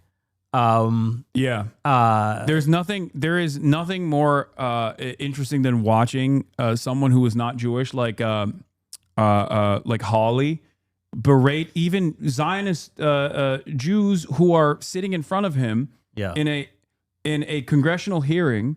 And these guys are from institutions that actively do work to suppress pro-Palestinian speech. And even they're like, well, this is a bridge too far in terms of deportations. And Josh Hawley is like yelling at them, being like, no, I know better than you on how to deal with anti-Semitism. Well, the other thing is that all the right-wing anti-Semites who are real, including in the Christian right, are given a pass because they look at that ethno-nationalist state that Israel has set up, that settler colonial project where they're eviscerating and killing people of color as a model and ignoring humanitarian law, any law, the Genocide Convention, the Geneva Convention, whatever it is. And that is, they love it. So I think the connection between the far right, who are anti-Semites, and Israel is that they are carrying out a kind of settler colonial project and white supremacy. Remember the deep divide in Israel, and I lived in Israel, between the Ashkenazi, who are of European descent, like Netanyahu, and those Jews who come from Middle Eastern countries like Iraq. There's a huge social, cultural divide. Avi Shlaim wrote a very good book about it called Three Worlds, I think it's called. Anyway, it's very good. So that's the attraction of the far right to Israel. Yet at the same time, and I wrote a book on the Christian right about a decade ago called American Fascists, the Christian right and the War in America. They, unequivocally blame Jews for killing Christ. Yeah. I mean, which isn't even true. That was really interesting, actually, that you just brought that up, because there was an IHRA definition bill that wanted to that wanted to basically make it so that any sort of criticism of Israel was declared anti-Semitic and potentially punishable by law, which again is a direct violation of the First Amendment. And Marjorie Taylor Greene yelled about getting a specific carve out where you could say that Jews killed Christ. Right. And that anti-Semitism combating bill inevitably ended up featuring this hilariously anti-Semitic canard in it. this anti-Semitic trope in the bill itself, tasked with combating anti-Semitism, on paper, and yet it gave an out to Christian fascists who wanted to say, like, Jews are still ultimately the enemy and they killed Christ. Well, the you see original sin. Netanyahu making these alliances with Hagee, Yeah. or Orban. I mean, these guys are openly have made, just spewed one anti-Semitic trope after another. But this has nothing to do with anti-Semitism. It has to do with the rise of fascism. And you have in Israel, within the Zionist project, there has always been a strain of fascism, just as there has been a strain of fascism in the American project. Go back to the Ku Klux Klan in the 1920s, which mirrored the fascist movements in Europe. And the fascist movement in Israel comes out of Vladimir Jabotinsky, who Mussolini called, I'm quoting, a good fascist, who created his own kind of Jewish version of the brown shirts. This was picked up by the radical right-wing Rabbi Meir Kahane, who I covered and knew. Same thing with the JDL. So there's always been this strain, just as there has in American society. And unfortunately for us, for the Palestinians, and for the Israelis, these strains are ascendant. They've taken power. The way I see it is, one, I see Israel as simply an extension of America. By design, it's an extension as a settler colonial state for Western powers, all the way from its inception, all the way since the Balfour Declaration. But in its current formation, it's still used as a agent of espionage and of resource-rich region and unsinkable aircraft carrier, which is why there's been so many allowances for the Israeli state to even at times directly counter the CIA, which is why, there are people within the CIA that don't like Israel for good reasons. And then there are obviously people who overpower the skeptical individuals within the CIA. But the reason why I'm mentioning this also is because I feel like people refuse to contend with that. And while Israel is an extension of America, Israel also is America's future. I feel as though a lot of our politicians are openly admiring the policies of censorship and the complete domination of an underclass, a permanent underclass that is the indigenous population. And they want to take some of those policies and bring it here, or policies that we already have in the books, they want to have closely resemble the Israeli fascist policies. Yeah, and Netanyahu, who's not stupid, says that. He says everybody thinks the future is liberal Western. That's not the future. Yeah. The future is this kind of authoritarian, neo-fascist, whatever term you want to use. And unfortunately, I think he's probably right. Yeah. And you're exactly right that the admiration, because Israel just acts without restraint. I mean, I think it's Ronan Rise and Kill, that book by Ronan Bergman, where he's about Israel's assassination program. He says Israel's assassinated more people than any other Western country. Yeah. And of course, in Gaza, targeted assassination occurs, and it's not daily. It's not just Hamas. I knew many of the Hamas leaders, but it's like they're poets, they're writers, they're doctors. Yeah. Right? When I just came from Egypt interviewing Palestinians for this book I'm doing, and what was so chilling was, and I was interviewing doctors and journalists and others, was that the moment the journalist would go off the air and go to his house, a drone would appear and kill him. Yeah. Or the moment the doctor finished his shift or was on his way to Shifa, the drone would come and kill them. And when the drones would come, they would often take out just the apartment. So you have a 4 or 5 story building. Yeah. They would take out just the apartment where that doctor or that journalist lives. So there's no question. I mean, they've killed over 200 journalists. I don't know how many doctors. Of course, what they're doing, now we see it with the starvation, is they're decapitating civil society to create just chaos. I mean, chaos, anarchy. They love it, the fact that, and I mean, this very cynical food stations they've set up in the South. Yeah, the Gaza Humanitarian Foundation. The whole idea, look, I covered the war in El Salvador, or go back to Vietnam. That's classic counterinsurgency technique. You starve a population, you set up food supply. Remember, to get to these areas where they get food, they have to go through an armed corridor of U.S. contractors and Israeli soldiers. And and it becomes a way to kind of bait. It's like baiting mice into a trap. Yeah. That's what they're doing. And what they're doing, there's a 9-mile border between Gaza and Egypt, and they're going to push all the Palestinians into these densely packed concentration camps. And they're not, by the way, they're not getting anywhere near enough food. It's just a lure. It's not like they're actually feeding anybody. Plus, all the food's dry, and nobody has any cooking oil. Nobody has any water. Nobody has any. And I think, this is speculation, but you reach a point where that cauldron of misery just is, it's already horrible. But then there are parts of that border that's just a fence. You just breach it. And, but it's clear that the intent is to depopulate all of Gaza. They've already, have achieved much of that in the north. Yeah. But they want all of it to be gone, and then they're going to turn on the West Bank. And they'll get away with it. The fact is the only impediment to stop them is the United States, because they've depleted long ago their weapons stocks. And I don't see it. Those of us who cover it are, we're really black. We're really pessimistic. And the rest of the world just watches it. Do you feel as though this market notable shift in attitude, turning Israel into a pariah state, at least in the eyes of the Western world, which is basically the last bastion of defense of Israel? Because popular consciousness in the global South has always seen the truth about Israel being a settler colonial apparatus for Western superpowers. But now you have, at least in my experience, I've been an advocate for Palestinian emancipation for a decade plus in my professional media career, and I've never seen this level of animosity, anger, and resentment correctly applied to Israel from regular people, right? From everyday average people that don't pay too close attention to what's going on in the news at all.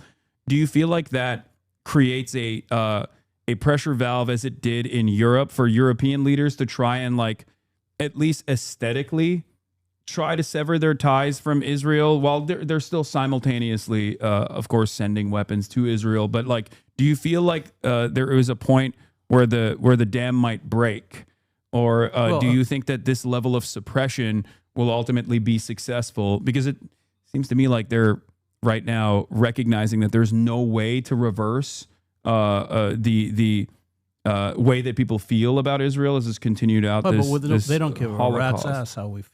The Democratic Party doesn't function as a political party.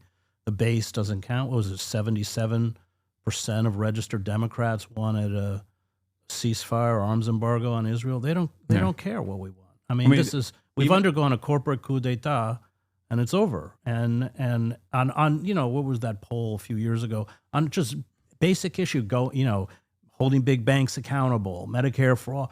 These all have majoritarian support. It doesn't matter. Something as basic as Joe Biden being senile was seen by Americans who don't pay close attention to the news. Many people, 75% of all Americans, wanted Joe Biden not to run in 2022. And now you have the likes of Jake Tapper running selling his book, running this propaganda tour, saying I was one of the brave ones to actually call this out. How could we have been duped? It's no one was duped. No one was duped. Everyone saw it. And all of these people like Jake Tapper, I saw the segment you did on Tapper, which I loved almost as much as your takedown of the odious Jordan Peterson. No one was duped, and the press and the Democratic Party would come out and lie. Oh, I just had a meeting with him. He's really sharp. So the press was completely colluded in this lie, this cover up of his senility. But again, there's a great book by the Egyptian American author Omar Hadid. It's called "One Day Everyone Will Have Been Against This." He's really good. He's a good writer too. And that's it. So, that's what, as soon as this is over, everybody will furiously rewrite their own history to hide their own, moral bank. And this is, of course, classic liberal action. it's like the civil rights movement. You Yeah. know, everybody stood up for, the equal rights for blacks. And, Biden he was awful. Biden. Oh, yeah. Biden was Strom Thurmond's puppet. He Yeah. opposed busing. They whitewashed their own past. And that's what'll happen again. And the media is, it's really awful. The media is just imploded. I'm old enough that I remember, look, the New York Times is an elitist publication. I know they've never been good on Israel, but there used to be at least a certain fealty to verifiable fact. I always say as a newspaper reporter, we manipulate facts. And I've written hundreds and hundreds of news stories. I can take the same facts and spin it any way you want. Yeah. And if I care about my career, I can spin it in such a way that it gives you a false impression. It's factually correct. But the good reporters, they care about the truth, and they will use those facts to communicate the truth. Look, there used to be a place for people like me at the Times. There is no place anymore. I think the way I describe it to people, because I'm friends with a lot of fantastic journalists that still work at these publications, and the way I've seen it from my conversations with them is that, like, they see what's going on, they want to cover it to the best of their ability, but the editorial control is severe in this process, especially nowadays. I feel like, whereas in the past, like even Seymour Hersh, like he was... Seymour worked at the New York Times. Yeah, exactly. He left because they wouldn't publish his expose on Gulf and Western. Yeah, but even he was at the Times. But exactly, and I think that also allowed these institutions to have a tremendous credibility, because they were like, well, we're doing the propaganda on the one side, but we're also uncovering some heinous truths. So I'll tell you how it works. So I was overseas, so I was on the ground. So let's say I'm in Gaza. I spent a lot of time in Gaza. I would write a story, and then there were two ways the New York Times neutered it.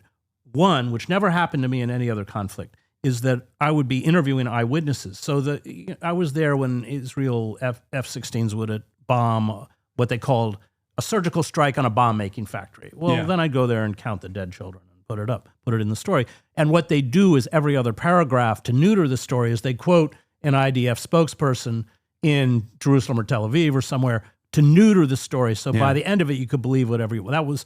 That didn't happen to me in Bosnia, although I still had problems. So you reported something in Bosnia, and then you have this powerful Washington bureau, and all these reporters, they make their living by kind of doing lunch, it's all about access.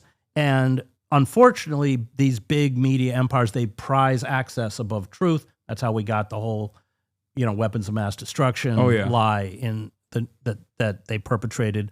And so you're not only fighting, in my case, Bosnia over the Clinton administration, which did not like my reporting, but you're also fighting your own Washington bureau. And the way they would neuter it there is they'd run my story, sometimes on the front page, but then they'd run the official version. My favorite story of that is, just to show you how absurd it is, I covered when the plane crash for Ron Brown crashed. I was in Croatia.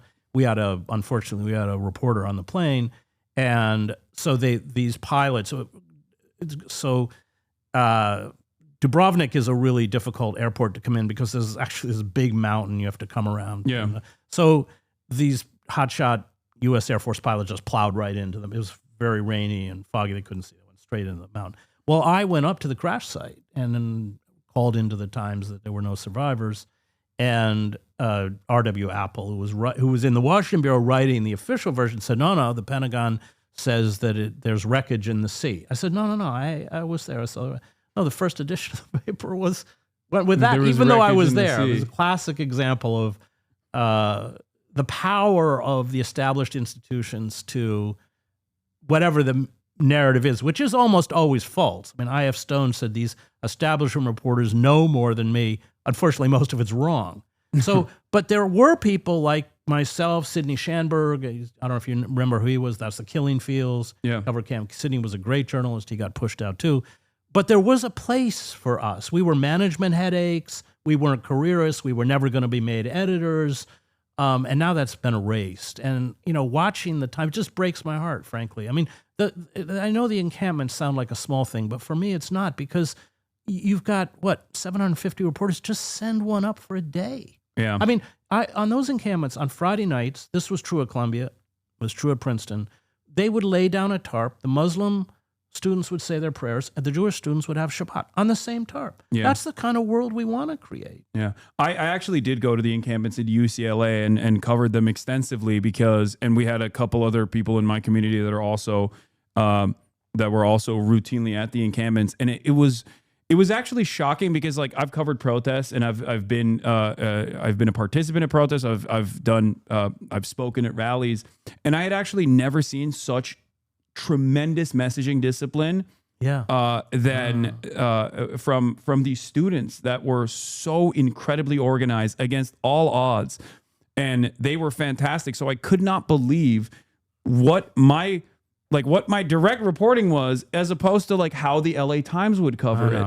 And they were met with so much resistance from both the administration and so much resistance from the police force and of course counter protesters that were not from the school that were there and caused physical harm. Well, attack them while the cops stood by and watched. Exactly. And it was shocking to recognize that. But I guess like being 33, like my assessment, like I didn't grow up in an environment. I lived in the weapons of mass destruction environment. So like my assessment always is that, yeah, of course they're going to lie about certain things. And that's a part of what I try to do is like explain to my audience, like hold their hand through the process of like looking at media coverage, always explaining to them that there is like going to be instances of omission and try to bake in media literacy, force feed media literacy in that coverage, even though I still, of course, rely on mainstream reporting for that because no one else has access. So the lie of, let's be clear, the lie of omission is still a lie. Yeah. And that's very effectively used. Yeah. I mean, it's just another abject failure. And, in a way, these legacy media outlets are just committing suicide, I think, by doing this. Yeah. I mean, who watches MSNBC or CNN or, and also, let's be clear, these people aren't journalists. I mean, people like Jake Tapper, they're what's her name? Rachel Maddow. Yeah. I mean, what does she make? $10 million a year? I can assure you no real reporter makes $10 million a year. Yeah. They're, celebrities. But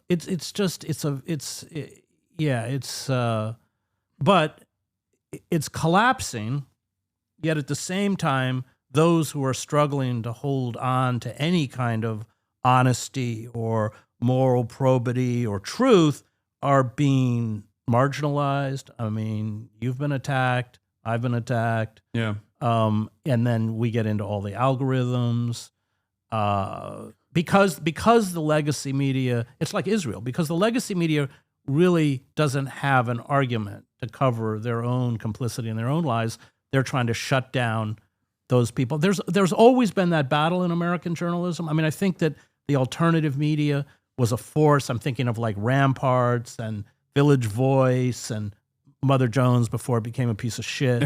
And all of these publications, The Nation before it decided to sign on for the Democratic Party project. But all of these publications, they forced the legacy media to do their job because like COINTELPRO, I mean, that was broken, I think by Ramparts, but it comes out of the alternative media like Julian Assange. Let's take Julian, who's a friend of mine, very good friend of mine, and who for 14 years, I mean, I went to London, covered all his court cases, who I think is the greatest journalist of our generation, hands down. But when Julian, when the WikiLeaks, the Iraqi war logs, and everything came out, you had the legacy publications, El País, The Guardian, Der Spiegel, I think, or I don't remember, the New York Times. They all published it. Why? Because if they didn't, they would have been exposed for who they were. But what you saw is as soon as they were published, they set out to destroy Julian because they never, I come out of these, or they hated Julian for what he had done. Yeah. And they were, the media, including The Guardian or Bill Keller, who was my executive editor at the New York Times. He was actually my foreign editor. I mean, it was vicious. And it was vicious because Julian did, he ripped back the veil on the inner workings of empire and showed it. And these people are tools of empire, propagandists for empire. Yeah, no, absolutely. I think what you're saying is something that I'm like, obviously nothing I do is even remotely comparable to the sacrifice of the likes of Julian Assange, of course. But I see this in a smaller, like in a microcosm, in a much smaller capacity with my coverage as well, where you have someone who works for the Israeli state, the ADL, I call them the Apartheid Defense League. Oh, I saw this. Jonathan Greenblatt, after any kind of like violence occurs, he will rush to CNN, and today he did it with Fox News to immediately say it's Hasan Piker. I saw it. We have to deplatform him. But he's blaming you for the assassination of the two. Yeah, and he's also blaming me now for the Aurora, Colorado thing, where this guy tried to throw Molotov cocktails at like people that were doing a pro-Israel march for releasing the hostages, and it's crazy because on the one hand, they're giving a lot of allowance to Jonathan Greenblatt to say certain things, but on the other hand, they also not Aurora, Boulder, Colorado. I apologize. But also on the other hand, there is this noted shift in tone where these headlines are no longer applying passive voice to the violence that the Israeli occupying force is subjecting Palestinians to. So there is this attitude shift, but they're still holding on to like the people that have been correctly reporting, the people that have been correctly reporting on all of the atrocities, where they're trying to single people like myself out and say, no, these guys are bad. And I don't know where this goes in terms of like the active deplatforming initiatives, because whether I'm deplatformed or not is not going to change the dynamic, because at the end of the day, people still see the dead children. Yeah. They still see Israel's unlimited violence and starvation campaign on the Palestinian population. And I feel like the toothpaste is out of the tube at this point. There's no way to put it back in. Yeah, but they're desperate. I mean, it's their desperation. And they don't have an answer now. And so what they're doing, and it's very crude, is just trying to censor anyone with a significant media platform like yourself. So I was very outspoken against the call to invade Iraq. I came out of the Middle East. I spent a lot of time in Iraq. Yeah. I knew that Iraq had nothing to do with 9/11. And there were two things that when I was eventually booed off of a commencement stage, and then I was issued a formal written reprimand by the New York Times for quote unquote impugning the impartiality of the New York Times.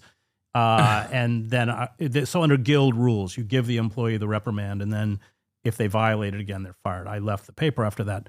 But what was interesting was the assaults that were, and I was lynched by right-wing media, and the same as you've been here. But many of the people who lent credibility to that assault were liberals, George Packer or Michael Ignat, all these kinds of figures.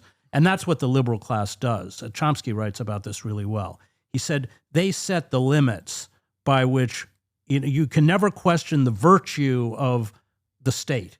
You can question its excesses, but you can't question its virtue. And then what happened after the war and everything, when it all went bad, is that the people who were right were not resurrected. Yeah. It's the people who were wrong, people like Thomas Friedman and all these figures.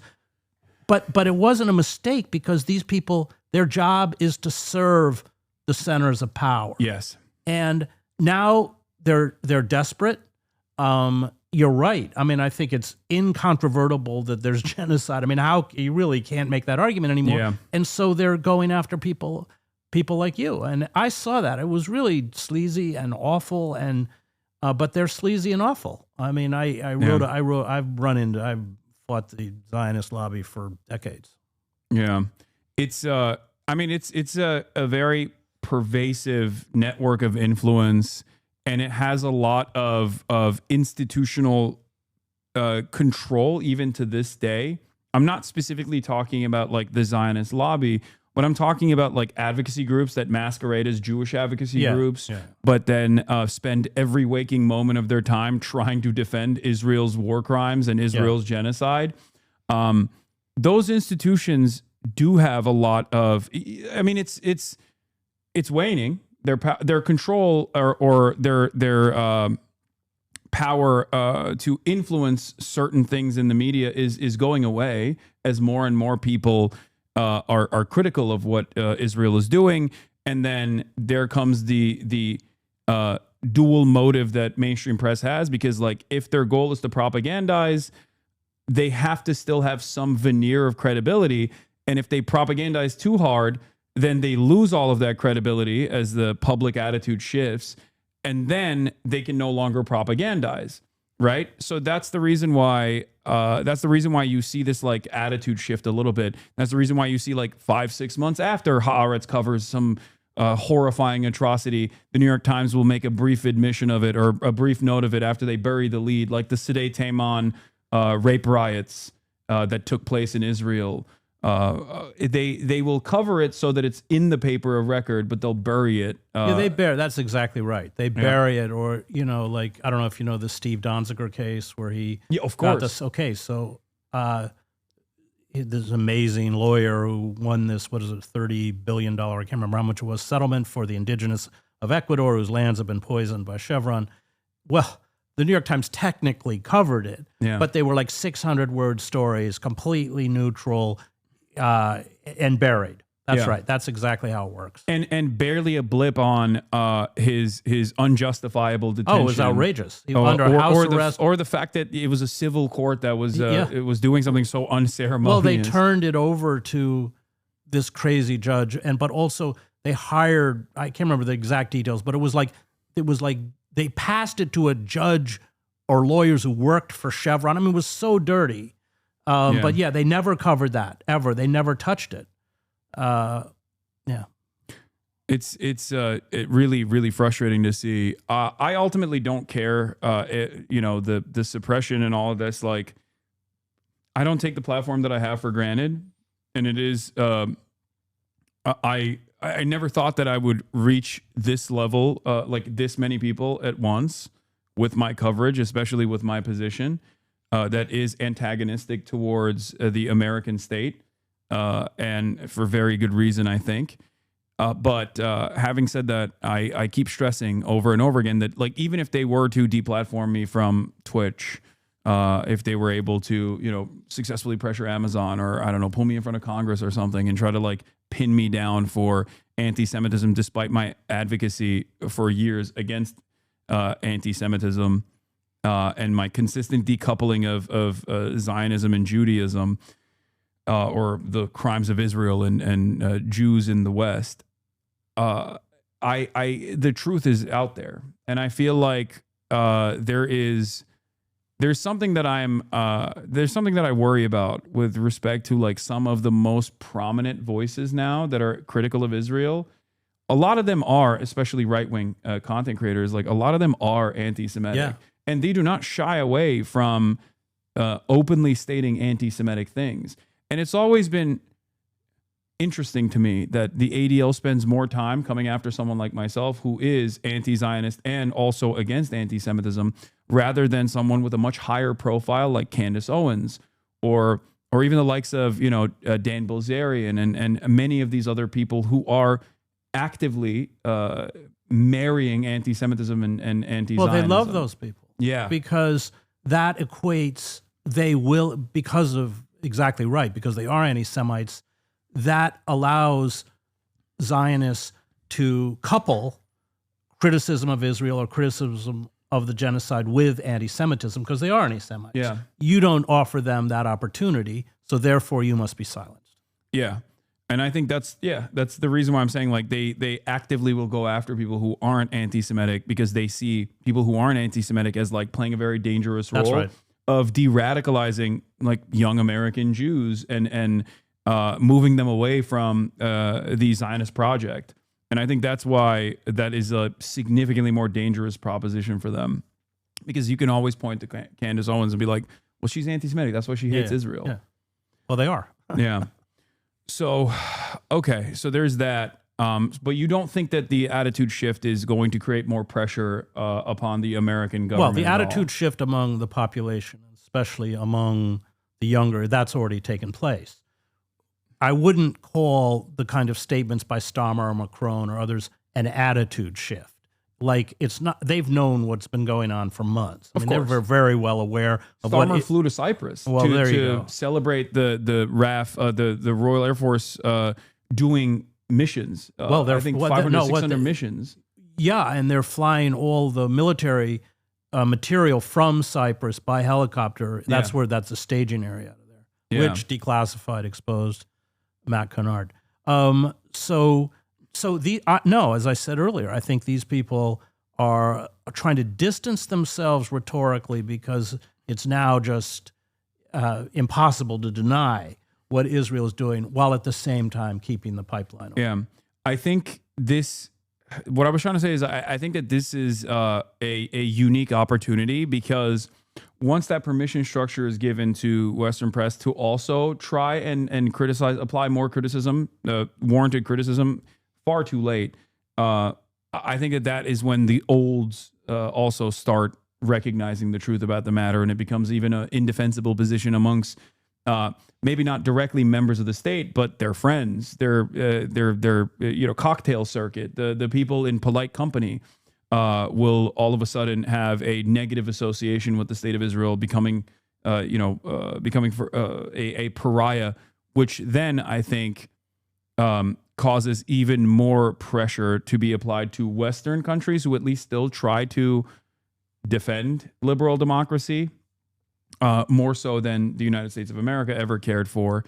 And I think that any kind of like severance of ties from Israel and America, because we are partners in this genocide, will then make it even more difficult to continue this pressure campaign. That's what I think. I don't know if it'll happen. I don't know if this will actually change the trajectory of American foreign policy. They seem very firmly committed, but I still hope that eventually it will make it so that this is unsustainable for even the American political class. Yeah, the problem, Hasan, is that we're just weeks away now.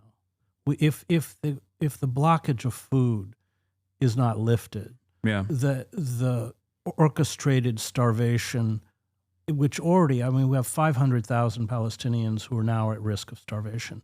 We're really so close, and Israel knows it. And I think that what you say is true, and I think Israel also understands that that's true, and therefore this is their window of opportunity, and they're going to use it. Yeah. So, I mean, Israel and the United States are already pariah countries. I mean, completely. I mean, look at the votes in the UN. What can we get to support? I mean, can they get 10 countries to support them or something? We're already pariah countries. Yeah. And in the long term, as generations shift, the attitudes will shift. I think that's right. But I think for my fear is that we have such little time left to stop what's happening. Okay. I mean, it's devastating, but it's true. Yeah. I mean, even in this last moment, they are, again, using the delivery of aid as a way to further starve the Palestinian population, trap them. Well, it's what we did with strategic hamlets in Vietnam. It was the same. You destroy all the rice paddies, and the only way you can eat is to go to these armed, in essence, ringed, armed enclaves, which were totally controlled by the U.S. military, the South Vietnamese. That's the only way you can get food. But here, they're not even making a pretense of giving anywhere near enough food for, some 2 million Palestinians who are there. It's just that when they're starving, they're desperate. And so even, that's when we've seen the rioting. What I think the numbers are 20 people have been killed now trying to get, it's really, really cynical and really dark.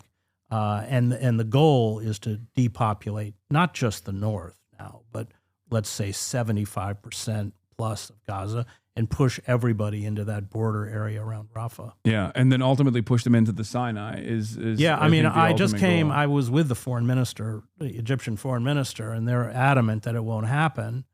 But given having lived in Israel and given Israeli hubris, coupled with racism.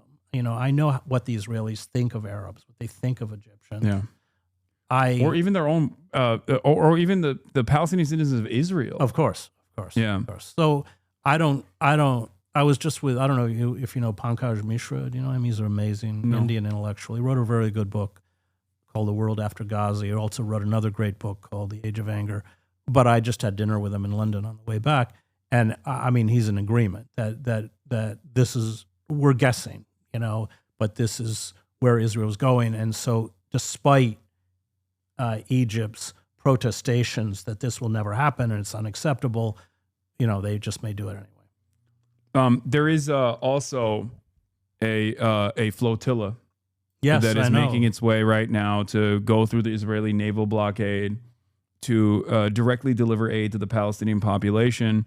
And there are Irish actors like I believe his name is Liam Cunningham, if I'm not mistaken, Greta Thunberg, and numerous other people that are involved in this. And you have, well, I mean, obviously you're familiar with Mavi Marmara. Yeah, of course. But you have the likes of Lindsey Graham basically saying, like, I hope Israel shoots they will. Don't worry. I mean, this flotilla down and drown these people as they did. Well, they didn't drown them last time, but like they shot the previous aid ship miles off the coastline of Malta. I know. Thousands of miles away from the Israeli coastline. I know. Well, and it didn't even make a blip in Western how many people press. died on the Mavi Marmara? It was 8? I think it was 14. 14. If I'm not they mistaken. Just killed them. Yeah.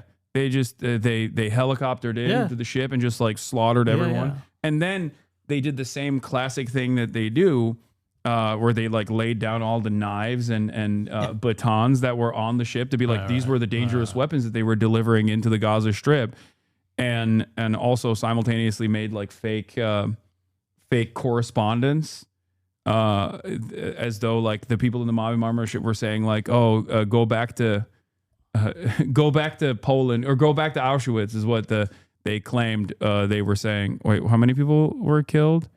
Maybe it was 9. I might have gotten it wrong. I mean, let's be clear. Israeli commandos helicoptered onto the ship with long-barreled weapons and shot people. Yeah. I mean, it wasn't a drone. It wasn't from a distance. This was up-close killing unarmed activists. Yeah. 9 killed, 40 injured. Yeah, they doctored images or doctored audio to be like, they said, remember 9/11. Right. Well, as though that was like a warranted response to just like slaughter everybody. Remember when they hit the Israelis bombed that hospital? I forget which one it was. I think it was in southern Gaza. And then they released this video of like rockets, like from Islamic Jihad or somebody going off. Oh, Al-Shifa, yeah. Was it Shifa? Or no, Al-Ahli. No, Al-Ahli. And Yeah. so even the New York Times exposed them. They said, the timestamp doesn't work. It's completely bullshit. Yeah, that was a lot of visual forensics teams very quickly were disparaging the Israeli counter narrative.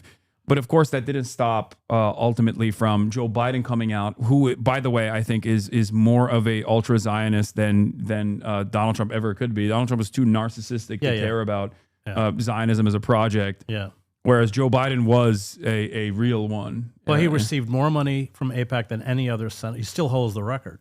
Wait, I didn't know that. Yeah. Really? More money from AIPAC than anyone who's ever served. Well, he's in the also Senate. been like in the Senate for a very long time. That's probably part of it too.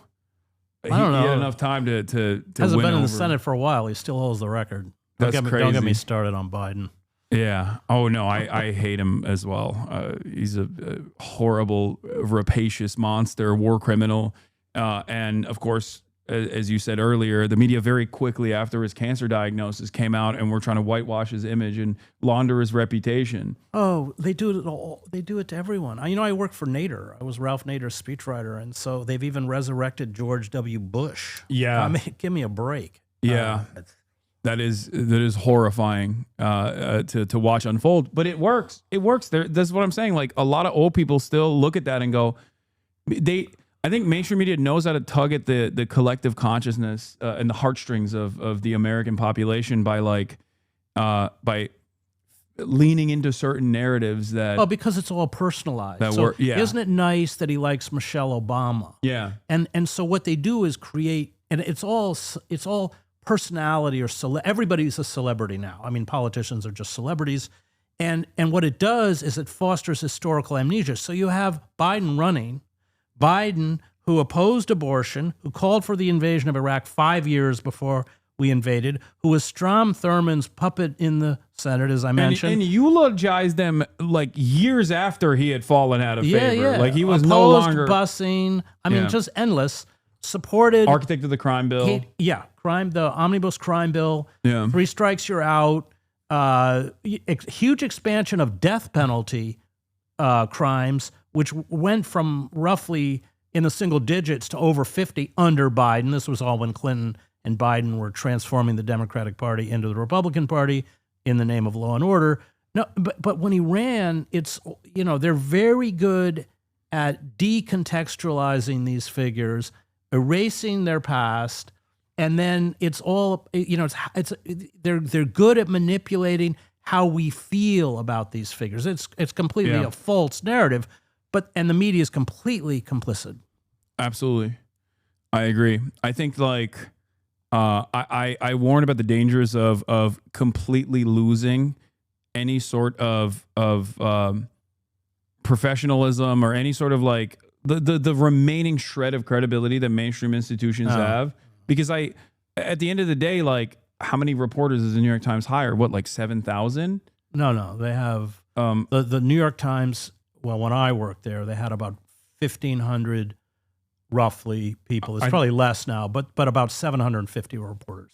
Oh, okay. Well, maybe I'm wrong about this, but I feel like there's New York Times. They don't have 7,000 reporters. That's New York Times, unless you're counting freelance or something. Yeah, they might. Yeah, I think it's with the freelancers. Okay, it's 1,700. Okay. Yeah, but that counts editors, journalists. See, you only have about 750 reporters. The point I was going to make is regardless of how many they have, it's this is incredible. This is immensely valuable. That's not. I know. There is no independent outlet that can make up for this lack of coverage. So when nobody trusts the New York Times because they just keep using the remaining shred of credibility they have to propagandize for positions that the average dumb guy can even understand is wrong, all of a sudden it's over. There is no unifying unifying credible institution that is going to cover things truthfully, even by accident. Well, the problem is the alternative media doesn't have the resources to hire reporters. Yeah. So, I mean, what you do is great, and you may go out and do periodic reporting, but the internet, because it used to be that you needed these news organizations to connect sellers with buyers. Now, with the internet and all of our personal profiles are, well established within the system, they don't need that intermediary. And that's that first classified advertising. That was 40%. That went, but then this went, and so that's what scares me. That and I talk to these kids in journalism schools. Great, but there's almost no place for them to go. Yeah. And if they go to the New York Times, it's hard to get a job at the Times, and it's a very careerist-oriented institution. And so there aren't rules written on the walls, but what's going to get you in trouble and what isn't. You want to advance your own career.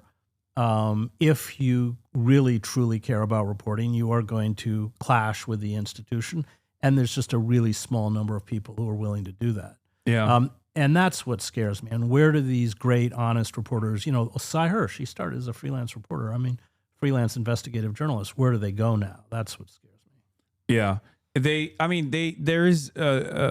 can do stuff in alternative media, but it's not the same in terms of its broad coverage. The most, as you acknowledged earlier, the most that we can do in the independent media sphere is basically try to expose as many truths as possible, and then maybe with the additional public pressure, get institutions like the New York Times to start leaning in the direction of the truth, so that they don't lose every aspect of their legitimacy. I think, having worked there, it's a Byzantine organization. They're completely self-referential.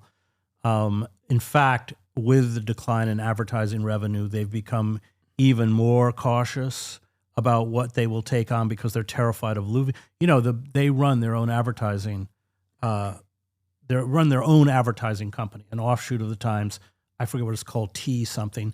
Well, their biggest client, Chevron, which is precisely why they weren't going to cover Donziger. Yeah. The Times has always focused, and these are their numbers, that 30 million upper class or upper middle class, that's always been their target. The rest of the country can go to hell. It's why they don't cover New York. It's why they don't cover poor people. It's why they don't cover labor. It's why all of their sections are about the difficulty of maintaining the second house in the Hamptons, like who has a second house in the Hamptons. That is their primary focus. That is where they make their money from. And it's interesting that as they shifted to digital subscribers, so they had a huge uptick in digital subscriptions after the first election of Trump. And digital subscribers are much more fickle than people who got the old paper copy. Yeah. They're fickle in the sense that they'll cancel the subscription and they pay less.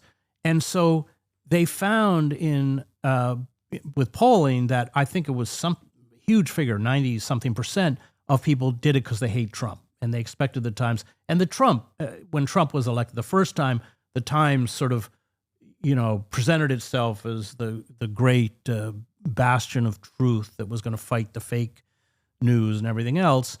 But what happened was they started catering to that clientele. And that's where you got the Russiagate stuff. And they don't pay a price for it because it's what the people who subscribe to them want to hear. Yeah. And that makes commercial sense, but it's devastating for journalism. It's the same principle behind something that I've noticed is you'll never get punished for being wrong if you are wrong in the direction of the State Department. Well, you only get elevated. Right. You only get elevated if you're wrong in the direction of the State Department. You could say a million different falsehoods about Israel in defense of Israel.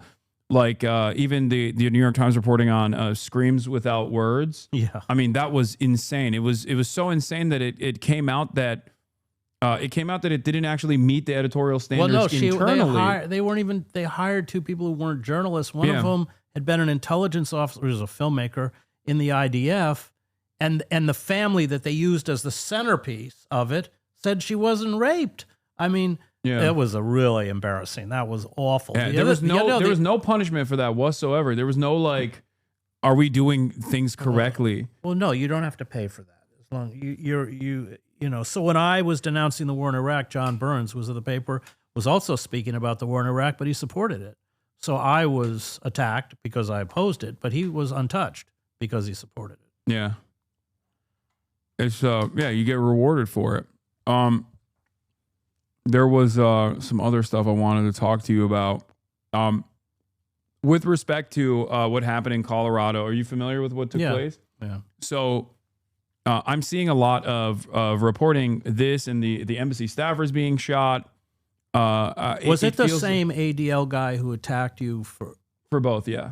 Same guy. It's Jonathan Greenblatt. He's the president of the ADL. Oh. Yeah. He's I jokingly say I'm his white whale. Like he's not going to stop until I'm sufficiently deplatformed. And it's interesting because there are a lot of Hasbro rags that will immediately work the SEO. Like every now and then a mainstream institution will write an article about me that will not even scratch the surface of my positions that they consider to be too radical, but it's almost like a nod by individual journalists who are we're trying to say this person is a person of credibility.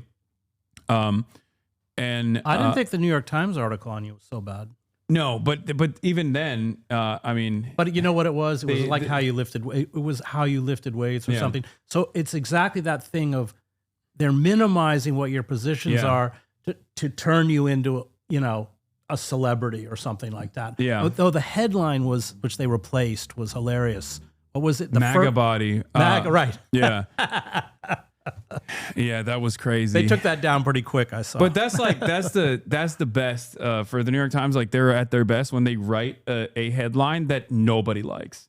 Like Republicans get mad at that, and liberals get mad at that too, and that's like perfect because it drives clicks, I guess, for the article itself.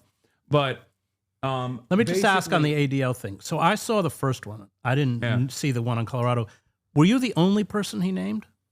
No. By name. By name, yes. Yeah. Oh no, I think there was a TikToker this time. He no, named but I'm talking the well. first time around. First time around, I was the only just person you. he named. Yeah. Yeah. This time he named some TikToker named Guy Christensen, I believe, who's gotten a lot of like coverage from the New York Post. I'm not entirely familiar with what he said, but this time he named both of us, and then very quickly moved on to. And the speakers at college campuses. Oh, did he? Like the student protesters on college campuses, they're responsible for this. And what I really want is whether it's social media influencers on Twitch and YouTube like Hasan Piker or other kind of promoters of hate on YouTube and TikTok like Guy Christensen, or like, you know, these speakers at these graduations. It just happened the other day at MIT, spreading blood libels about the Jewish people or the Jewish state. It creates the conditions in which this kind of act is happening with increasing frequency. We've got to stop it once and for all. I hope the Trump administration will do just that. I feel so left out. Yeah. I think what's really interesting about this, well, what's really damaging and dangerous about this is that like I don't think these guys genuinely comprehend that for the average American, I feel like the average American is very selfish, right? And they don't necessarily care about everything that's going on, even though they think like, yeah, this is really messed up. Like, oh, the children are dying. I don't like that. Our taxpayers are funding this genocide. I don't like that at all. But when you are engaging in censorship, that does directly impact Americans in a way that they are. It's worse, Hasan. They're not just engaged. What they're doing is essentially accusing you, when he uses the term blood libel, of an accessory to murder. That's what he's doing. It's not just censorship. And the danger of that, I've dealt with it, is that you just need one lunatic who believes it. I mean, that's how Yitzhak Rabin died. I was assassinated. I covered the Netanyahu rallies when he was running against Rabin, and they were putting Rabin in a Nazi effigy because of the Oslo peace agreement and burning it.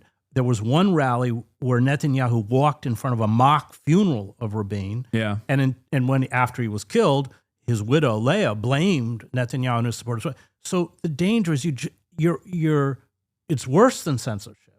And what he's doing is essentially greenlighting some fanatic to carry out a revenge act for your responsibility or sanctioning of murder. That's really what's happening. It's far graver. Yeah.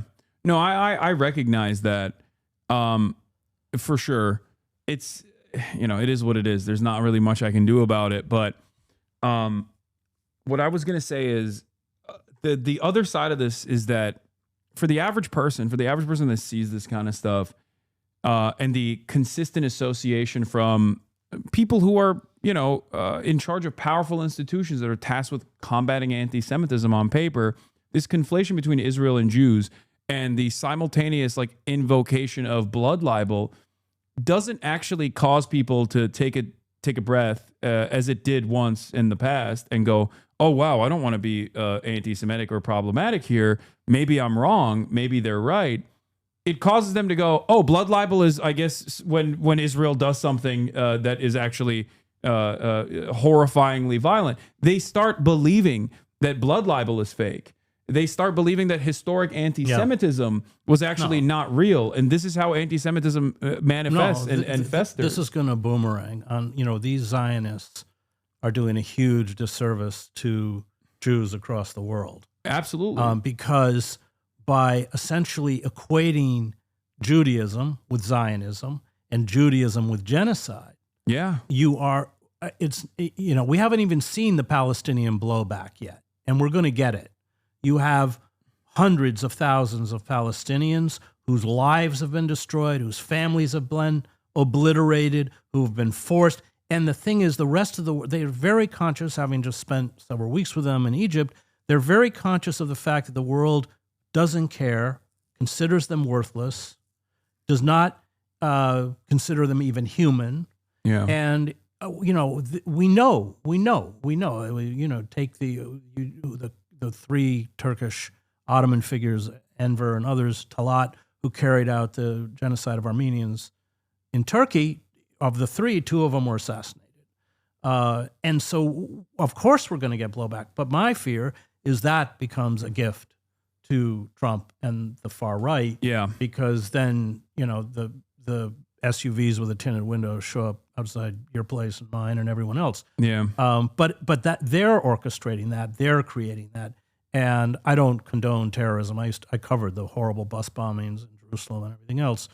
At the same time, it is unfortunately a natural human reaction when your people look at the Sobibor uprising, which was then the uprising by Jewish inmates, when that famous moment when they break in and this Jewish inmate is stabbed, by his own admission, stabbing this German, going, "This is for my mother, this is for my father, this is for..." Well, none of us would act any differently. Yeah. But that's coming. And we're already seeing, of course, glimpses of it with like the Boulder, Colorado thing and the killing of the two young Israeli embassy employees. Staffers, of course, but this is what happens. I mean, remember one of the things that triggered Kristallnacht was the murder of a minor Jewish French in France, but it was a German diplomat by Herschel Green. Oh wow, you're good. I think. I remember. I forget his last name. Yeah. There's David Frankfurter as well, who famously went to Switzerland and assassinated a Nazi figure that was in Switzerland at the time. But yes, it's interesting that there are so many parallels between like understandable partisan resistance and Jewish resistance against the Nazi regimes all around. Far before the final solution, far before like the death camps as well, because of the open suppression of Jews existing in public in Germany and many other places and being sent to concentration camps. When I covered the war in Salvador, one of the founders of Med San Damon, her name was Alina Margolis. She came down for 6 weeks every year to work in the refugee camps. She had been in the Warsaw Ghetto. She had been married to Marek Edelman, who was the deputy commander of the Warsaw Ghetto Uprising, the only one who survived. And they hated the Zion. They were Bund. They were socialists. They were atheists. They were, but it was a Jewish Bund organization. So as soon as Poland was occupied, they went underground to form armed resistance. But the Zionists kept trying to negotiate and kept ratting them out. And after the war, and the big moment for them was they smuggled somebody to Hungary because Hungary didn't deport its Jews until very late. Yeah. So they smuggled someone to tell them about Treblinka. And what happened was the wealthy Jewish leaders, 1,500 of them, Eichmann actually flew to Budapest, and they gave him a lot of money, and they got to leave to go to Palestine. And they didn't warn the rest of the Hungarian Jews who were slaughtered. I mean, a huge percentage of them were killed. And she never forgave them for that. Yeah. I asked her how, because they had a ghetto fighters kibbutz. So I asked her, what was it like when you first went to Israel? She said it's a nation run by collaborators.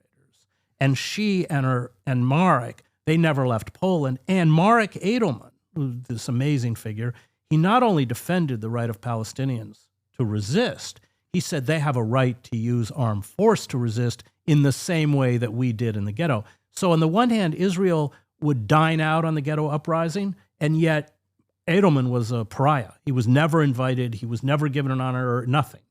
And I think that history of the conflict with Zionism, within Judaism itself, is often lost. Yeah, because I feel like there is this dual purpose of the Holocaust where everything I've read about Israeli society is so critical of the survivors of the Holocaust. Well, that was true at the beginning. So in the 50s, they were an embarrassment. Yeah. Then what happened was they became a very useful political tool. Yeah. That didn't happen until, let's say, roughly almost 2 decades after the Israeli state was founded. Yeah.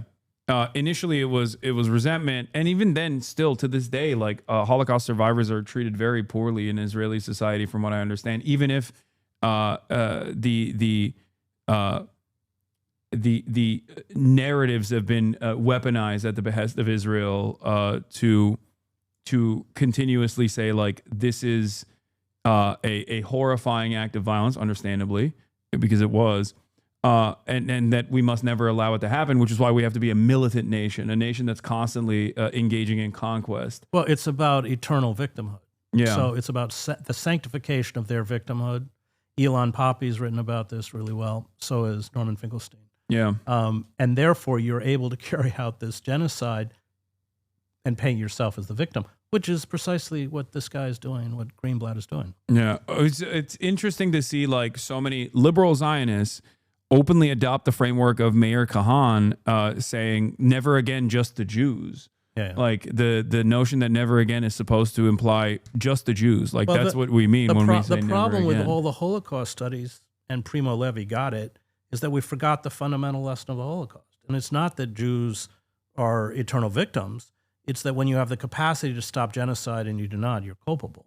Yeah. And this is a really, for me, you know, of course it's personal because I've spent so much time in Gaza, but I think this is a really seismic moment in history. The global South, I don't think that Israel's going back from this, but more importantly, we in the global North have exposed who we are. It's just the mask is dropped. Yeah. And as you see the breakdown of the climate and migrants fleeing, you know, this savage industrial violence, which is perpetuated by Israel, by the UK, by France, by Germany, I worry that this becomes the template, you know, to these global sort of climate fortresses in the North will then just kill with unmitigated savagery the way Israel and the United States, of course, is killing in Gaza.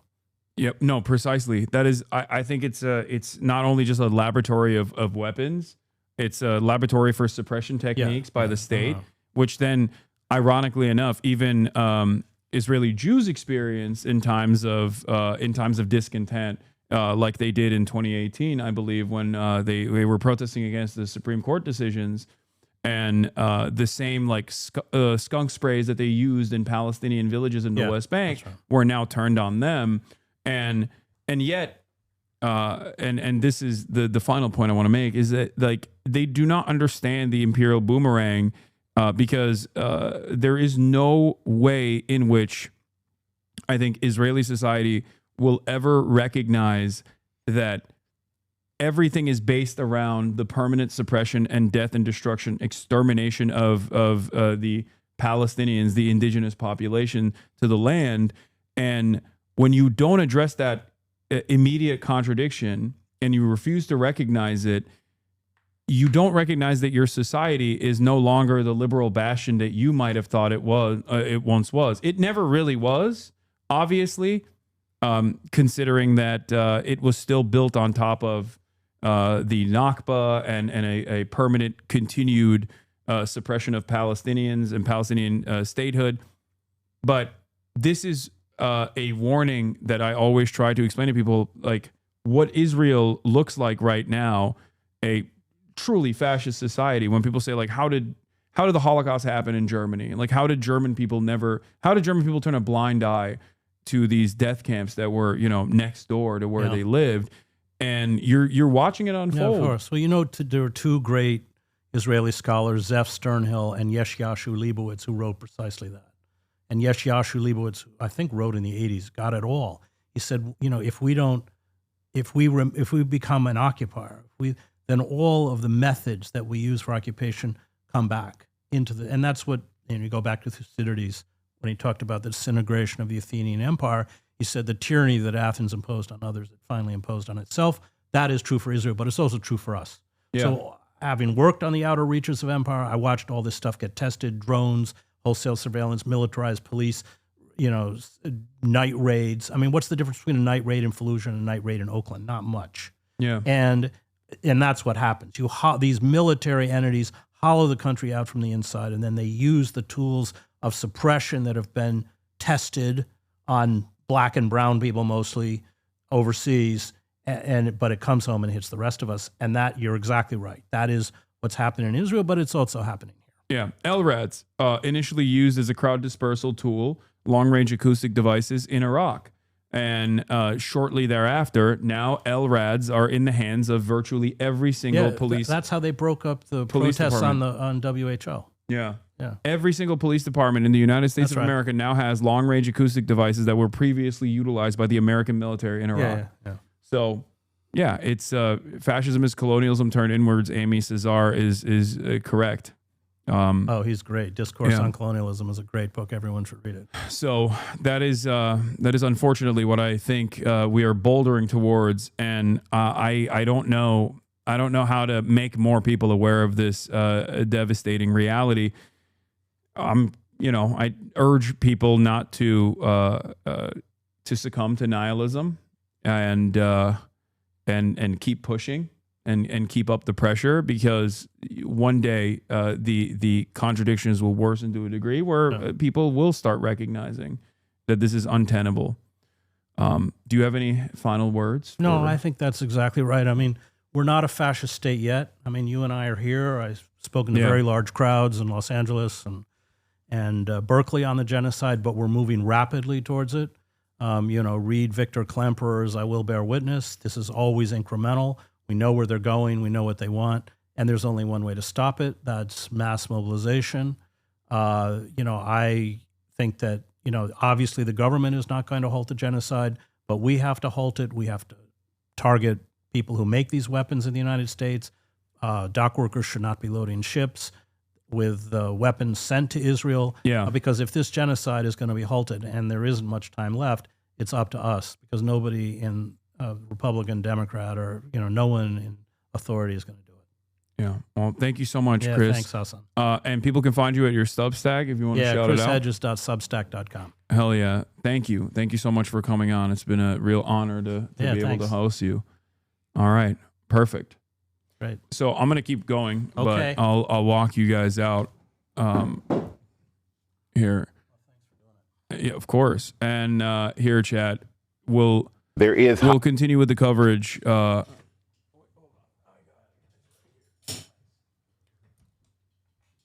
Heightened concern about anti-Semitic attacks in the U.S. Our Chief Justice Correspondent, Pierre Thomas, has more on that. Good morning, Pierre. Michael, good morning. This Colorado case is so chilling, and it comes less than 2 weeks after another suspect in Washington, D.C. assassinated 2 staff workers from the Israeli embassy. And the fact that the suspect in the Boulder case allegedly said, "Free Palestine," which is precisely what the suspect said in Washington, has the attention of everyone in law enforcement across the country. Remember, it was only a few weeks ago that the Pennsylvania governor's mansion was firebombed on the first night of Passover by a man who was upset by Governor Josh Shapiro's stance on Gaza. This morning, police in D.C. and New York responding to the Colorado attack with stepped-up security at Jewish facilities. And the number suggests it's for good reason. Both the FBI and the Anti-Defamation League have documented a stunning rise in acts of hate targeting Jewish people since the October 7, 2023 terror attack in Israel. The ADL is tracking data showing such a dramatic, whopping surge, 893% in the last decade, with the number of incidents nearly tripling between 2022 and 2024, Rebecca. An 893% increase. That is a stunning statistic. Pierre, thank you. And the attack in Boulder is the latest in a string of violent incidents targeting Jewish communities in the U.S. Now law enforcement is stepping up security at synagogues and Jewish centers nationwide. Ted Deutsch is the CEO of the American Jewish Committee, a global advocacy organization for Jewish people, and is joining me now for a little bit more on this. Ted, thanks for coming on. I'm sure you're busy, and I know it's a tough day. But you put out a statement about this attack, calling this hatred, quoting here, a dangerous poison. So what's the antidote? Well, the antidote is, first of all, for everyone to acknowledge that this is a poison, that this isn't just a series of random attacks. And we have to acknowledge that the incitement that we've seen from the language being used, the lies about genocide, the calls for ending, for globalizing the Intifada, resistance by any means necessary, all of this language contributes to an environment in which violence will, and now sadly twice in less than 2 weeks, has taken place. Everyone in a position of leadership has to say, we're not going to tolerate this kind of language. We will call it out. We will condemn it every single time. And the last thing I think we have to acknowledge here is that this flamethrower yesterday, the shooter in Washington, just less than 2 weeks ago, who killed 2 people there, they've been hearing all of this language. What happened on October 7th, 2023 in Israel is that 1,200 people were killed and 250 were taken hostage. The people were murdered. They were burned. It was the most horrific crime to Jews since the Holocaust. Now, people in the United States are picking up that mantle. They're doing exactly the same thing here. These are not isolated incidents. This is a war against people who support Israel. It's a war against the Jewish people, and nobody should tolerate it. What's your message to Jews who might be worried about their safety right now? Well, the amazing thing about the Jewish community is throughout our history, we have always been resilient. We've faced enormous challenges time after time and country after country, and have nevertheless risen above them, made enormous contributions to every community in which we've ever lived. The Jews are resilient, and that's what's happening here. These victims yesterday who were out actually protesting in support of the hostages, 58 hostages who have been held by Hamas terrorists for over 600 days, that they need to come home. These protests are going to continue because the hostages should be released. Jews are going to continue to gather to celebrate holidays. They're going to continue to gather as a group. And the rest of our friends and allies around the country have to realize that there should be no group in America that is afraid or that becomes a target just by coming together. That's what we all have to fight. And again, we have to do it together. The Jewish community can't do this on our own. We'll be strong and resilient. We need strong and resilient friends and allies standing with us. And you talked about growing unacceptable language around all of this. Israel is stepping up its offensive in Gaza right now. There's a growing hunger crisis there. Do you see room to voice opposition to that without inciting the kind of violence that we're seeing? Oh, wow. Great question. Let's see. People have the right to criticize what the Israeli government or any other government around the world, including and especially our own government, does, whatever those policies are. But what can't be taken as acceptable is when lies are spread on a constant basis. The lies about so it's just people lying about Israel. That's vague. Could be anything, really. Could be accurate coverage of what the Israeli military is doing. You know? As a matter of fact, that's precisely what this is. This is accurate coverage of what the Israeli government is doing that they... I mean, yeah, like the genocide being a lie. Like that in and of itself is an accurate representation of events, and yet it is considered a lie. It's actually shocking that even in this 4-minute media hit, that the anchor is directly calling into question, well, what can people say? That to me spells a change in attitude. Okay? 100%. Like he is tying it back ultimately to not the violence that took place, not like not the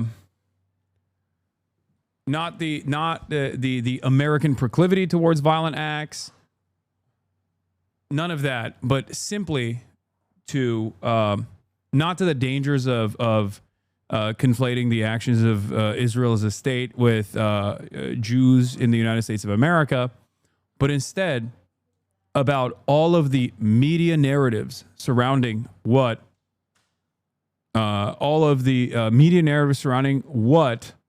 Israel is doing. It's crazy. You said it for a moment. It's against those who support Israel, not Jews. He said it. Yeah. Genocide. 1.8 million tons of aid has gone into Gaza. This dangerous lie of genocide is meant to yeah, look, I mean, dude, he's saying it. He's freaking saying it, dude. He's sending it. He's like, you know what the real problem is? The dangerous lies being spread about the genocide in Gaza.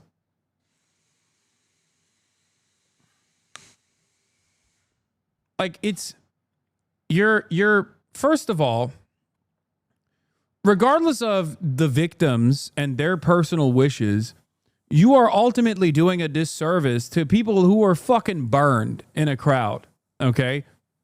By instantly trying to associate every single person with like weaponizing the pain that they're going through, the suffering that they're going through, by tying it back to a propaganda for the state of Israel.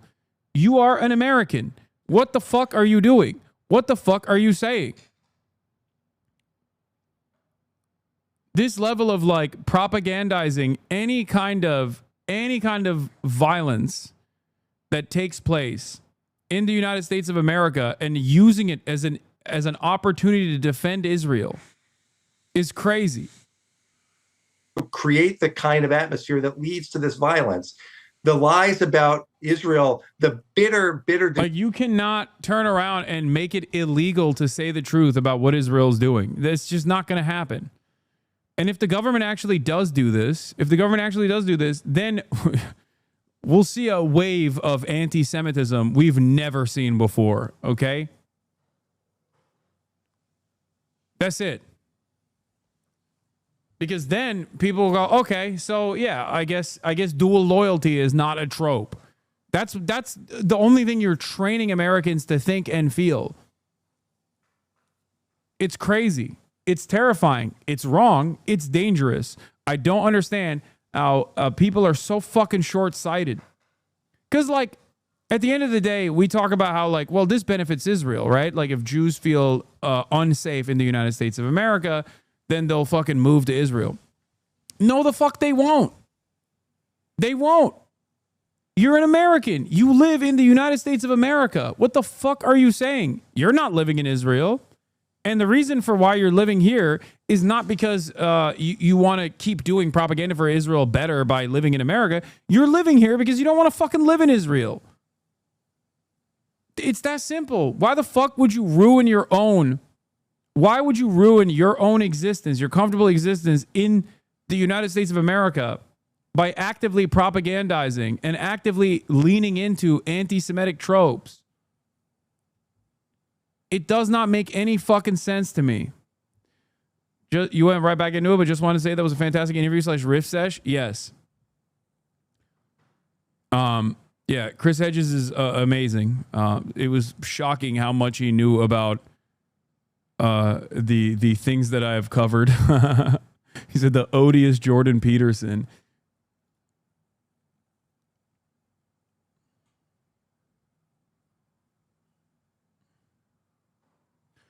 I have one constructive criticism towards you. Offer your guests snacks or something. Drink. No, dude. He brought his own drink. Shut up. Also, I believe Chris is a vegan, if I'm not mistaken.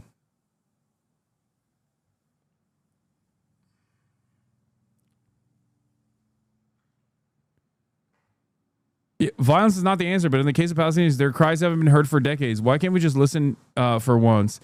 Lies about genocide. Please explain. Anyone who's not happy here in the U.S. needs to get out. This guy's from Egypt here on an expired visa. Egypt won't let any Palestinians in their country. Deutsche's takes on things is off base. The terrorist attacks was terrible and unnecessary, but there's absolutely a genocide happening in Palestine. This, I think, is the ultimate position that Americans arrive at. Do they have a shared distaste of undocumented immigrants? Certainly. Do they have nascent Islamophobia that rears its ugly head in times like this? Absolutely. Having said that, it does not change the reality of the far graver violence that Palestinians are subjected to on a daily fucking basis, and Americans are aware of it. And when Americans are aware of this, okay, I think some of them that come to my community or are here recognize America's role in this and recognize that it is not Israel that has bought America, right? But it's vice versa, that America still controls all the cards. But an increasingly dangerous number of people think that our big, beautiful, brave politicians are simply brainwashed, hypnotized, or fucking blackmailed by the Jewish state. Okay?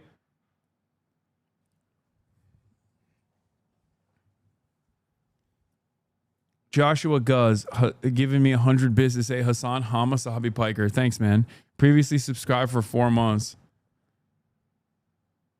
Incredible stuff.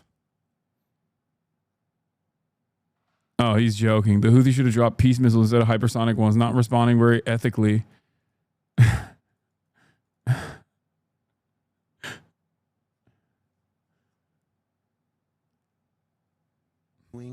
Yeah, here is Jonathan Greenblatt, by the way. Things differently. We've got to start doing things differently. And the same goes here in Israel. This means that the problem won't be solved by yet another new Knesset task force. It won't be solved by the government just throwing money at the problem. It won't be solved by the IDF spokesperson's unit issuing updated talking points or suddenly using TikTok. Like us in America, you need to adopt new strategies, to experiment with creative tactics, to study the results and scale what works. Maybe it's a whole new IDF unit, call it 8300, to lead this fight. That's crazy.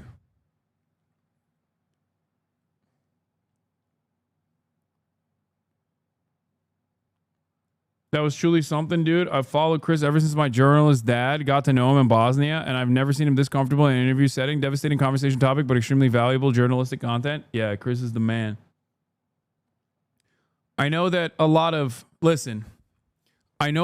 slop tubers who have done sex crimes themselves or are aligned with people who have done sex crimes that command the attention of a lot of apolitical people that are lost in the sea might not be my biggest fans, but the people that I care about, the people that whose work I think are amazing, even if I have disagreements with them from time to time, when those people come in and they seem to think what I'm doing is ultimately good,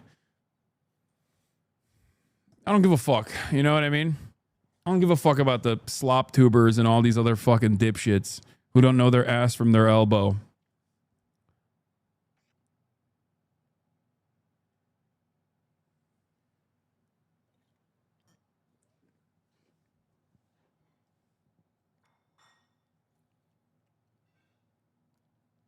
Not to feed too into the conspiracy too much, but with AIPAC and ADL exercising this much influence on American politicians, isn't it too surprising that Americans believe the Jewish state controls U.S. politics, even if it's just their interests aligning in the end? No, that's the whole point. No, that's what I'm saying. That's precisely how Americans are led to that position, even if that position is completely incorrect. And that position actually is beneficial for a lot of right-wingers. The reason why that position is beneficial for right-wingers is because ultimately that takes away the responsibility from the American state. It is not the American politicians who are ultimately patriotic that are doing this. There's additional pressure upon them, and that's the reason why they're doing this. Do you understand? That is the issue here. That's why I get so mad.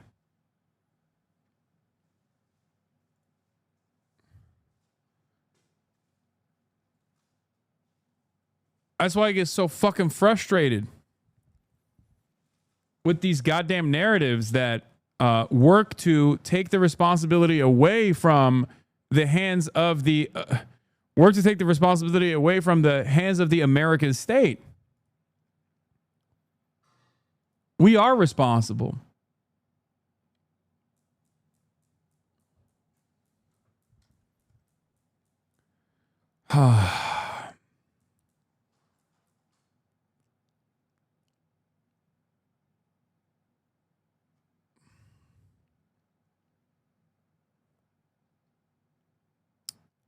All right.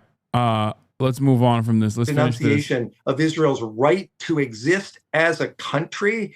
That's what's different. That's not acceptable. And what we've seen, we saw it yesterday in Boulder, we saw it 10 days, 11 days ago in Washington, D.C., is these terrorists using the same language as the actual terrorists in Hamas, the actual terrorists across the Middle East. That's what they're bringing here. They're not doing anything to criticize the government. They're not doing anything to advance peace. They're simply picking up this mantle of terror and using it to go after Jews and commit violent acts and murder against them. All right, Ted Deutsch, we appreciate your time today. Thank you. Thanks very much for having me. Israel's military denies its troops shot at civilians after deadly attacks in an aid center in Gaza. And there it is, the shoe dropping on the other foot. Okay. Gaza officials say dozens killed and injured near the aid hub. Israel's military denies its troops fired at civilians near or within the aid site. This happened at the same time. This happened pretty much around the same time as the Boulder, Colorado attack took place. Gaza. A warning, the video that you are about to see is graphic. Now, the Palestinian Health Ministry says the death toll in Sunday's shooting incident is now at least 31 Palestinians killed and dozens more injured. Multiple eyewitnesses tell CNN they were fired upon as they were heading towards the aid site in Rafah ahead of its opening. The Palestinian Health Ministry and hospital officials say the Israeli military is responsible for the gunfire. I want to bring in CNN's Jeremy Diamond, who's live for us in Tel Aviv. These are very disturbing images, Jeremy. So what do we know so far? Well, at this point, eyewitnesses on the ground, Palestinian health officials, doctors at these hospitals, as well as the organization Doctors Without Borders, are all accusing the Israeli military of being responsible for killing at least 31 people in this pre-dawn attack that seems to have happened on a crowd of thousands of Palestinians who were heading to one of these aid distribution sites, hoping to be among the first in line to receive aid from this distribution site in Gaza's southern city of Rafah. The Israeli military is denying that it fired upon civilians, quote, within or near this aid distribution site. But an Israeli military source has acknowledged that the military did fire what they described as warning shots at a group of Palestinians who were about 1 kilometer away from this aid distribution site. And we have now geolocated a video from the scene of this attack as the gunfire was going off around individuals at the Al Alam roundabout, which is located just under 1 kilometer away from that aid distribution site. And so the Israeli military seems to be playing quite a semantics game here, denying on the one hand that there was that they were involved in a shooting within or near an aid distribution site, while also seemingly acknowledging that they did open fire at individuals who were at the location. Bro, I'm sorry. You will never be able to convince me that this kind of commentary would have existed on mainstream discourse this close to yet another atrocity that Israel has committed. This is what a change of attitude. What a dramatic shift. A shift in discourse so dramatic it gave me fucking whiplash. Wow. They're doing the coverage that I've been doing, and even now, like, never to the same degree, but like, they're basically doing real coverage over this instead of immediately taking the Israeli position as fact. Where was this post October 7? Wow. If you were in here in the aftermath of October 7 and for an entire year,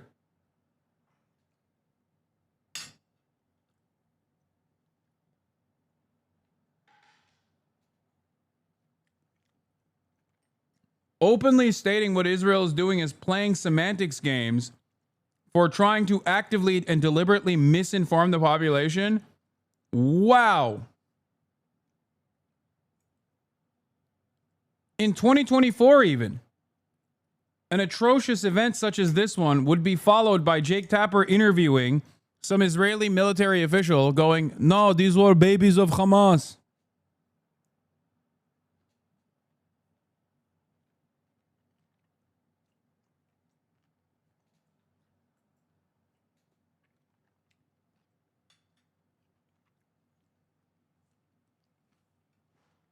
They're not even doing the classic Hamas-run health ministry. Incredible. Of this very same attack. More than 200 casualties have been reported, according to the Palestinian Ministry of Health, including 31 people who were killed. The Palestinian Ministry of Health. This was quite a hectic scene that unfolded over the course of a couple of hours, between the hours of 3 and 5 in the morning, according to eyewitnesses. And we've really heard some very, very disturbing stories from individuals who talked about, you know, crouching down on the ground to try and avoid the bullets. Some people who stood up to try and flee were then shot in the head or in the chest. Other individuals who came to try and rescue the wounded were shot themselves. And in addition to that, the individuals who were finally able to make it to that aid distribution site, some of them arrived to find that there was no aid left at that site. And obviously we know that this is just one of several very dangerous and deadly incidents that have taken place in the vicinity of these Gaza Humanitarian Foundation distribution sites, which have raised enormous questions about this model of aid distribution and the potential and very real dangers that we are seeing Palestinians face as they try and make it to these sites. Yeah, I mean, we heard multiple stories. I mean, the United Nations has said that aid is being drip-fed into Gaza. We heard from President Emmanuel Macron that the aid distribution model needs to shift. There's been a lot of criticism. What are humanitarian agencies on the ground saying in terms of the changes that need to occur to make things more efficient and safer?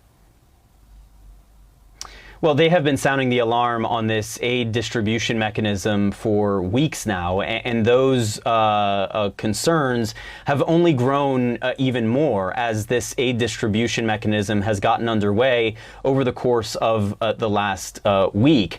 We have heard from Philippe Lazzarini, the head of UNRWA, which was until not long ago the primary provider of aid in the Gaza Strip. He said that aid distribution has become a death trap. Saying that all of this points to the dangers of this new system. We've also heard from Médecins Sans Frontières, Doctors Without Borders, who are saying that this, quote, new system of aid delivery is dehumanizing, dangerous, and severely ineffective. They say that it is resulting in preventable deaths and injuries of civilians. And these are exactly the kinds of warnings that we were hearing from humanitarians. Bro sounding like Al Jazeera. Wow.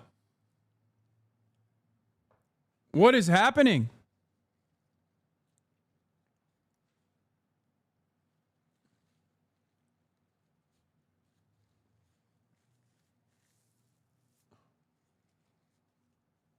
Bro sounds like Hamas, dude. What the hell's going on?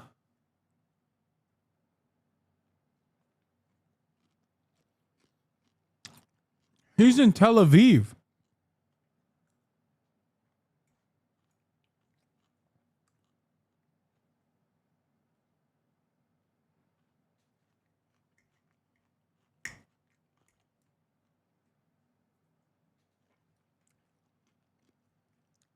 Shocking.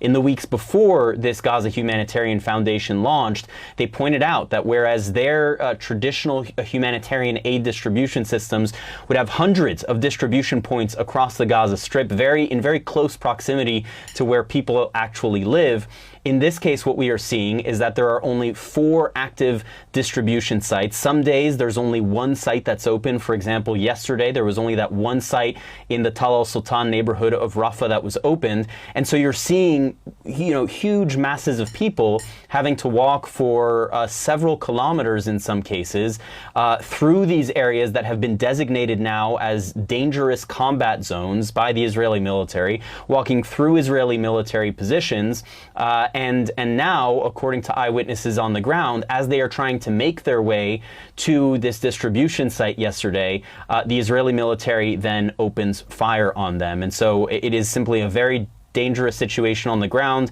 and that goes beyond the fact that this humanitarian crisis in Gaza, this hunger crisis in Gaza, still has yet to be alleviated by this new aid distribution mechanism.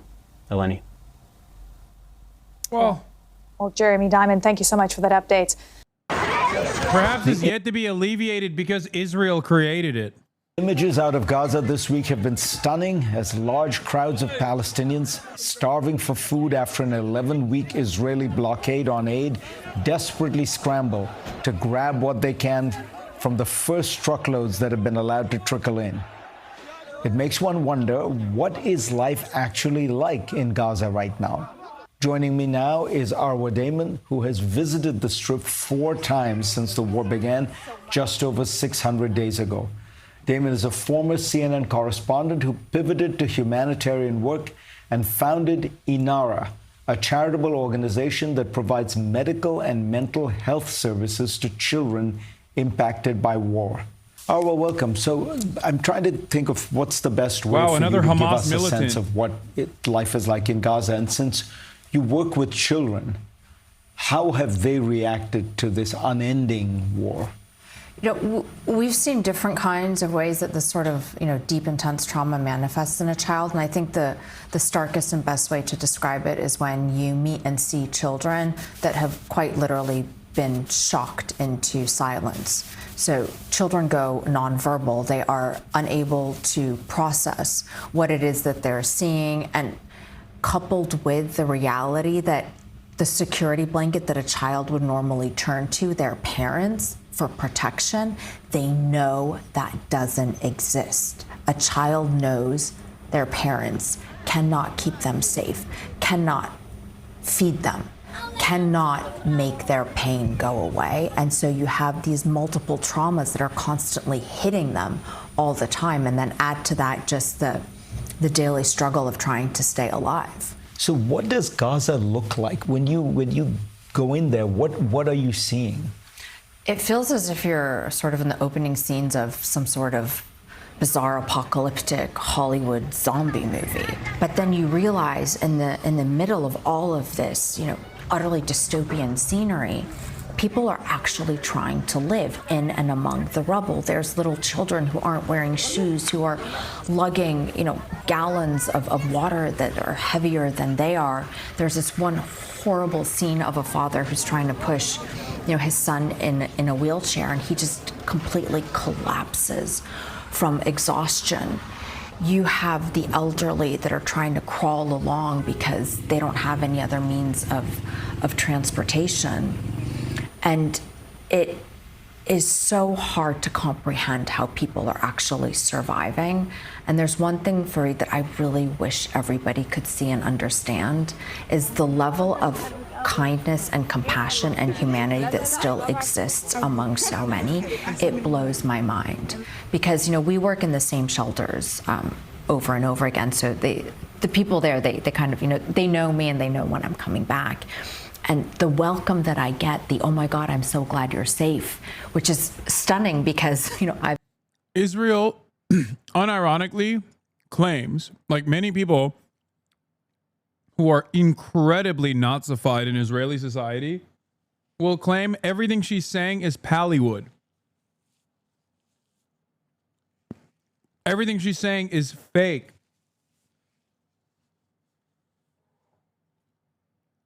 Literally. I've been on the outside. There's a level of kindness and purity that exists to so many people there that I don't think the outside world really understands or appreciates. There are people who say there is a narrative that, look, it was put out by some Israeli officials at the start of the war. The Gazans voted for Hamas, they support Hamas, they celebrated after October 7th. What's your sense? So if we look at a poll that was done by the Arab Barometer, actually incidentally just before October 7th, they found that if there in fact had been elections, the Hamas candidate would have gotten less than 25% of the vote. Add to that, Gaza's population is extremely young. So the vast majority of Gazans, more than... By the way, the one person that's on that poll, one of the people that's on that poll is a prisoner.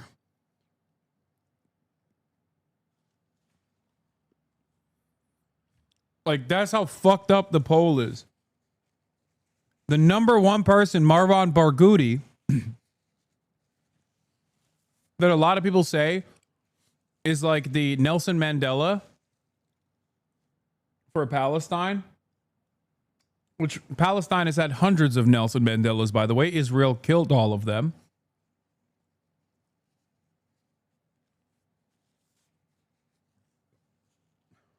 He's in prison. Straight up. 50% were not even born or old enough to vote when Hamas came into power. Let's also remember that before October 7th, twice Gazans tried to rise up against Hamas and were unable to do so. And even if we look at the videos that came out, and I understand, I mean, it horrific.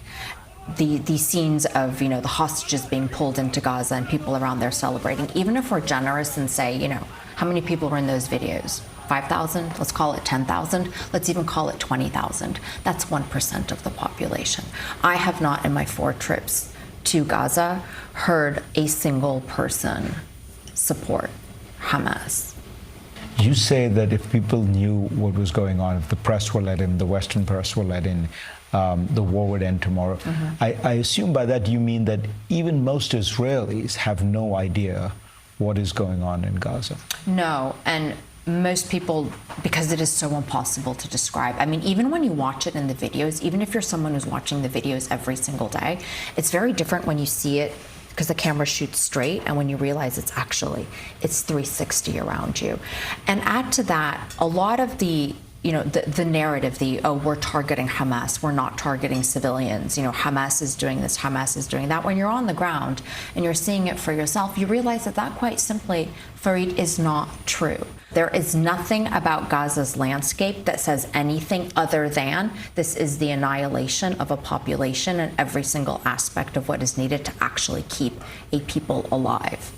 Arwadim, good to have you on. Thank you.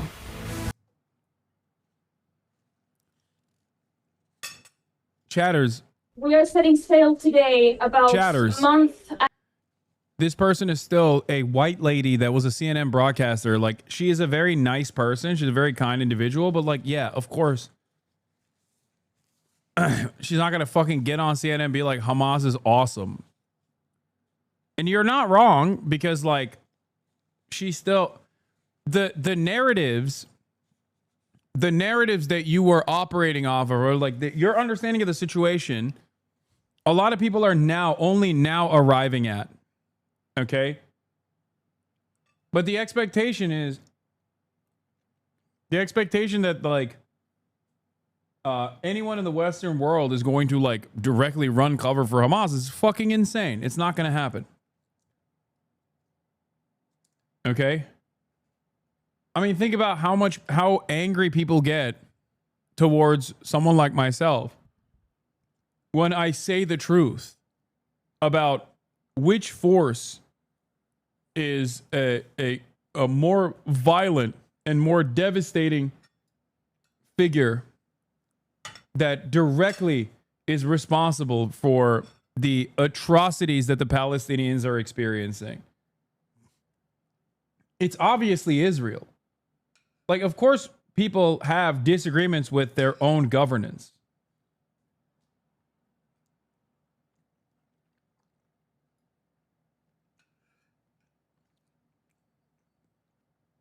There is plenty of discontent, especially for a government that is under constant siege.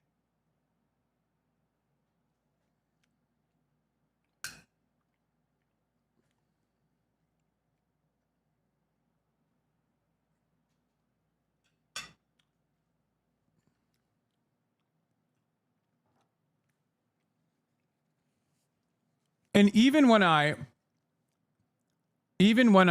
don't fucking defend Hamas, but simply show that Hamas is not even on the same planet as a devastating force such as Israel,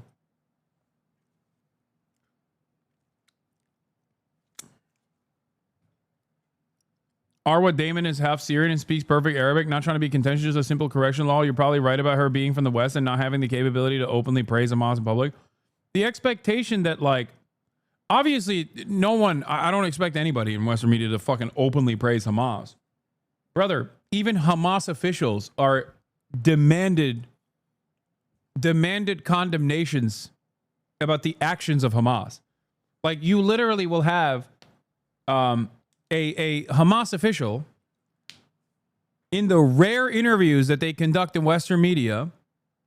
The first question immediately is like, do you condemn Hamas? Do you condemn yourself?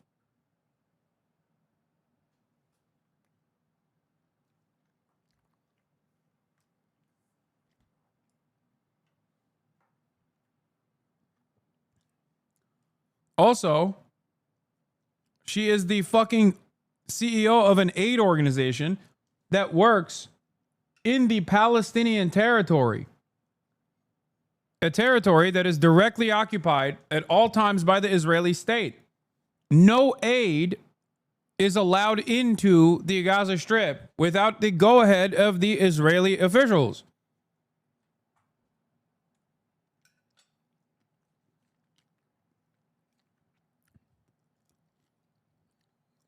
It is that simple.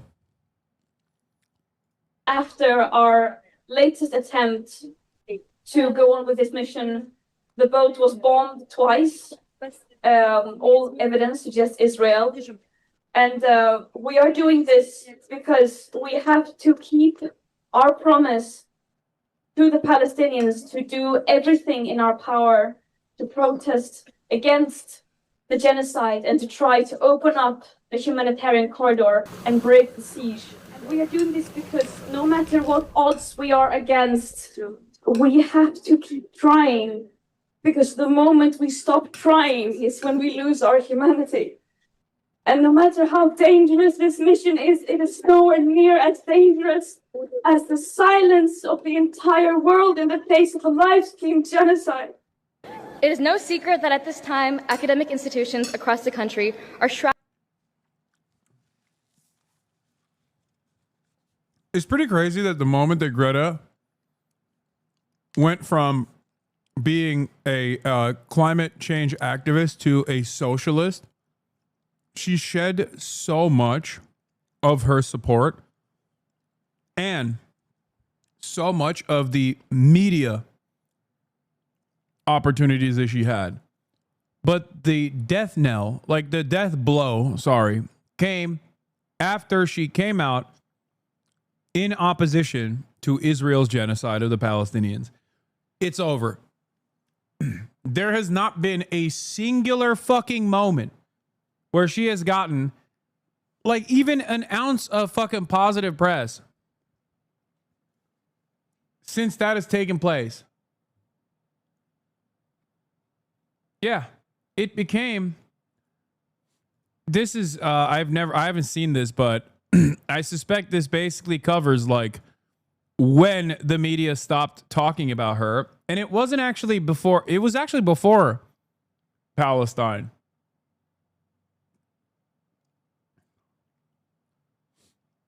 People don't know this, but it was actually when she said she was a socialist.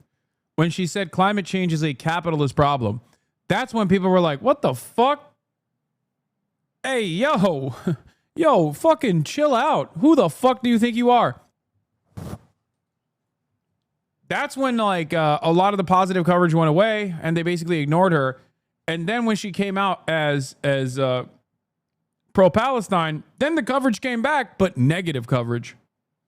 Shrouded in a dark cloud of uncertainty. The question of what will happen next echoes in our minds, and there is a lot of fear in many of our hearts. We must remind ourselves that when we came to this institution, we dreamt of the opportunity to make an impact on humanity. We have been given the privilege of access to a place like this, to a community like this, and it is now time to make use of it. We cannot allow fear to keep us from doing that. You have faced the obstacle of fear before, and you turned it into fuel to stand up for what is right.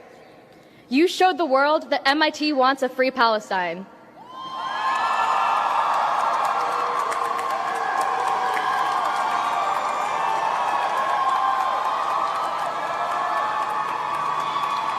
Last spring, Yeah, MIT class president barred from graduation ceremony after pro-Palestinian speech. Boom. Isn't that fucking nuts? I mean, it's expected. And I'm pretty sure every single person that actually demonstrates the courage to say the truth know exactly what kind of penalties that are associated with this. This was her statement. Here, after this is done, I'll read you her statement. last spring, MIT's undergraduate body and graduate student union voted overwhelmingly to cut ties with the genocidal Israeli military. You called for a permanent ceasefire in Gaza. And you stood in solidarity with the pro-Palestine activists on campus. You faced threats, intimidation, and suppression coming from all directions, especially your own university officials. But you prevailed because the MIT community that I know would never tolerate a genocide.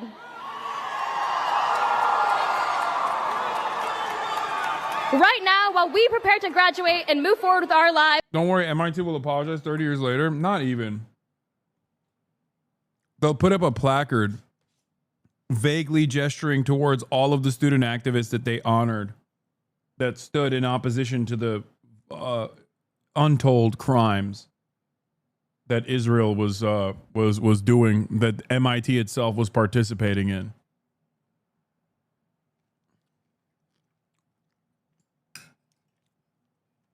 Look no further than Colombia.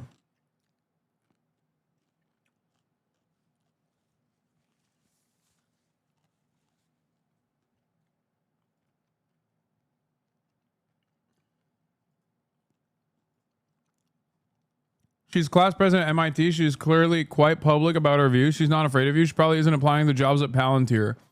Make that bitch famous. May she never find a career path and be humiliated for what she did and did before that.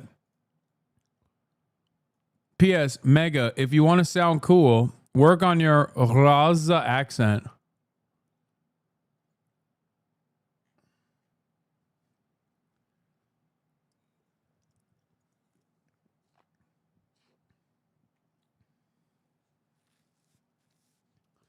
They made her delete all her social media because they came after her family.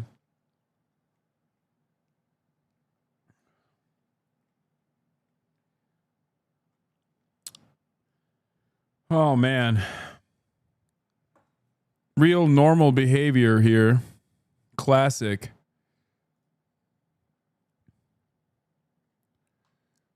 Real cool and real normal behavior.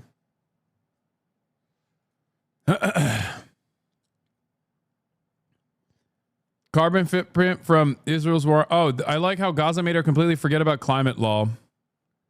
That's another one that they say about Greta.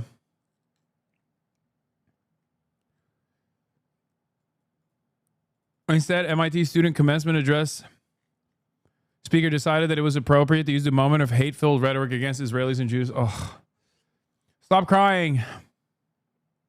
Stop fucking crying. Oh my God. There are no universities left in Gaza. We are watching Israel try to wipe Palestine off the face of the earth, and it is a shame that MIT is a part of it. The Israeli occupation forces are the only foreign military that MIT has research ties with. This means that Israel's assault on the Palestinian people is not only aided and abetted by our country, but our school.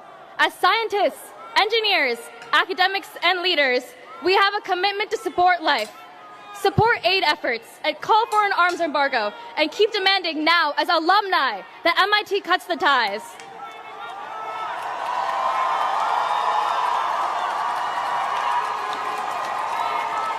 Now, I invite you all to join me in the tradition of turning the ring. Please raise your brass rat or grad rat bearing hands, and as you lift it off your fingers, notice that the beaver is no longer facing you. It is now facing the world. This is a world that we will be entering with an immeasurable responsibility. We will carry with us the stamp of the MIT name, the same name that is directly complicit in the ongoing genocide of the Palestinian people. And so we carry with us the obligation to do everything I hear the one hog in the background freaking the fuck out. we can to stop it. Class of 2025, you are MIT. Pressure is nothing to you. I know you will take it head on, and I can't wait to see what you do next. This is what she said.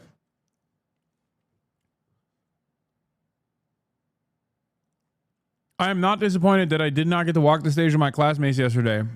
For 2 entire graduation sessions, over 2 years now, thousands of bright Gazan students should have been able to walk across the stage and receive their diplomas.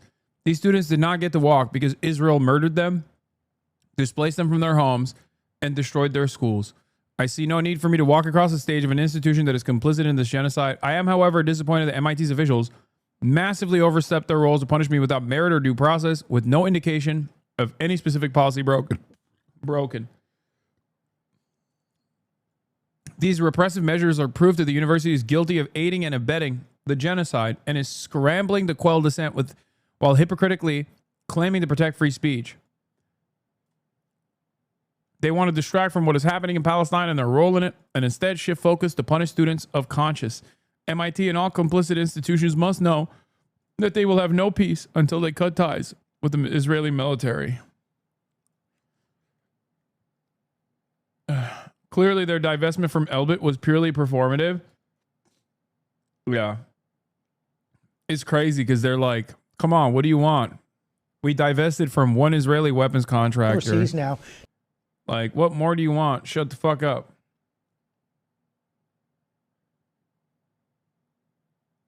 Fun fact, Netanyahu graduated from MIT.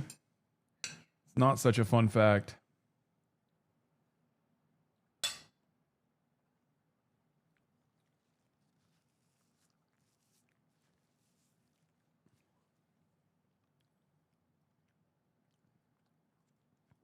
In July and August 2023, there were large protests in Gaza against Hamas's economic policy.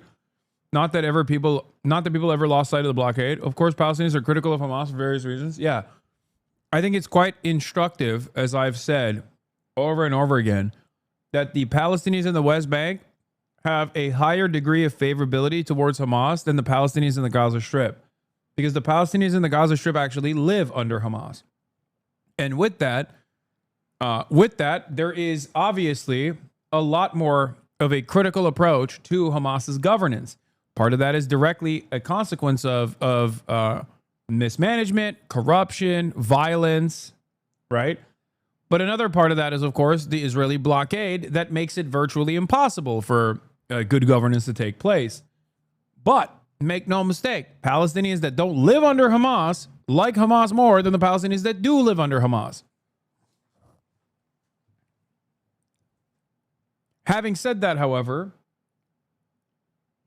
there is no meaningful solution to this issue that goes through a fucking ethnic cleansing campaign.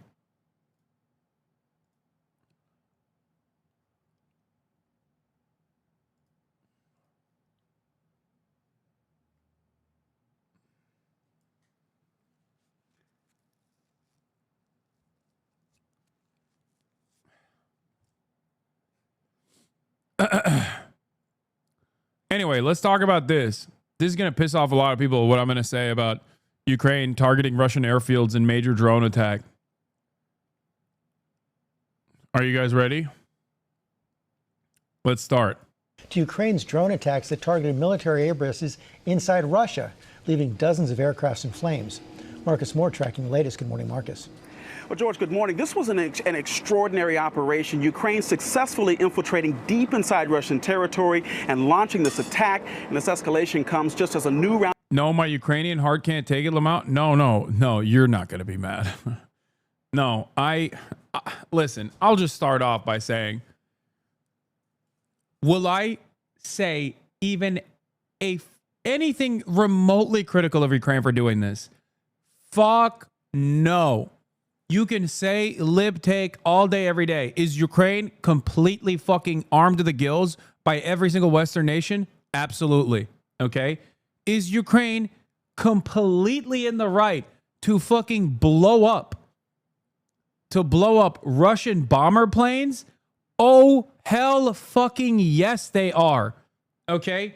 Not even remotely questionable. 10 toes fucking down. I hate NATO. I hate American intervention.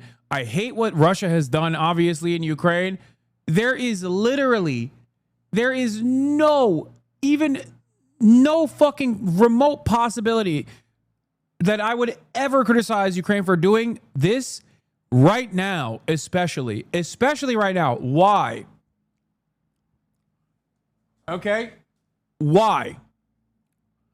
Because not only did Zelensky basically get on his fucking hands and knees, okay, and say, yes, master, I will do whatever the fuck you want, as Donald Trump, being the fucking moron that he is, that was being guided by Vladimir Putin into attacking Zelensky and humiliating him, embarrassing him, weakening his position as within the leadership structure of Ukraine, while also forcing him in to cutting a horrible deal for the Ukrainians after so many people have died. Vladimir Putin very clearly does not give a fuck about doing a ceasefire. He recognizes the position on the ground. He recognizes that his forces in eastern Ukraine are dialed in, and he wants to try to decouple Ukraine from America while simultaneously advancing further into Ukrainian territory. I'm sorry. Check out Civil Lawyer on YouTube, maybe, Big Dog. I want to hear your take on his content. What is happening with this civil lawyer shit? What the fuck? Anyway, having said that, it is very obvious. It is very obvious to me that these past 3 years especially have shown that as America's power on the global stage is waning, we are now firmly committed to regional powers behaving with might is right politics. Okay? And one thing that I have seen from what Israel does and what Israel gets to do and how Israel retaliates, okay? Israel only responds to more vulnerable populations that it holds captive. Israel's response, for example, to Iran was incredibly limited in comparison to its response to Gaza, in comparison to response to even Lebanon, which was still infinitely more violent than what it did to Iran. But why? But still significantly more restrained than what it does to Gaza. Why? Because, I'm sorry to say this, but everyone is on their own. Okay? Everyone is on their own. And Russia, just like Israel, will only be forced to the table to engage in the act of bargaining when they realize that they've incurred penalties that are far too costly for the Russian government, for the Russian military. That's just true. So this act from the Ukrainian military was a last-ditch effort. To try and show Russia that they still got some smoke, that they can still make this costly for them. Okay? At this point, I go so far as to say this is, it's a way to get Vladimir Putin. If this is a way to get Vladimir Putin to recognize that this is too costly, okay, and more of this could potentially happen, then great. Hopefully they can get to the ceasefire, get to the table to do an actual ceasefire proposal.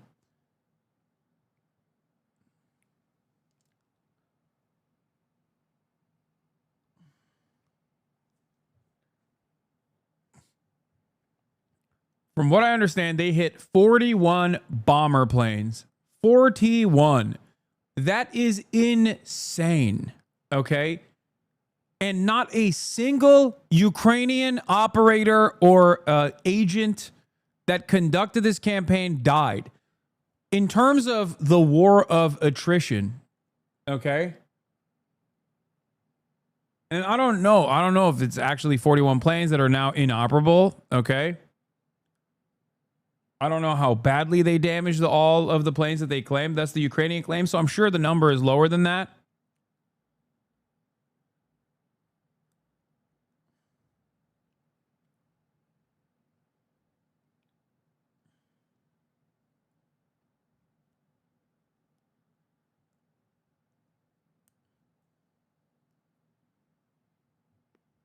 All I'm saying is, contrary to what Israel did in Lebanon with the pager attack, this one, I think is infinitely more valid. Regardless of who is giving total backing to Ukraine, which is the entirety of the Western world. Well, not as much anymore. I'm telling you right now, it would be unimaginably hypocritical of me not to praise what they did while simultaneously talk about Hezbollah attacking Israeli military targets. Okay? In an effort to cause some kind of penalty to the state that is conducting a genocide. You don't actually think someone like Putin will sign a deal, right? Like, why are we just removing reality and thinking he's some thought-provoking man that will peacefully chill out? Did I say that? Did I say he'll peacefully chill out? No, I didn't say that at all. I said, if this becomes costly enough, only then will he look at the deal in front of him and recognize it as a good one. If he doesn't consider this deal to be a good deal, as he currently does not, because he thinks he can get more gains on the ground, he can have a better foothold by militarily punishing eastern Ukraine and overtaking even, or pushing the battle lines further and further towards Kyiv.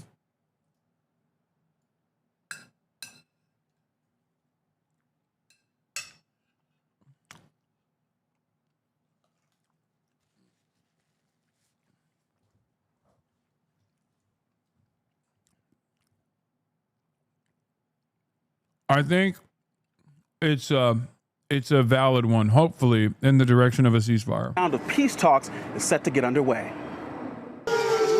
This morning, astonishing footage capturing in real time Ukraine's surprise drone attack on some of Russia's key airfields. Smoke rising into the air, the coordinated drone strike hitting at least 4 locations, crippling nuclear-capable bombers stationed deep inside Russia. It looks like around 30% or higher of their strategic bombers were destroyed. And some of these drones were as low as $500, taking out $1 million aircraft. It was a blow tactically, it was a blow strategically, and it was a blow politically. This video shows the widespread damage, more than 40 aircraft in flames, following an operation that Ukrainian President Volodymyr Zelensky said was one for the history books. An attack that Ukrainian sources tell ABC News was a year and a half in the making.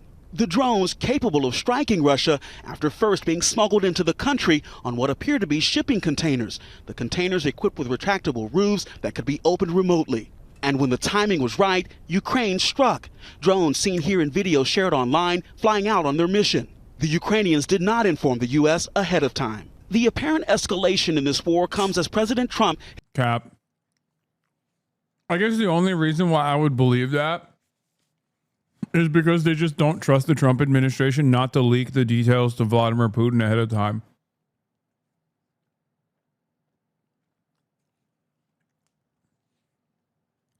Under different circumstances, I'd be like, I don't believe that. I would go so far as to say that America had a hand in this operation, but I feel like that's giving too much credit to the American intelligence agencies and not enough credit to where the responsibility is, which is like, I'm more willing to assumed that they were in cooperation with like the European intelligence communities.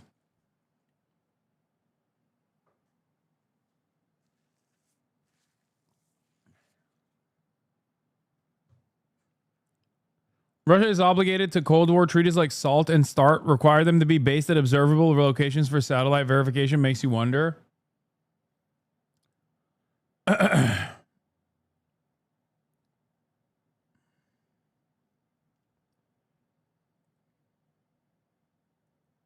CIA established 15-ish bases in Ukraine designed to do operations in Russia. I mean, I still think that this America had a hand in this. Okay, I do. Nothing that Ukraine does, America has a hand in everything that Ukraine does. Okay. However, the reason why it's more believable than ever before is because of America's current posture. Like, I could see the CIA not informing Donald Trump.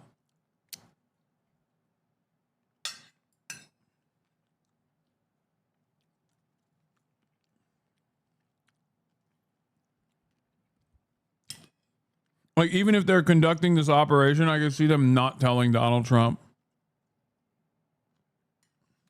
until after the fact.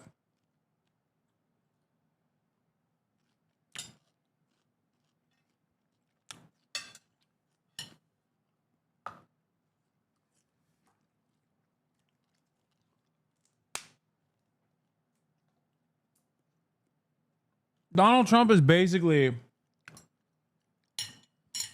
a couple steps removed from talking about how Ukraine is the enemy of mankind, like Tim Pool, bro. He also does not want to offend the sensibilities of Vladimir Putin, who he often repeats is not behaving like himself. Whenever he talks about Vladimir Putin, like, I don't know, bombing civilian targets or whatever, he just keeps going, oh, this is not like you, Vladdy Poo. It is exactly like him. What the fuck do you mean?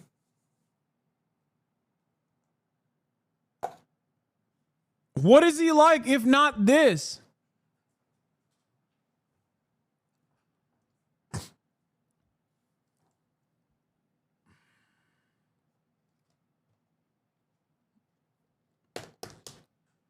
Like, I can see both sides of this argument.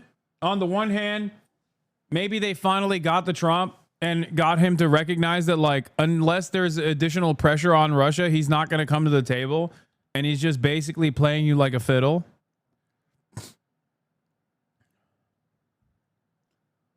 Or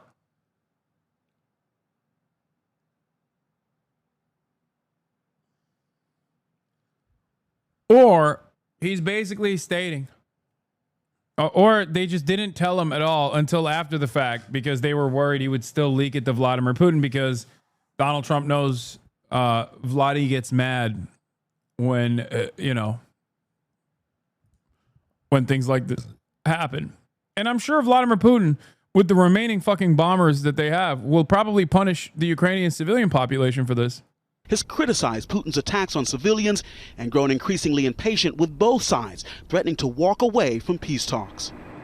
The second round of peace talks set to get underway in Istanbul, Turkey, with so much at stake. But yeah, this is also happening right. Can we all admit that Turkey is not only at the table, but is the table? And that Ukraine probably did this because they're jealous. They're jealous of Turkey's involvement.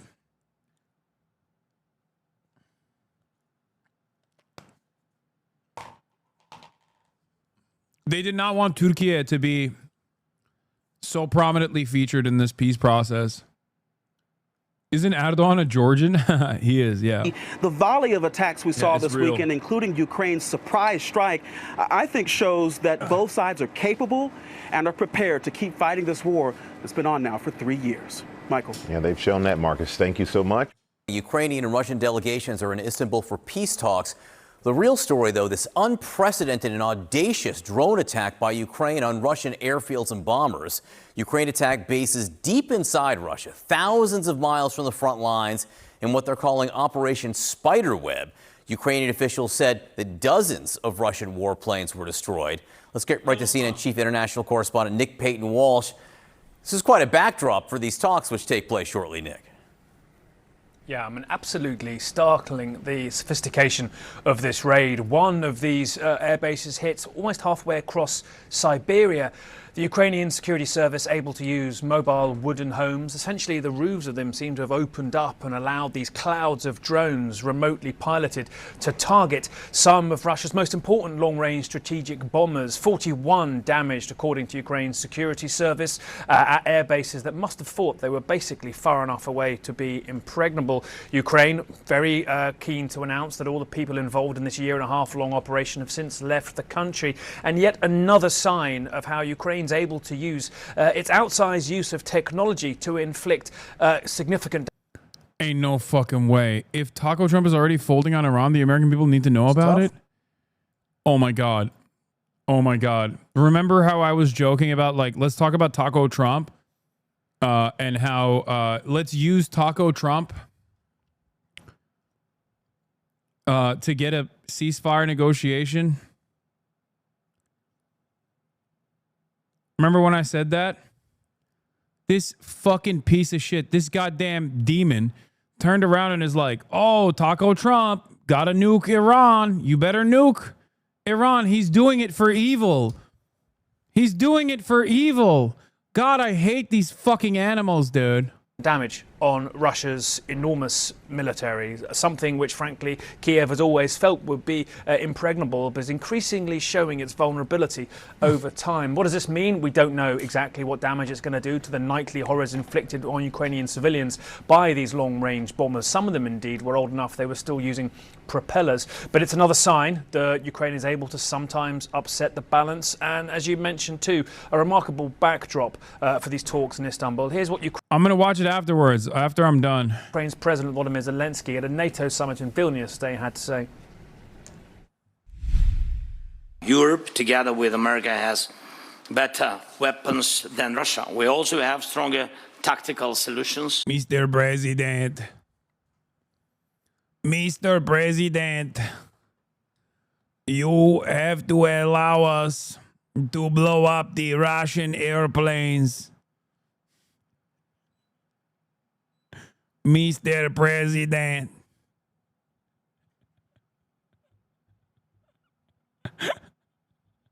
I'm sorry. They are saying you are Taco, Mr. President. I do not believe. Our Operation Spiderweb yesterday proved that Russia must feel what its losses mean. Now do Hamas. They don't even, Hamas rarely ever speaks English, dumbass. I would. I do like a Arab accent every now and then. Is what will push it toward diplomacy. We just lost the Ukrainians. You won back. Come on, dude. I mean, listen. I think this was an impressive act of espionage. Okay, but like, yeah, I'm gonna still do the Zelensky voice. And when Russia takes losses in this war, it's obvious to everyone that Ukraine is the one holding the line, not just for itself, but for all of Europe. You could see in his arrival in Vilnius, Zelensky there with a bit of a spring in his step, frankly. To Mr. President, I say, you're welcome. A long needed boost to Ukrainian morale, suffered so badly after that Oval Office blow-up with President Donald Trump. Does this change Russia's thinking? Well, many felt these peace talks in Istanbul were another example of Moscow's slow rolling, a peace process that had very minimal interest in seeing lead to a ceasefire. Bro, they are, dude, it's kind of crazy watching Russia operate on the Israel route without being the favored client state. You know what I mean? Like, they literally saw what Israel was able to do. They saw what Israel was able to do with, like, the ceasefire negotiations and how they could string along the dumbasses in the American government And because imagine comparing Ukraine to Hamas, like the U.S. ain't already giving Ukraine. Yeah, no, there is no comparison. We are backing Ukraine in this conflict. Okay. We are backing the complete ethnic cleansing of the Palestinians that Israel is doing and it is committed to. What's stopping Ukraine from doing another mission like this with the drones? Russia can't possibly screen every truck coming in. I know, which is why acts like this are not about the immediate impact, to the planes that they fucking blew up, but more so the threat of more incidents such as this one happening. That's the fucking real story here. But it may make the Kremlin begin to wonder if surprises like this come along. Also, for the record, blowback is not a concept exclusive to the United States of America, chatters. What the fuck kind of blowback do you think Russia is going to experience? Especially after it permanently annexes eastern Ukrainian territories. You think people are going to forget? You think they're just going to turn around and be like, irredentist actions are different at the end of the day. While Ukrainian nationalism is built around not being Russian, there still is a closeness, both in language and culture and shared history between Ukrainians and Russians that does not exist for the Palestinians and Israelis. Okay? Like, Russians' actions are not settler colonial in the same way. It's still a right-wing government that is engaging in irredentist action, overtaking territory from a sovereign nation and destroying their sovereignty, and it will still inevitably bear a shit ton of resentment, understandable resentment, and also blowback to Russia.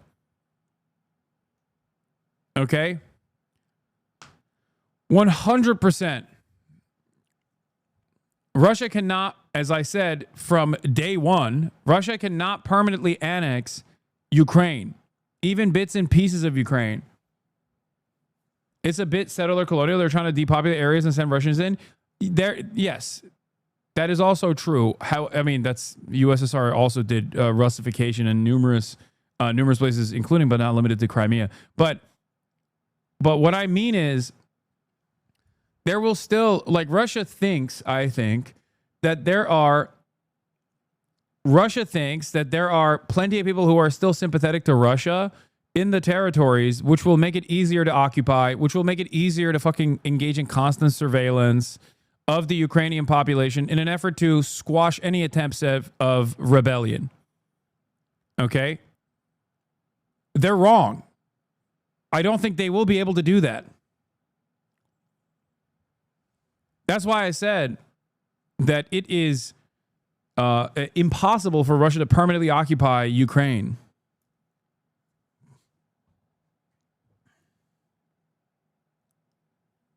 Frequently enough, how long they can sustain this conflict, and it may do practical damage to their war effort too, John. So a remarkable weekend here. I should point out too, record number of drones launched by Russia over the weekend, and a startling number taken out by Ukraine's electronic warfare too. So technology increasingly on Ukraine's side, John. Yeah, Ukraine very much trying to increase the costs on Russia and what impact that could have on discussions going forward. Nick Payton-Walsh for us. Thank you, Nick. Let's get more now on these major developments. With us now is Admiral James Stavridis. He is a CNN senior military analyst and former NATO Supreme Allied Commander. Also, CNN senior political commentator and former Congressman Adam Kinzinger. He's also a former member of the House Armed Services and Foreign Affairs Committee and served in the Air National Guard. Good to see both of you. Thank you so much. Congressman, you first. Do you think this is a game changer or of some other significance that Ukraine could pull this off? Yeah, this is a huge deal. I think no matter what happens, they are going to overstate its importance, though. While I do think that this is a significant counter that will hopefully leverage Russia, that will hopefully give Ukraine more leverage to at least get Russia to the table. Okay? These guys, I suspect, are going to not try to push a ceasefire, but instead will be like, that's right. That's why Ukraine needs to keep fighting. Ukraine needs to keep fighting. Ukraine needs to keep fighting. It's obvious. Ukraine has all the manpower. Ukraine has all the power. Please. Please keep fighting. Another spring counteroffensive incoming. Leverage Russia? Oh no. No, I mean, like, this gives Ukraine leverage. Because now that there is a ceasefire negotiation at the table, and Russia very clearly is using the ceasefire talks, the back and forth, in an effort to try and sever America's ties with Ukraine by constantly telling him, like, oh, we're any day now, we'll do a ceasefire, I promise, because he knows that this is beneficial for Trump. Okay? He knows what motivates Trump. Vladimir Putin is a leader of a state for decades now. This is, I would actually say this is right there with when Ukraine had their very successful counteroffensive. Keep in mind, we've recently had, the President of the United States say that Ukraine doesn't hold any cards. This is cards. This is a serious amount of cards, by the way. Potentially taking out a third of Russia's bomber force is what this could potentially be, is a hit like no other. And keep in mind, Ukraine is actually winning this war as a defending country. All you have to do to win is keep defending until the attacker runs out of combat power. At the beginning of the full-scale invasion, Russia occupied 30% of Ukraine. Today, it's 18%. They've lost 1 million men, casualties in that process, and now potentially a third of their bomber force.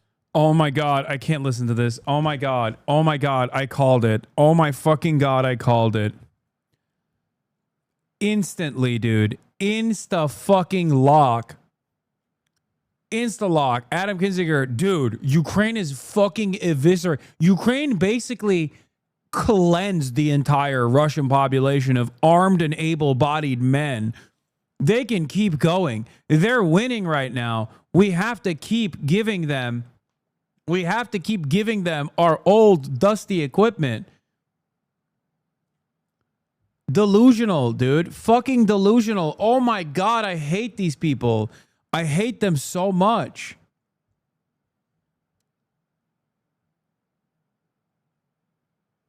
What a fucking crock of shit.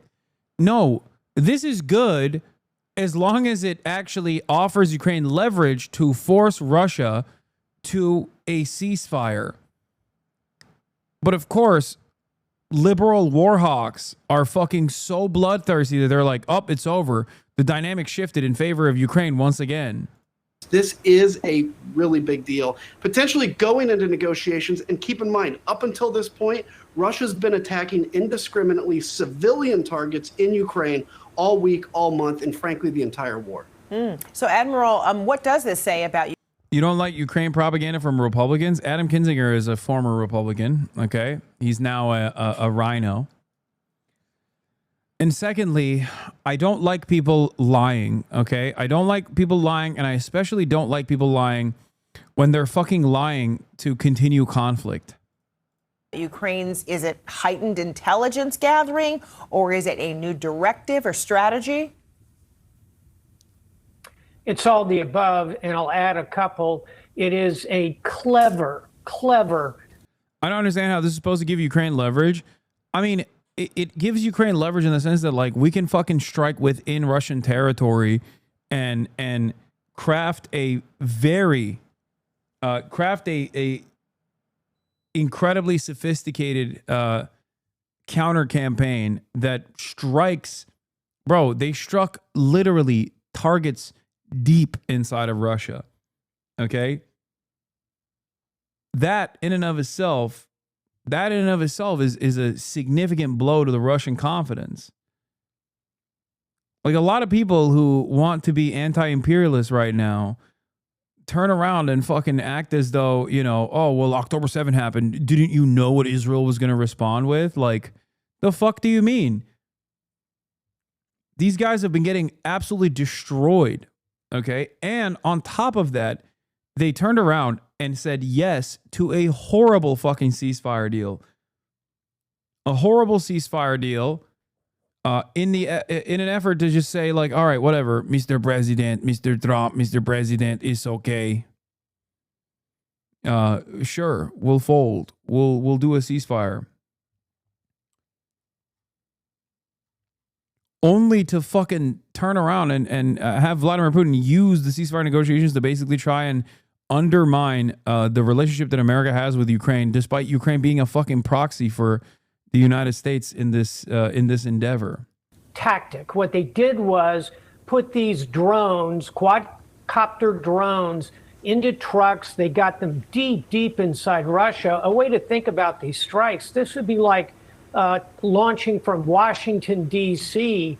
and attacking Look, anyone that tells you this is a tide shift and that Ukraine is now winning is a fucking delusional monster. Okay? If liberals predictably use this as an opportunity to fucking bang the war drums harder, then, you know, that's fucked up. Yeah, send Adam Kinzinger to the front lines, dude. Ukraine clearly is lacking in manpower. It's not just about arms. It's about men who can hold said arms. Send his ass to the fucking front lines, dude. targets in Los Angeles. I mean, this is Russia's a huge. Remember the incursion into Russia? How did that go? No, that was the Kursk counteroffensive is entirely different than this. This is an insurgency. Okay? The Kursk counteroffensive was utterly meaningless at a time when Ukraine did not have any fucking resources to defend the eastern Ukrainian territory from Russian encroachment.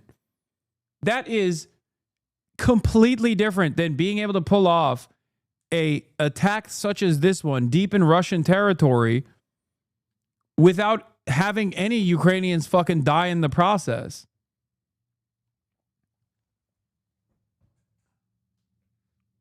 This is insanely cheap. And because it's insanely cheap, it means it can happen again. Do you not understand? Do you know how fucking costly the Kursk counteroffensive was? Like, an incredible amount of fucking resources was shifted into encroaching in the Russian territory at a time when every single able-bodied man is needed on the fucking front lines. And Russia basically took advantage of that.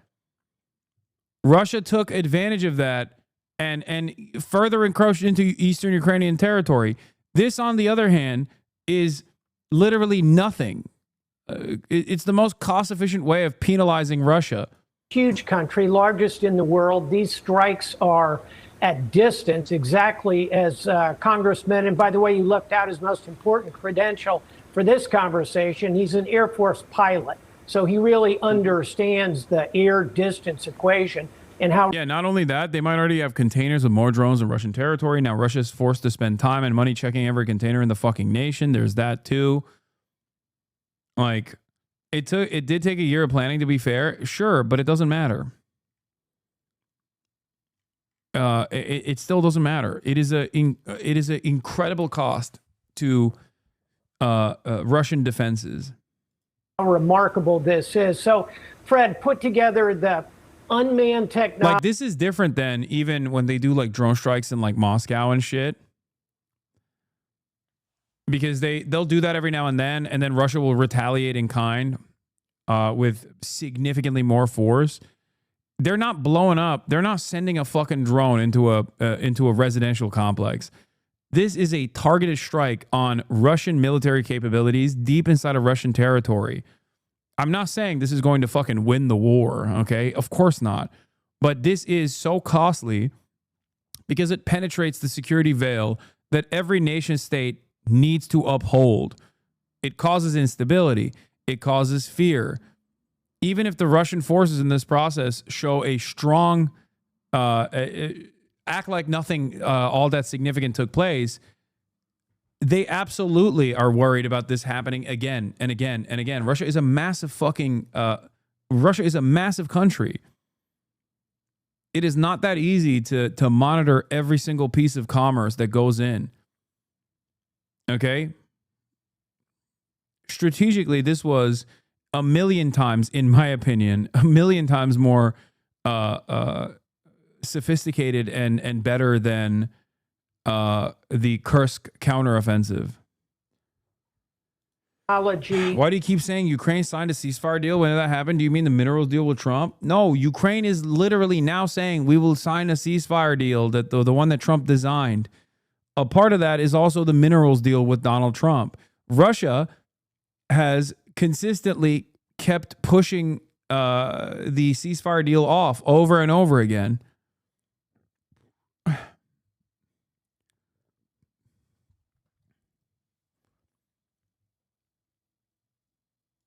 The intelligence of the locations and the military savvy to load it on trucks, get it across this vast country, launch it at scale and at distance. I think it's a remarkable strike. I'm Greek American, so I've got to give you this. It's kind of the Trojan horse. It's these wooden crates that got pushed into the country, and suddenly sprouting forth from it are these warriors destroying all of these planes, none of them human beings. It's really quite a remarkable military feat. Russia says they want a peace deal, not interested in a 30-day break to rearm Ukraine. Okay, dude. Come on, guys. That's literally the same shit that pro-Ukraine NATO Andes would tell me when Russia did not have the upper hand, or rather, Ukraine had the highest position of bargaining. That literally is the same shit. People that want the fucking war to continue just basically say that, okay? They say that. They say that lie. Oh, we don't want you to re-up and rearm. That was, for the longest time, what the fucking Globe Twitter dipshits used to say to me when I was like, Ukraine should do a ceasefire deal. Ukraine should do a ceasefire deal. Russia has the upper hand now. You want Ukraine to fight another year and lose more territory? Wait, what? What are you saying? I want there to be a fucking ceasefire deal. What the fuck? I don't want Russia. I don't want Russia to continue encroaching into Ukrainian territory. So then, Congressman, I also don't believe that any kind of real fucking commitment to ceasefire could take place without, I think, involving China in the process. But clearly, Ukraine is likely preparing for some sort of retaliation. But at the same time, what does this kind of successful, attack from their standpoint do to the morale for Ukrainian fighters? This is huge for Ukrainian morale. This is devastating for Russian morale. Now, keep in mind in this process, we're going to see, so Ukraine is going to see how Russia responds to this. They've seen how Russia does or does not, in this case, does not defend their military bases, and they're going to adjust from that. There may be more, there likely could be many more attacks like this kind of on the perch, ready to go in Russia. And now all of a sudden, Russia has had to go from defending its air bases and its military stuff, basically, within 500 or 1,000 kilometers of the front line, to the entire amount of Russia. And keep in mind, they're already almost out of air defense as it is. They had to move almost all their air defenses to Moscow just to defend their parade. So this is a big deal. And for Americans... Oh, my God. Oh, my God. Shut the fuck up, dude. Holy shit. Oh, brother. Yeah, dude. Any day now. Remember when I was talking to Chris Hedges about this, when I was like, you can always be wrong as long as you are directionally in line with the American State Department and their ultimate goals? This is an example of that. Guys like this have been so fucking consistently wrong throughout the entire conflict. Okay? And no one turns around and goes, dude, remember when you said the spring counteroffensive was going to fucking destroy the Russian forces and purge all the Russian orcs from Ukrainian territory?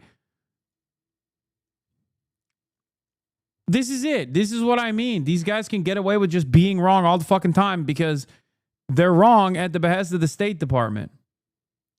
Do you think that these NAFO idiots actually believe this shit, or are they intentionally exaggerating? I don't think they give a shit about Ukrainians. That's it. I don't think they care about Ukrainian lives. That's not a part of the calculation. The only calculation they care is about unlimited weapons contracts for the people that pay their salaries. It's important to remember this. We have a choice. We can either help Ukraine defend itself, and if we do, we'll have a bit of a say in how Ukraine defends itself. If we don't, Ukraine's got to do what they can do. And again, it's important to keep in mind, every one of these targets today was a legitimate, under the rule of war, legitimate target for Ukraine to strike. What you will see in the Russian response is an attack on schools, on hospitals. Oh my God, just tell the truth. You literally know better. You know they don't actually believe Ukraine will win. Stop pushing this narrative. It's ridiculous. Wait, what? I never said Ukraine is going to win. What the fuck are you talking about? What?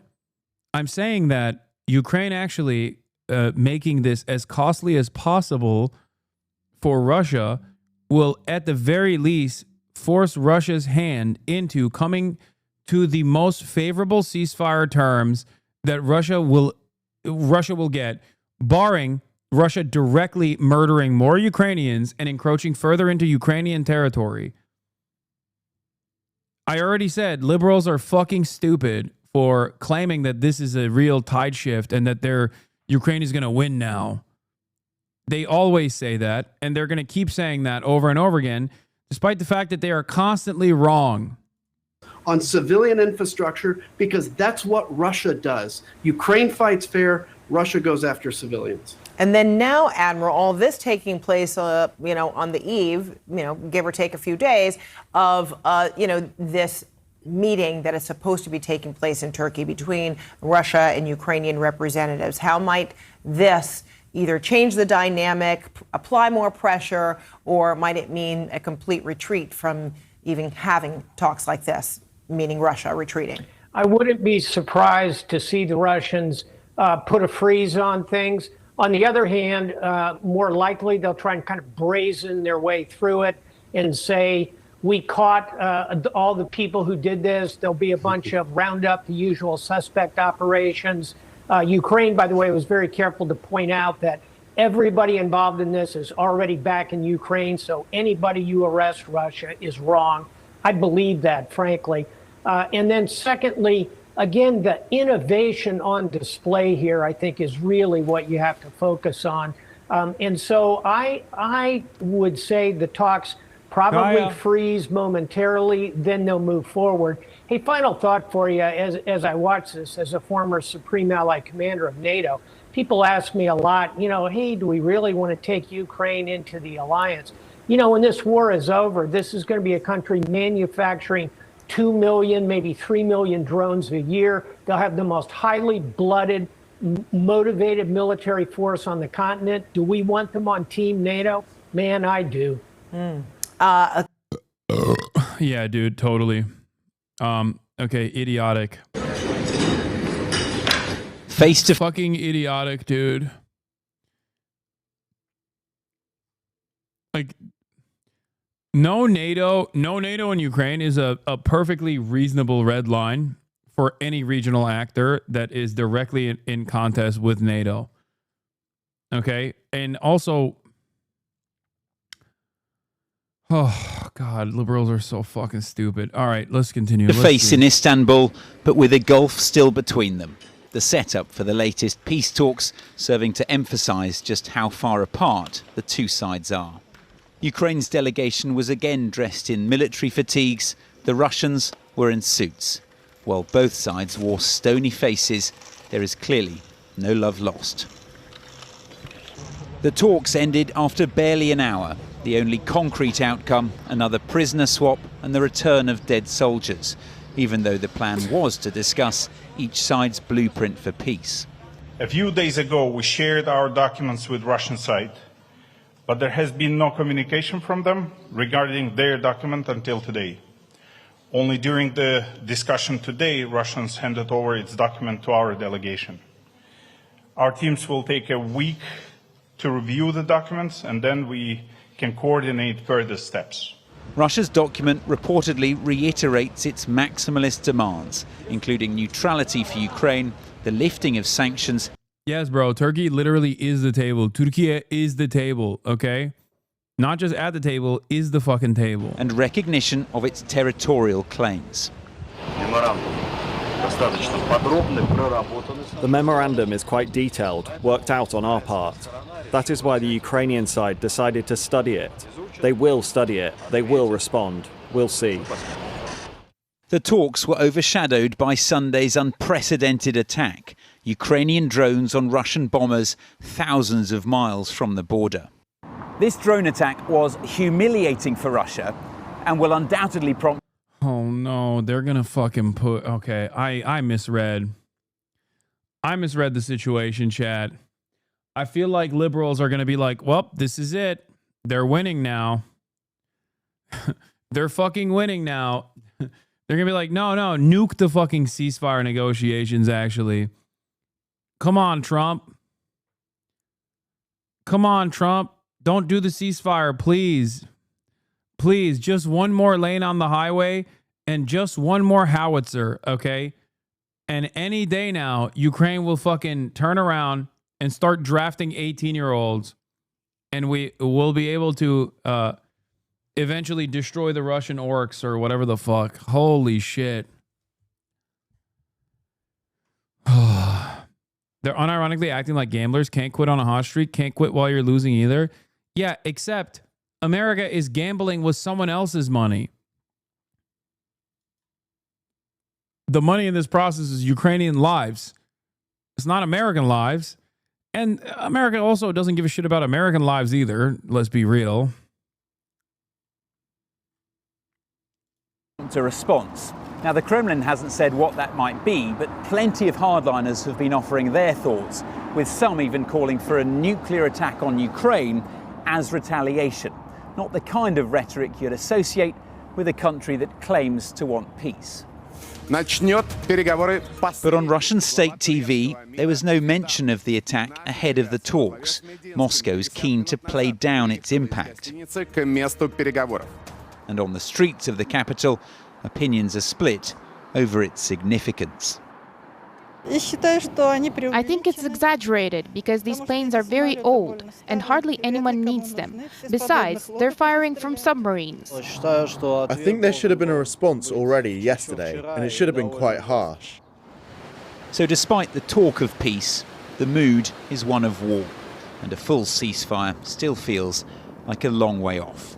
Ivor Bennett, Sky News, Moscow.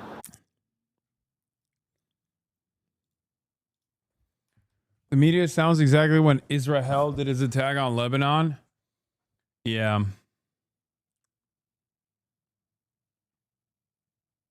Elon Musk on Doge. Wait, hold on. Hello. Die. Hello. Die. Ha! Oh, Sean, you're here. What up, brother? Oh my God. What's up, boys? Are you playing Night Rain right now? Oh, we're playing Night Yeah, Rain. we're in one, but we'll be done soon. Okay, hit me up when you guys are done. Okay. All right. Good luck. Yeah, we're on like almost the last, like I'd say like 10 minutes maybe. Damn, you guys are that good, huh? Oh, holy shit! All right, you'll carry me. Yeah, we're good. All right. You'll carry me. You'll carry me. All right. Did you do the tutorial? No, I did not. Should I do it now? Yeah, don't freak out, chat. It's real. Gaming is real. It's not a fucking joke. Not only did I have a banger, a banger interview, I also have a banger gaming sesh lined up. Anyway, let's hear what Chuck Schumer has been using the fucking Taco Trump attitude and Taco Trump narratives for. Because if you recall, I talked about this, Taco Trump, maybe we can manipulate Trump and his sensibilities into pushing for a ceasefire in Israel, in Gaza. Well, it turns out that's probably not going to happen. Liberals, on the other hand, are more predisposed with using the Taco Trump narrative for evil because liberals are fucking evil, okay? Holy shit.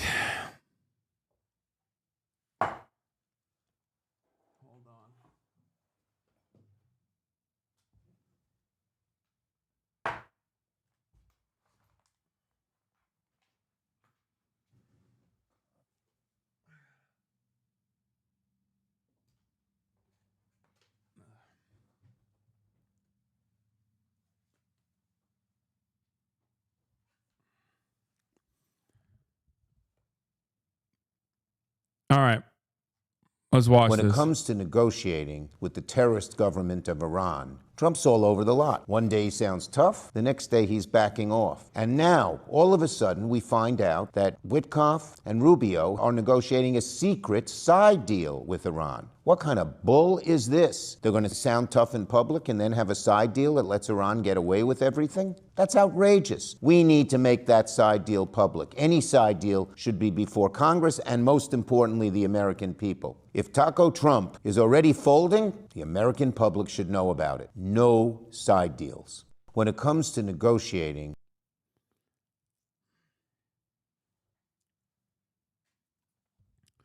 Nah. This party is over. It's over. The party is done. Throw it out. Throw it in the trash. The Democrats are done. They're so done. Oh my fucking God, dude. Oh my God. They're running to the right of Trump on Middle East issues and trying to push a war with Iran. It is fucking insane. Holy fuck.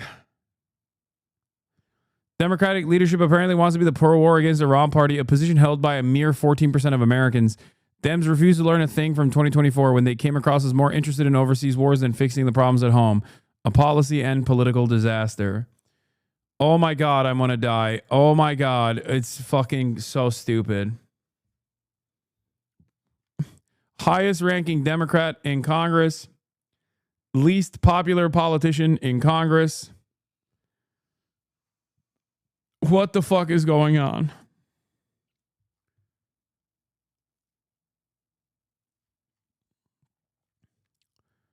Military action in an attempt to destroy Iran's nuclear program. 24% of Republicans, 5% of Democrats. A negotiated agreement limiting Iran's nuclear program to peaceful ends with stringent monitoring, which was Barack Obama. Barack Obama. Chuck Schumer is literally now at odds as the least popular Democrat in Congress, the least popular politician in Congress. He is at odds with the most popular politician in America, Barack fucking Obama.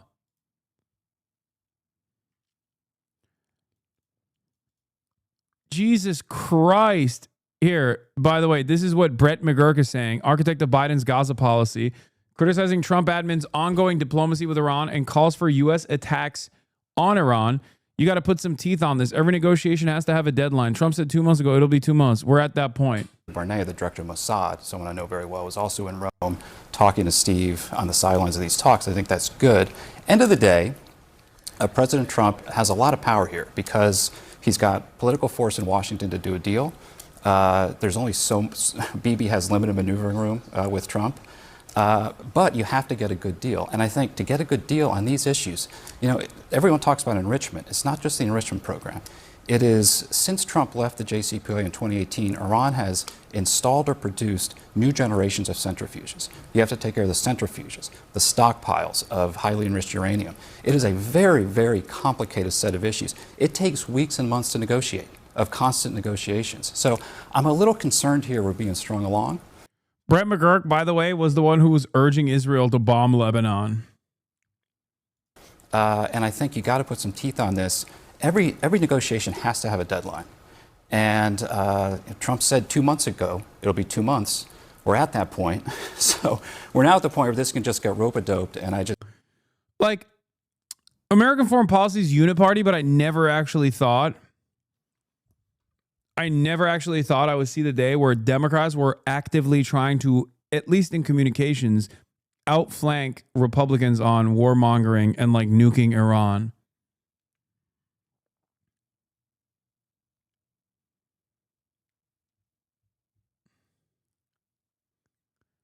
It's mind-boggling.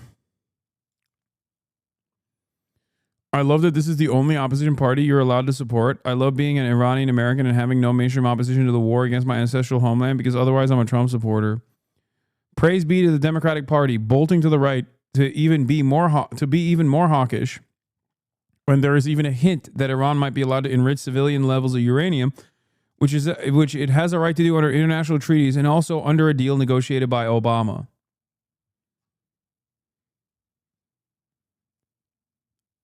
What the fuck, man? What the fuck are we doing?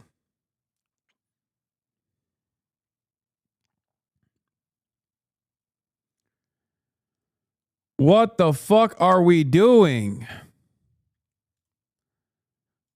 Incredible stuff.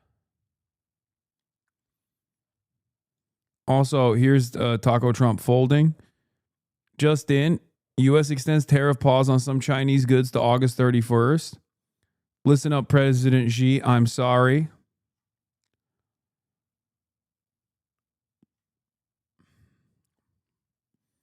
Speaking of Democratic Party failures,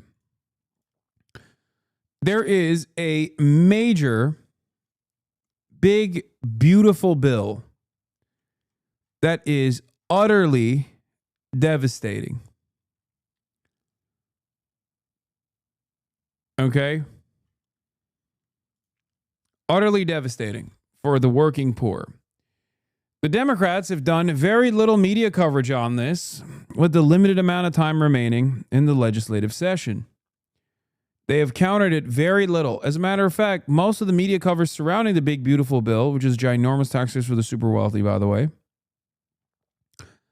have come from Republican town halls. Republican town halls where Democrat voters and Republican voters alike are yelling at their politicians. Democrats have not used this media advantage they have to regularly rail against the Republicans for their defense of the super wealthy.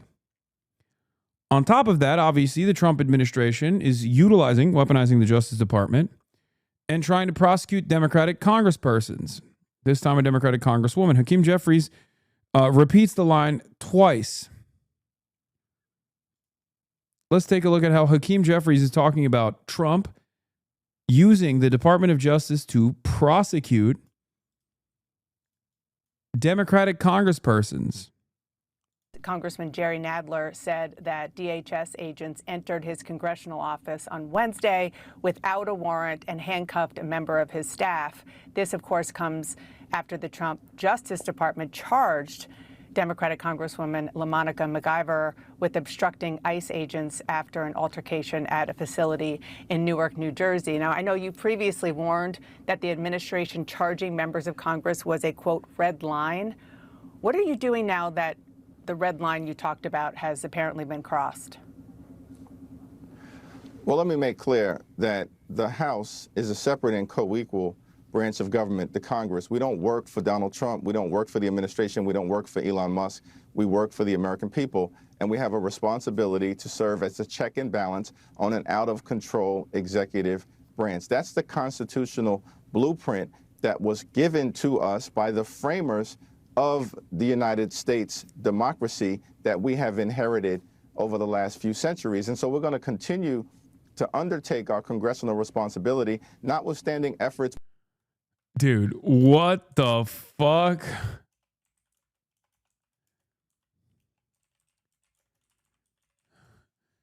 He hit him with the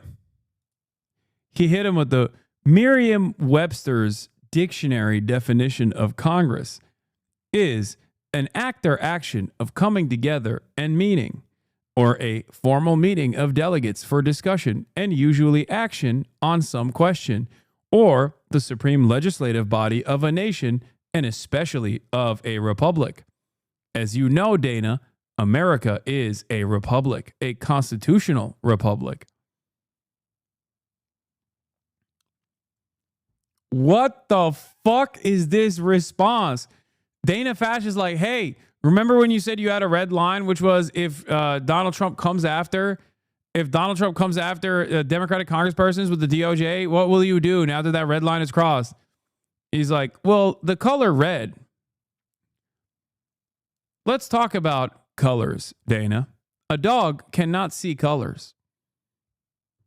You will never be able to teach a dog what the color red looks like. As you know. What the fuck? He's trying to filibuster the CNN interview. Yeah, he's like, how come we don't get the filibuster in the House of Representatives. I can only do it on CNN.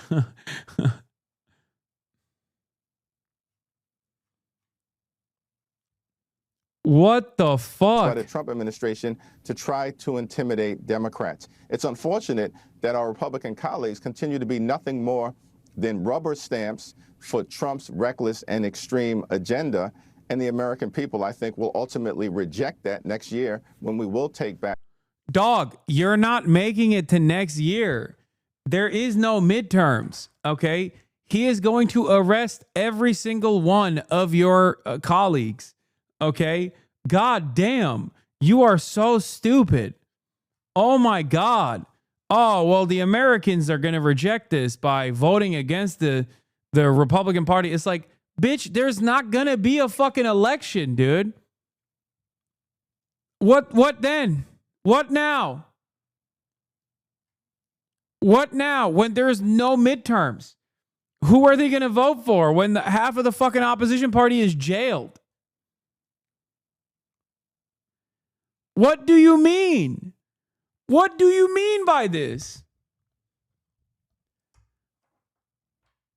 These guys have to read German liberalism and the buildup to Adolf Hitler being appointed chancellor. Like, this is just playing that. Maybe they read it and they're playing that role, I guess. This is crazy. At control of the House of Representatives. Yeah, they read it and they took the wrong lessons from it. They were like, oh, the liberals were great here. In the meantime, in terms of how we will respond to what Trump and the administration has endeavored to do, we will make that decision in a time, place, and manner of our choosing, but the response will be continuous and it will meet the... Dude, oh my God. Hakeem Jeffries doesn't get talked about enough. He is so fucking bad. Oh my God. Oh my fucking Lord. What a bot, dude. He is a straightforward NPC. Fuck me. All right, I'm moving. It's Elden Ring time, okay?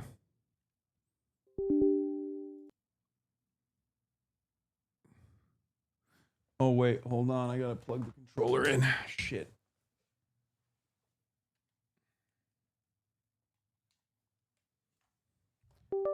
Okay.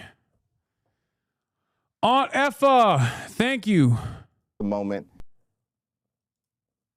For the 25 gifted subs. God damn.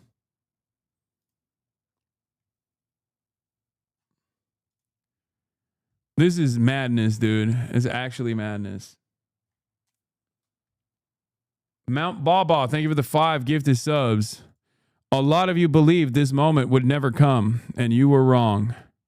The moment has finally arrived. Oh, it's time, brother. Gaming is back. Gaming is back on the menu, dude. Oh, okay. It is?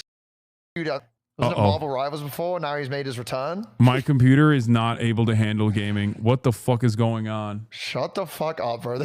Dude, I'm not even kidding. It's just like it like fucking bricked my PC a little bit. His final words for his stream crashes. Gaming's back on the menu.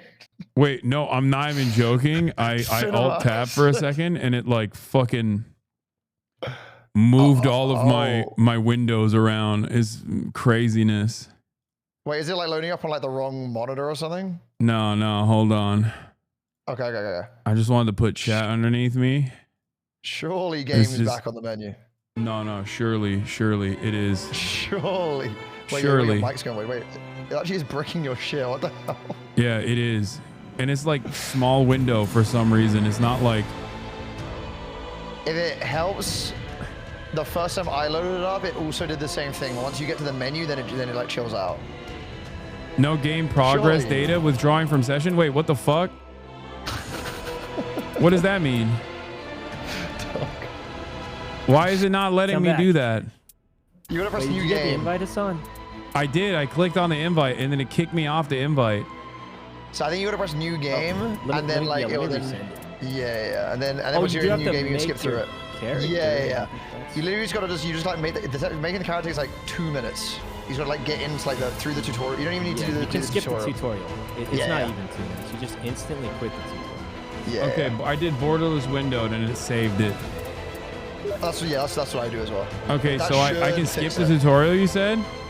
Yeah, so you go to press new game, you just gotta type in like your name, like physically make the character, and then when you're in the tutorial, then Psy can invite you and then you can just join. But it's the exact same controls like the last Elden Ring, it's the exact same. Yeah, me and Elle have been having a great time. We actually almost got to the final boss. Yeah. We're kind of we pros, didn't, bro. But okay, you don't need to say it like that, man. You don't gotta say it like that. Wait, what do you mean? Say like what? Because you carried my ass, and I know why you're saying it. Wait, what do you mean? No, we did. Pretty Okay. solid, like, I'm is loading. Okay, so you can just like escape through the cutscenes. By the way, you don't need to watch like the. I mean, you can if you want to, but Okay. you don't gotta. And then it should. question, Yeah, like, so how now far you did can now get join. in the original Elden Ring, Hasan. I finished it. What? You finished it. And You plus the completed DLC? it? What? Yeah. What the Oh my fuck? god, wait. You got further than me? I am so sorry, Hasan. I thought you were gonna be like Ellen. Not that that's a bad thing. I just the way he made No, it sound. I finished Elden Ring. I just didn't play. I didn't actually end up. Okay, so are you sending me the the coordinates? You're the biggest alt, bro. I pulled up your stream. All I see is liar. Wait, no, I didn't finish the DLC. That's why they're saying it. No, I didn't finish the DLC. Oh, that's fine. If you beat like Millennia, that's Yeah, just as yeah. hard No, as I finished Elden Ring. Yeah. Yeah, wait. No, they're I mean, saying listen, liar because I compared didn't to finish the Ellum, DLC. Like he made it way further than Ellum though. God damn it, bro. I gave up. I rage quit that shit. Wait, really? No, I fucking.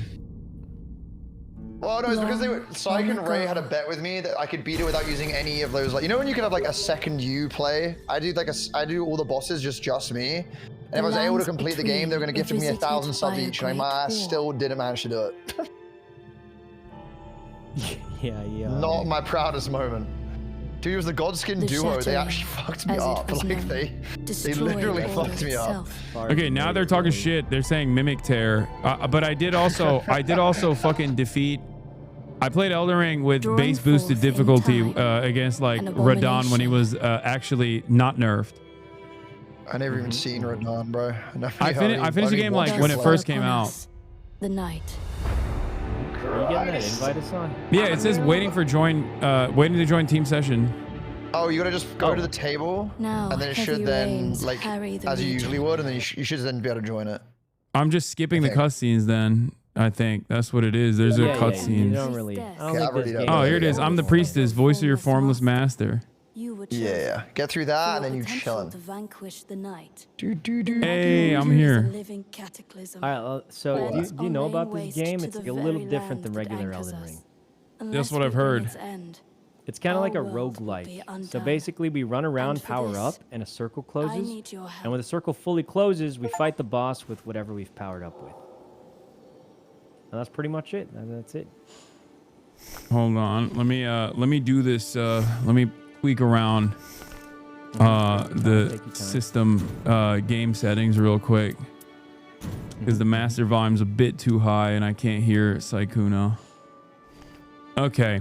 I'm just really quiet on Discord for some Yeah. reason. All right. Where do I go now? I'm in the round table. All right, Commence- big table in the middle. Just Commence press expedition? Commence Are you on expedition. controller? Yeah. Yeah, just go to the big table in the middle and just commence expedition. That's about Yeah, it. Team and then just- expedition. and just Launch a readies team up. expedition. Is it? Are we? Yep, is the yep. target Tricephalos or whatever? Yeah, it doesn't matter what you choose, really. Well, I guess you only have one unlocked right now. Here. Yeah, this Oh, will be we're going honestly, in. if we can beat the first, like if we one-shot this first try, it'd be No. I haven't played any Elden Ring in a minute. Oh, so these are the different characters? Yeah, I've got to be the big bird, bro. That's my guy. I can't do any range. Safe, but I played a Dex build yeah, always. Wilder's pretty good. What build did you use? Dex. Oh, use Dex. Like, yeah, Wilder's fine. There's like a samurai guy in the bottom right. Oh wait, you probably don't have him locked in.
Fucking insane moment, dude. Crazy. What an insane situation. Like, what the fuck? Crazy moment. Luckily, you're back though. Luckily, you're back. So if I turn the game back on, it'll auto join. Yeah, you'll just auto join it. Die. Okay. Fuck me, that's great. dude. Yeah, what it should the let you fuck, reconnect. dude? That is crazy, dude. That is crazy timing. Gaming's back on the menu. Gaming's back on the menu, boys.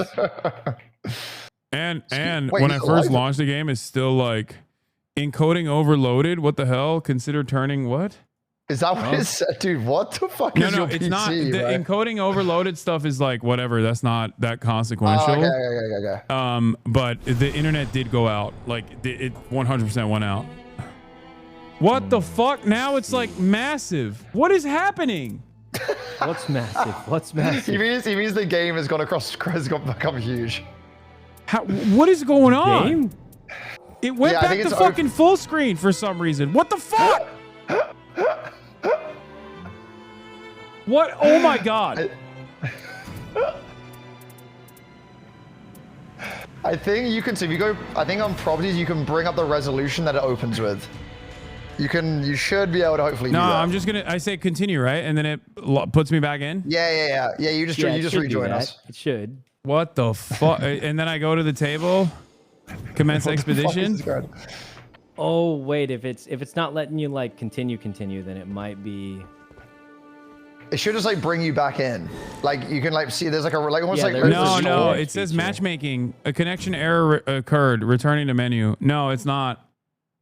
Okay, that's fine. We can back out.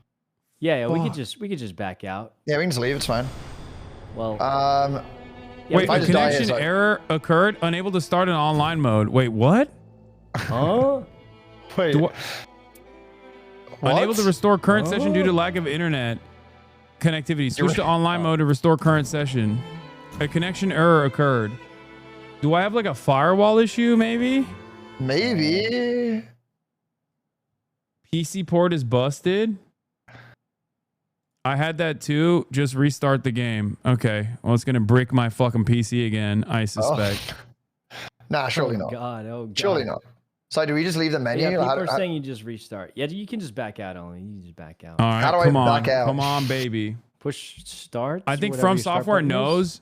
From Software knows I'm fucking cracked, and they know I'm cracked, so they just IP ban me because they're like, "You'll make it so hard for everybody else." Which is crazy when that happens. No, I'm online. I'm not even appearing offline. Chatters, you're wrong. Yeah, Dude, he I was can't definitely even- online because you were able to invite him earlier. The rightmost tab in inventory. Oh, quick game. What is Return to happening? title Why menu. can't I fucking see? Okay, I'm out.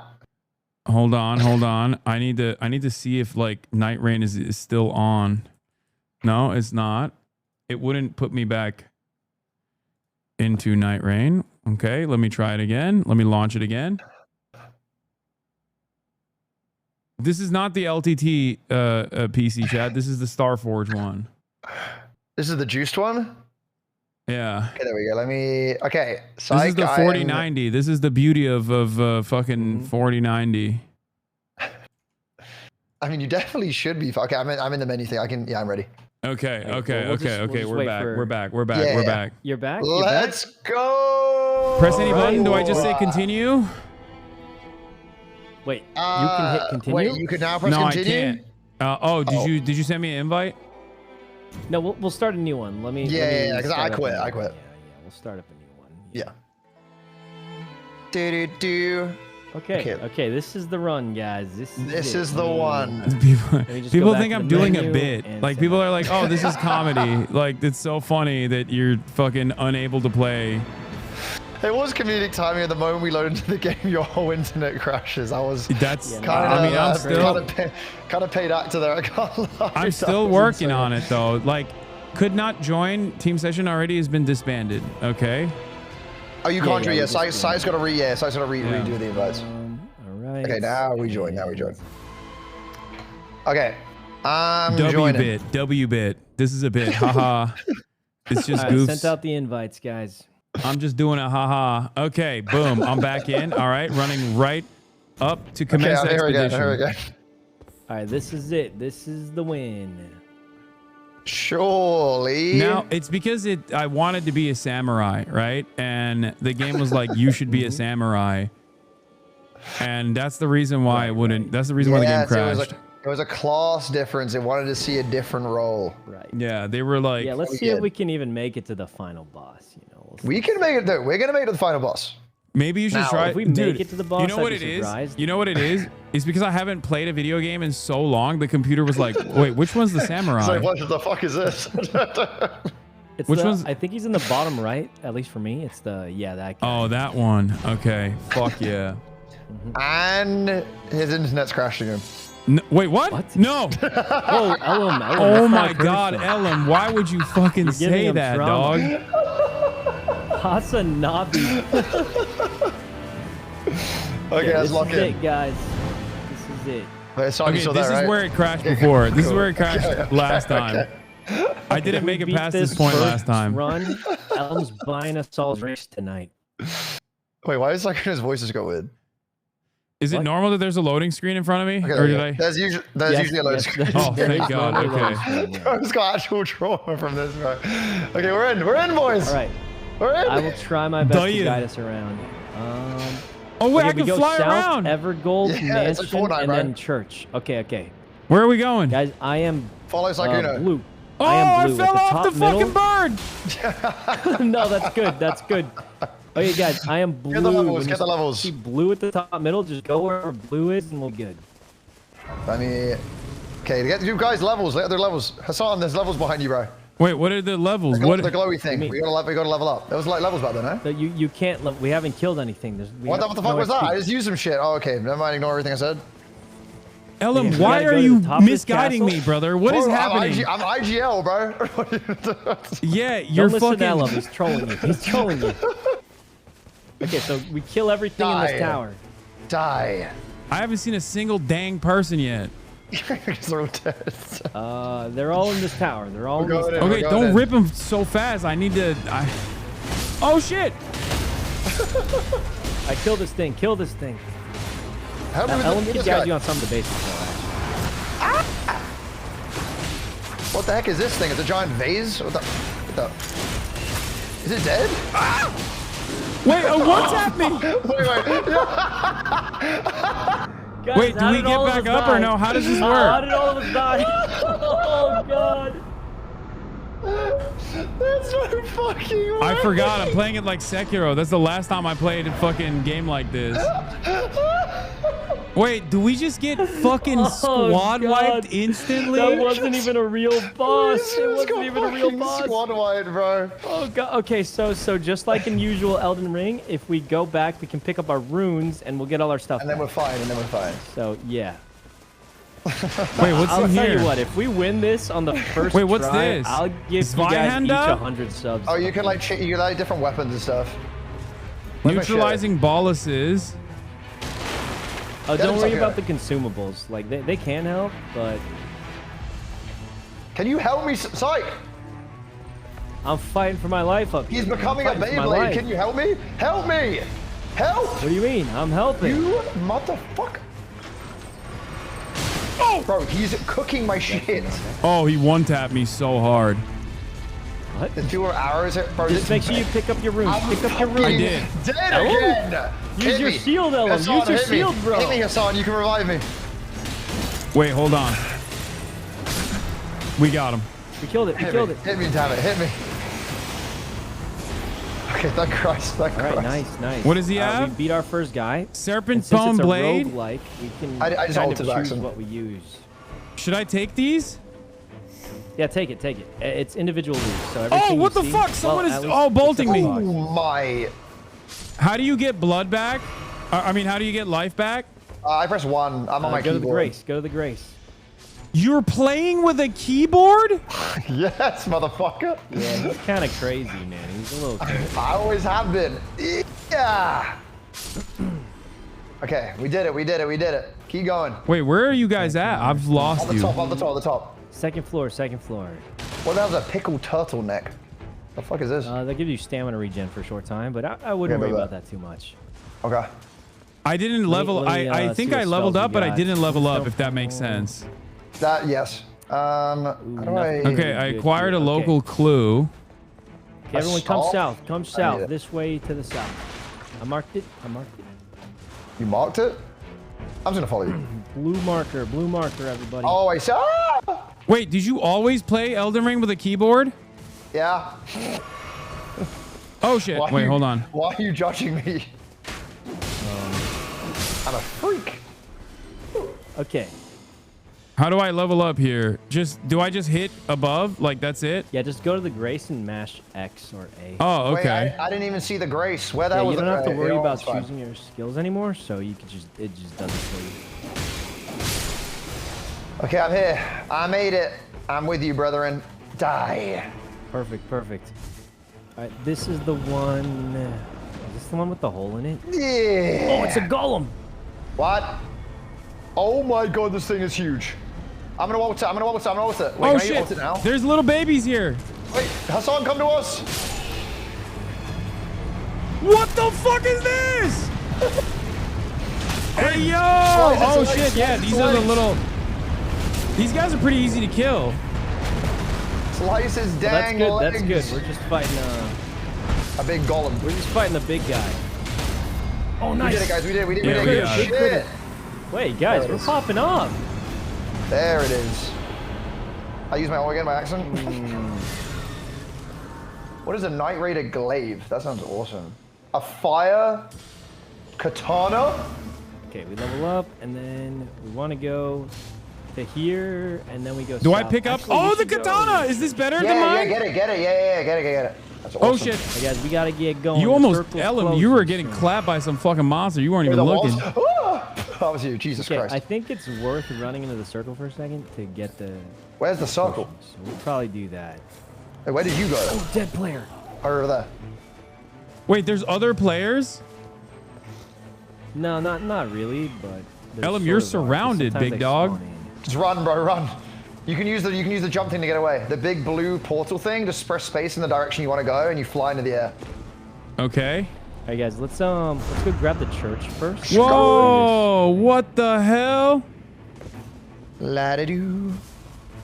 So this church will give us more potions, which is. Change your weapon or dual wield? Can you? Whoa! Wait! There's a portal here. Wait, there's a portal there? Open Evergo. We do Everjail. Yeah, we're gonna do it, but come grab this potion first. Potion Okay. first, Where and are then you? we'll Wait. get Are you? Evergold. Is the potion where you mark? Down Yeah, below. the churches, just like in regular Elden Ring, you know. What Yeah, kind of yeah. potions? Oh, you get those. regular ones. You get those flasks. You get those flasks. Oh, there's talismans. Oh, there's a thing here. Yeah. Wait, do we have a key for this or not? Oh, I got a key. Oh, you hop do? on, boys. Hop on. You guys all got your thing. Help! Right? Kill him, Elam. Kill him. Ult attack. Wait, I can't even ult. I can parry. Wait, where are you guys? What is this Why am I not fucking parrying? fire? Up What top, is- up top, up top. That's the circle. Wait, what does this fire do? Crit him. Yeah. Wait, is that fire gonna kill me? No. Yeah, it's gonna kill you. Wait, how do I get up? How do I get back up there? Climb on the Just climb on jump, the spam climb on the jump. right. You just keep jumping up. Yeah. Oh, there's a fucking horseman here. There's also a giant guy throwing his ball sack at me. Oh my Elam's god. down. Elam's down. Revive me, Sykkuno. Oh, Revive me, that please. has that much Sykkuno, range? please. He's killed him. Sykkuno's dead. What? I'm coming. He's I'm alive. coming. Oh yeah, I'm chilling. Well, I'm dead. How do I get back? You'll just have to walk back. Yes. Wait, Wait, was that you or me? Off. I crit him, right? Dang. Wait, Hasan's actually. Where the kinda fuck's good. Ella? Where's myself? I'm here. He died. Oh, I Oh, died shit. a long time ago. But I'm back now. I ulted again. Wait, I No, can't no, level up Stuff yet. back, and then we go. I get we go 10,000 North runes. Camp and get 10,000 the runes. of Madness. Oh shit! I can level up now. I think I got 10,000 Yeah, we need- runes. gotta Level up find the as thing. soon as possible. As soon as whenever. Okay, you okay. can. I'm running. Where's the root? Just Where's run the past root? the trash mobs. We gotta farm the bosses. So there Okay. should be a boss somewhere in here. Triangle Use them, I gotta L2 go to the R2 thing for your first, right? abilities. Big Chunkus, look, Oh, there he shit, is. this thing's huge. This guy looks like a boss. Ult attack! Wait, the health didn't come up. Oh, what the fuck, Frenzy Bang. Flame Troll! He's cooking my Bang. ass! I'm by myself, boys! Fuck, he's stamping on me. Oh no, Oh, that's get not the a Frenzy trash Flame mobs. Troll. Come You over guys this- are fighting this big him. guy. Help. Never mind, I was wrong. You want crit him in the front? I'll put him. I'm fucking up his ass. Oh, nice. Dang, we kinda, okay. Oh, thank Christ, So thank if we Christ. kill these bosses, we get these cool upgrades.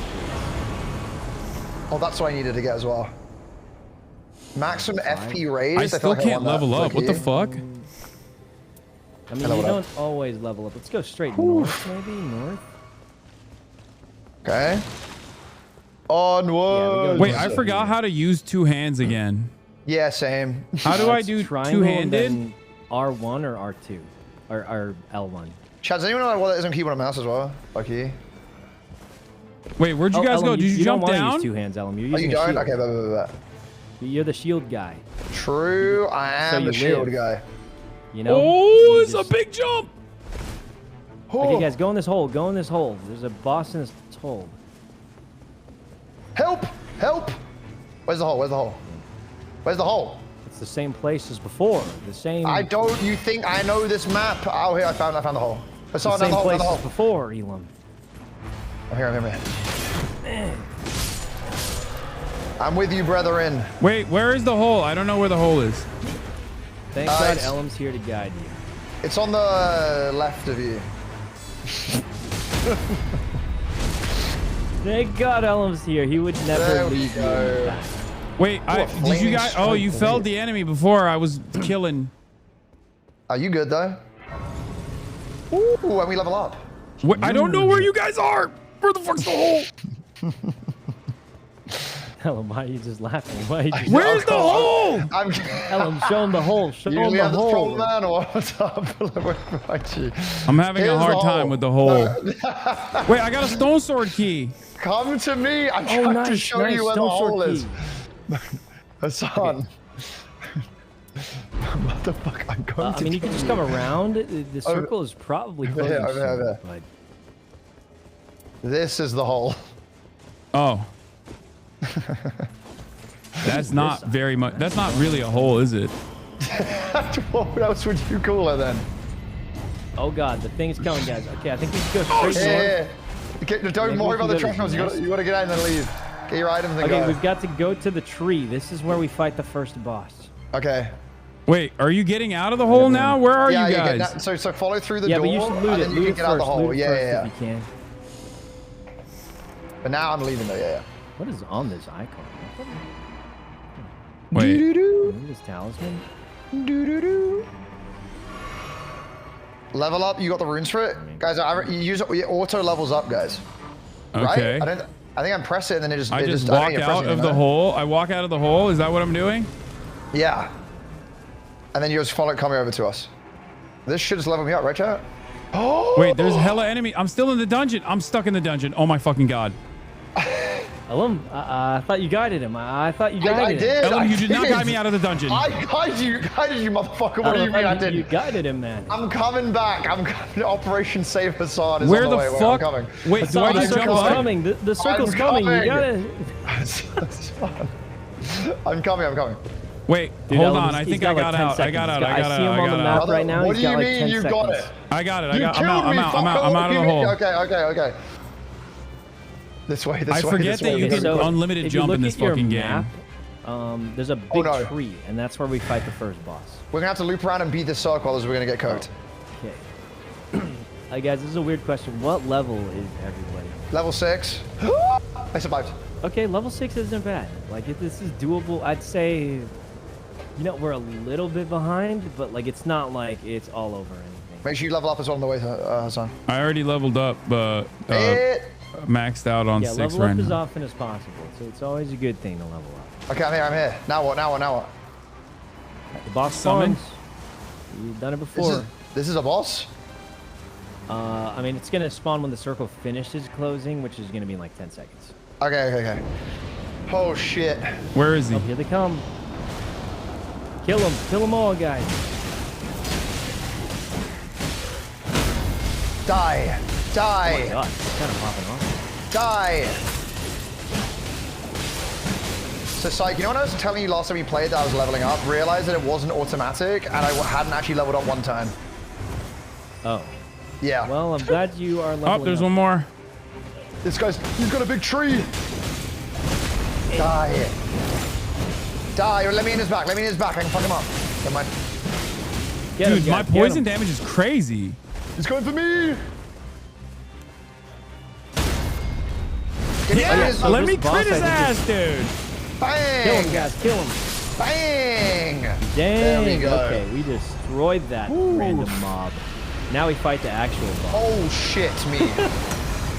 We're going invisible. Go crazy on offense now. We're invisible. We can't see it. I'm ulting. No, that doesn't mean it can't hit you. It just means it can't see you.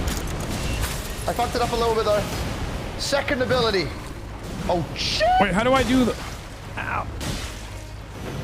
Is this a dragon? What is this thing, Oh, what the bro? fuck am I? I'm a bird. I'm a fucking Oh, that's furry. your ultimate. Just attack aggressively. Attack aggressively. Did you say I'm a furry? I'm a furry. What? Okay. Oh fuck. It's going for me. Help. Whoa. Yo, God. What the hell is that thing? Okay, we live. Oh shit. Okay, we're chilling, guys. When do I know when I can ult again?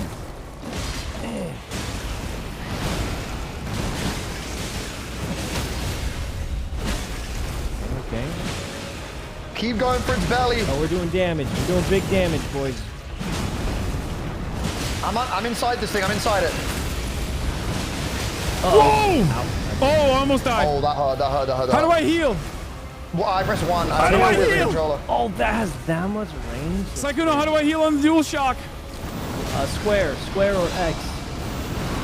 Middle button on the icon. Oh, fuck! Oh, he bit me. Oh, he's eating me. Oh, he's blowing me up. I'm dead. Now you good? Oh, you dead? Yeah. Okay. No, he Ellum ate can me. revive you. Ellum can revive you. I'm coming over, brother. Okay, Ellum, the boss is on me. You just revive him. Yeah. Oh, we're blowing up. He's back. You revived him. Good job. Yeah, he's back. Yeah. How do I use the other alt chat? Or Slice him, Sykkuno? boys. Slice him. I use E, but I don't know what it is for. I know you don't.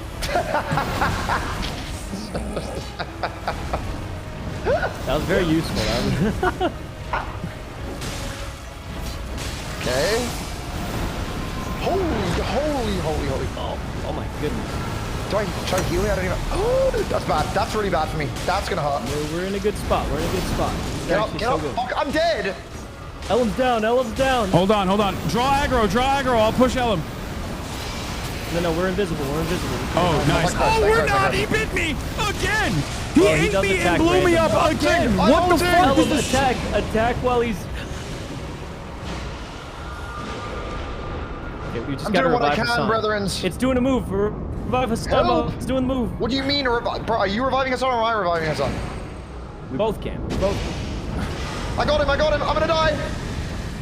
Don't die. Don't die. Sweet God. Guys, it's so doable. Look at how low this boss is. Look at how low this boss is. Quick, go in. No, oh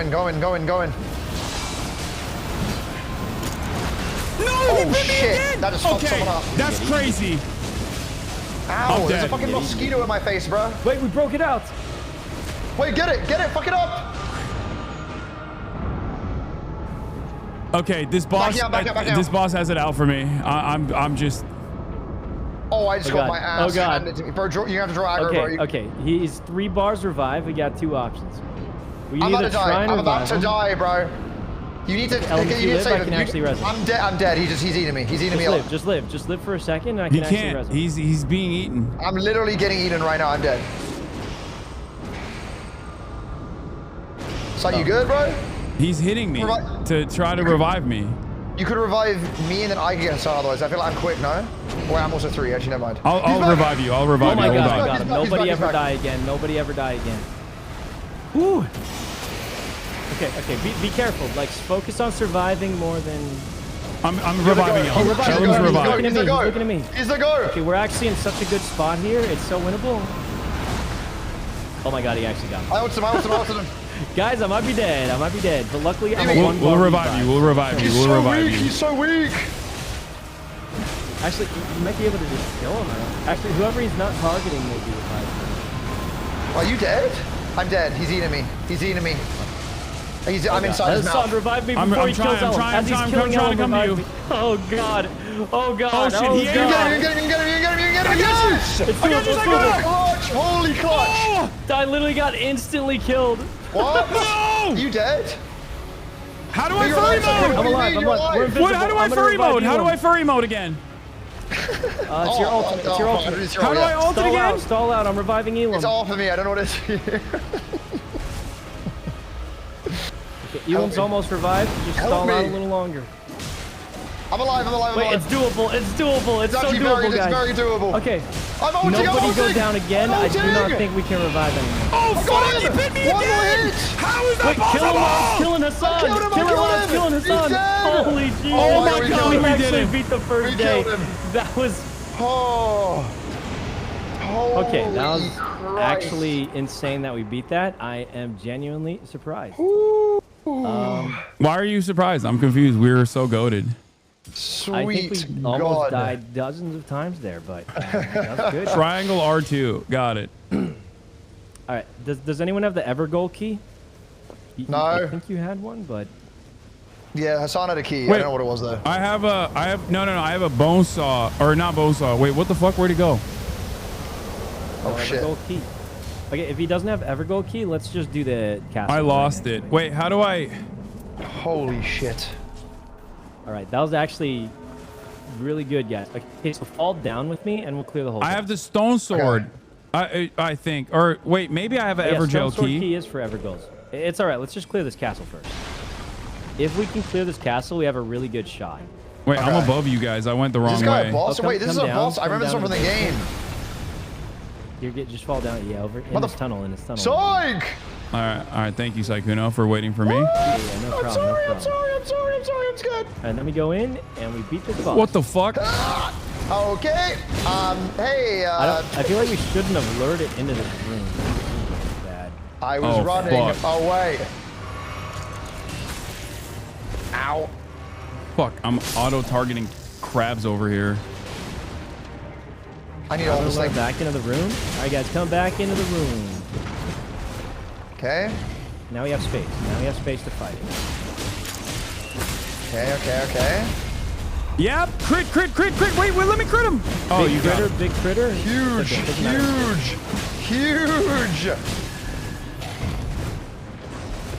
Yo, good move, bro. Let me crit this guy. Let me fuck this guy up. Yes, crit him again. Yeah, I got his ass. Yeah. Hey guys, we're actually cooking. Bang! Look at that, Another we beat win. that guy Another up. win. We beat that guy up. And whoa. The Great Hammer. Is this good for me or not? Psych? I can just go this. I don't know. It depends on the side effect, honestly. Improved damage negation at low HP. That sounds pretty good, actually. How do I? Wait. Oh shit! I hit the wrong thing. Blades? How do I fucking? How do I change my inventory? Like I forgot everything. Push start.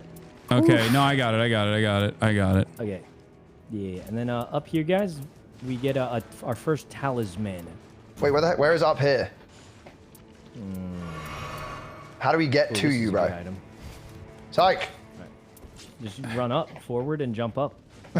To where, motherfucker? Where are we going? There's only one path. It's. Oh. This is so chaotic. This is. Quick, guys, quick. Doesn't remember Quick, anything, everybody. but we're still back. Yes, gaming is back in a big way, boys. Everybody. Here. Oh, another one. Ooh. Then this Raises door maximum over here, HP. guys. This door over here. How do I? Wait, how do I put this on, chat? Oh, that's weird. There's usually a It's mob one we of the can two fight slots that you have. Oh, I see it now. Okay, there we go. out. Don't use default weapon in right It's the hand. flaming trolls. Okay, don't stay still and follow over this way. Okay. It's I'm the with you. flaming trolls. This is kind of the most annoying one, but if we can kill it, we farm one per troll. Which is kind of Okay. right here. Kill this guy. Oh Kill my this guy. Christ. I don't know where you guys are at. Ow. You should be able to see us on the map. Oh, We're going shit, up I the just wall, ate up the that. wall. Did you guys leave the castle? No, we're at the top of it. You can just climb up the side. I just fell back down. God damn it. That's fine. That's fine. You just. Why jump am I back so? up. Why is this hitting so weak? You might be low on stamina. Usually, if you're low on stamina, it's better to let it regenerate. Oh, that's what the issue is. Okay. Oh, I fell. Okay. Oh, what the fuck? Oh, I'm eating it. I'm eating it. Oh, I died. It's dead. Wait, what do you? Oh my God, the Ellen, pot. go help him. Go help him. I'm Ellen. coming, brother. I'm coming. Fuck me. The pot Wait, what were killer. Hang on. Wait, it's the pot friend. What the fuck? No, it Die. hit me. No, the pot. No, the fucking from the top. Yeah, he's just tossing them pots at me. Watch out, he's coming again. I died. You're back, right? What do you mean? Nope, I Are died. you fucking kidding me? God damn it. I completely died. We'll go take care of the pot, guys. Just try and get your runes back. Wait, level Yeah, Go back lost. up here. We got to kill this pot guy. Okay. I'm coming. Okay, we're gonna go for the pot guy first. Wait, can I just jump up And then this, we'll chat? get this one. Okay, I did. Oh, you just fucking Yeah, wasted you my can all you can again. spam jump and parkour like a lot. Okay, if we can clear this whole castle. Wait, where's my by fucking? the It says next level lost. day- Where's my runes? They should be like a Down here is a pot wielder. like a bunch of like golden seaweed looking thing. Oh no! Oh wait, I think I got it back. Never mind. Woo! I think. Ow! Look at compass. Oh wait, the Holy runes are in the I'm hands of in the potter. No, Wait, I gotta you go up picked to them the. up? I gotta go Wait, up to the which pot Potter? Which giants. Potter, we can help kill him. Ow. All right, we go high ground. Kill this Potter first. Okay. Oh, no, I got it back. Why is the You got rune it? still Okay, on my bet. map then, chat? Sometimes a monster can steal the runes, so you might have to kill the monster. But they should be like massively glowing yellow. Okay. Oh no. No, I'm pretty sure it's in the hand of the potter. Okay. But I don't know how to Okay, fucking I mean, get we're up killing there. them all anyway, so it's actually not bad. Oh, it's a different symbol. Okay, never mind. Maybe it's not in the hands of the potter. I'm wrong. Oh, I need stamina. Oh, I need stamina. Let me tell you that. I'm coming in. Bang. Bang. I got my runes back. It's good. Oh. I'm trying to get to you Die. Crit it, guys. Ellen. Crit it. Die. Die. Wait, what the heck is this guy doing? The troll's dead, right? Motherfucker. We're doing pretty good. Okay, another one down. That's black flame increase. He's coming at you. Oh! Jesus. Awesome. Winged scythe. Okay, there's a few more pot, like this guy. Kill this guy. This pot guy down here. Come back down. And then we'll get the other one last, and then we kill the top of the tower, and then we win the game. Okay. Lock in. Uh-oh. I just ulted, I didn't mean to. Oh, Sakuno, what the fuck happened? Oh my god. Oh, what the fuck? I'm trying, bro, and you stupid. I'm gonna die. Oh, hello. I'm gonna try to save you. Hold on. Don't revive one of us quick. I'm trying. Thanks. Run! He just keeps griefing me. Alright, I'm gonna go invisible, and let's try and burst down this guy, and then we'll kill the other pot. I'm ulting him. I gotta get out. Oh, fuck! I ran into his fucking fist. Can't get rid of the stamina. Okay. Wait, I'm what? back I in. dodged it. I am not He's so timing weak. these He's things so right. weak. He's so weak. He's so low. He's Nice. so low. What? No, I fell off. Oh no, I didn't. We're okay. Alright, we got Okay, we one go. more pot thrower left, and then we clear the top of the tower. Then we're all set. Just loot quickly here. Come on, improve jump He's attacks. throwing a pot. Watch out! What? Oh god. Alright, everyone up here. We got one more pot thrower, and then that's it. Oh shit! Me and Hassan are getting hard one more griefed. measly pot thrower. Okay. We're going. Bow, bow, bow, bow, bow. Onwards! This guy got anything for me? Oh no. Excuse me. Okay, I'm here. Come This here. is like someone described this as like Dark Souls on meth or Elden Ring on meth, and I agree. Yeah, it's quite accurate. Okay, how much time? Okay, I'm up top, we I'm kill up this top. last pot thrower. Wait, and what then do if you we mean? can beat this one boss at the top of the castle, I think our hopes will be extremely high. Where's the last pot But if thrower? we Are you die to this boss, then are you it's down done. or up? The last down. Potter is up top. He's Ellen, follow me. Coming. Actually, don't follow me because I don't Oh, wait, know how to Sykes jump there. over there. Oh fuck. Wait. Ellen, I followed you into this. No, I followed you. You told me to follow you. No, I followed you to jump up here. Okay, this is okay. Okay, we go over here. I got an idea.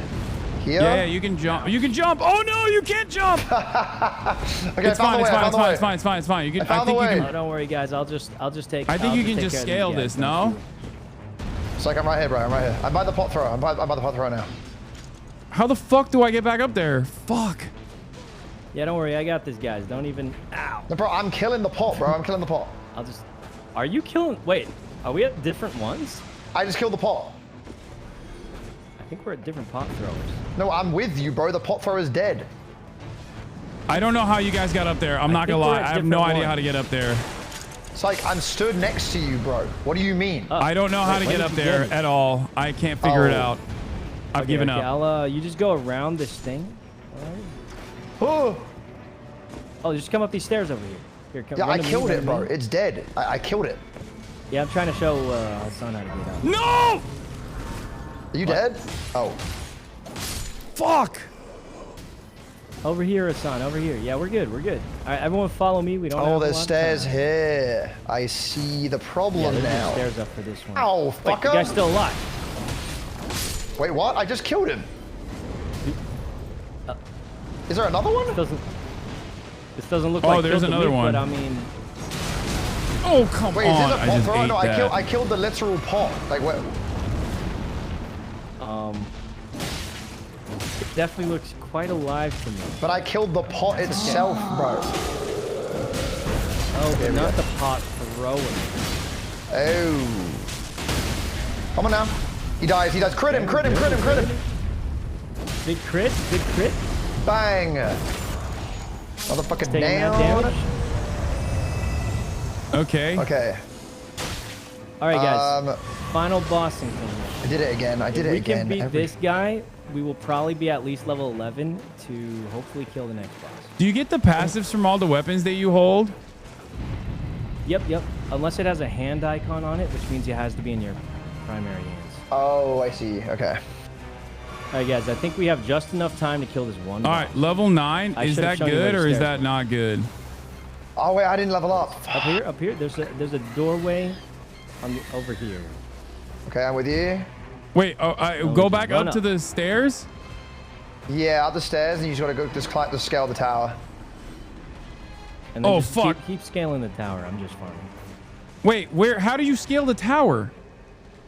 Okay, oh, you up here. going Okay, on, okay. and I'll Hold go on, get hold on. us I think on. I figured it go out. I down. think this is so confusing, Yeah, dude. down to the Holy middle. shit. Yeah, keep going that I way. think you got it. And then One of the across worst way, and then- aspects of this is that like Dark Souls maps have always been confusing, but now you have to do it in like super fast speed.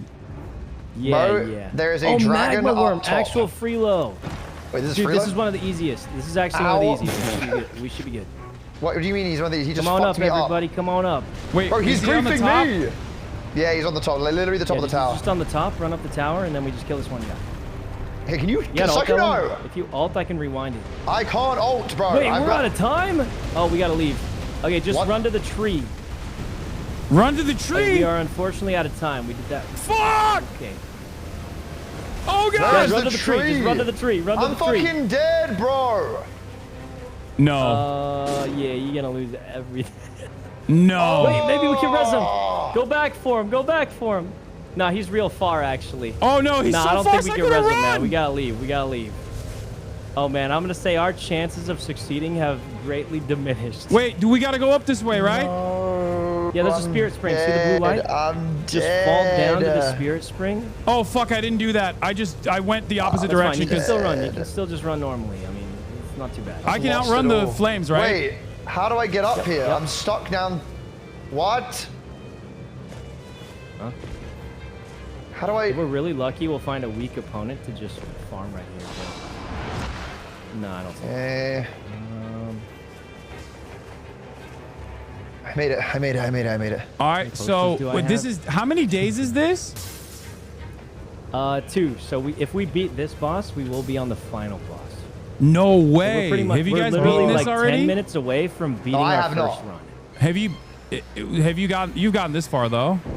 Me? We did. Yeah, this wait. is the furthest me and Ellum have ever. Oh, okay, okay, okay. But guys, no joke, we are 10 minutes away from beating our first run, which would be crazy. All we gotta do is just beat it. Easy. Okay, surely. Do we fight surely these can guys or just- what are we doing? Yeah, what are we doing here? Yeah, we gotta kill him. The same Okay. as the first night. Same as the first night.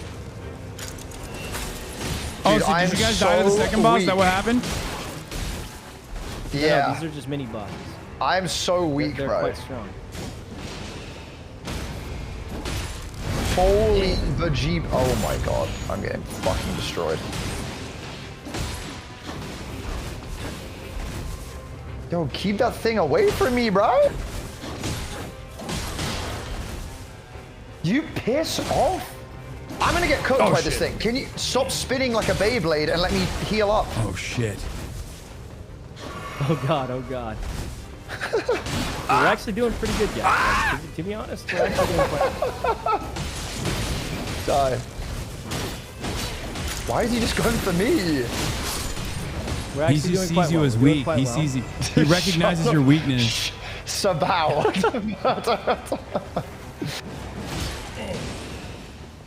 Oh fuck. This guy's fucking me up. Look, Hasan is slicing you in the back. Why are you still looking at me? He recognizes your weakness. We're doing good. We're doing Shut good. your bitch ass up. Oh guys, Come we in. are popping off here. Like, Fuck. Yeah. okay, okay. I mean, it's looking really good. Triangle L2 All right, guys, Sekiro one mode. boss, and then we're on the final. This is it. Oh, it's just. Oh, we might be done. Okay, nah, we're fine. No, I remember this. Boss, we are on the final boss. We are literally 10 minutes away from beating our first game. Easy, guys. Easy. I'm dead. So, if you guys got ults, I would use them. If you I'm guys using him right now. I'm dead. Oh, I died. Oh no. Guys. Okay, I revived Hasan. I'm running, and then I'm gonna revive Elam after. And then I can ult straight away. I can literally ult straight away. Oh, it shoots a thing. Okay, it's looking at me. It's looking at me. Just revive Elam. This is good. This is good. This is good. This is good. Okay, I'm back. I'm back. I'm back. I'm back. I'm going for my ult. Oh, that actually hit me. Ult attack! I'm going in! Boom! I'm gonna die again. Just don't die. Oh, what the don't fuck is die. that doing? It's when he stops moving, it's like an AoE attack. Bro, this guy, I have no health potions. I don't know what I'm meant to do right now. Yeah. Just don't get hit and hit him. I mean, it sounds funny, but that's literally the whole purpose of this game. Don't get hit and hit him. Oh, I'm dead. Oh, shit. Bro, this guy is too hard, bro. This guy's... It's kind of hard when he's spinning around. I'm trying to chase after him without using too much stamina, but it's so hard. I mean, he's chasing me, so you could revive Ellen depending on... You guys are doing great. Oh, yeah, he he's got chasing me. you now. He's chasing you now. Oh, no, this boss is a grab too. What happened? He grabbed me. Him. Oh, psych. Oh, you're all dead. Oh, God. Oh, I'm sorry. I'm out of potions, man. I'm out of potions. Oh. I bring up Hasan, no? I mean, we'll see if I get the opportunity. See if we get the opportunity. I'm just gonna...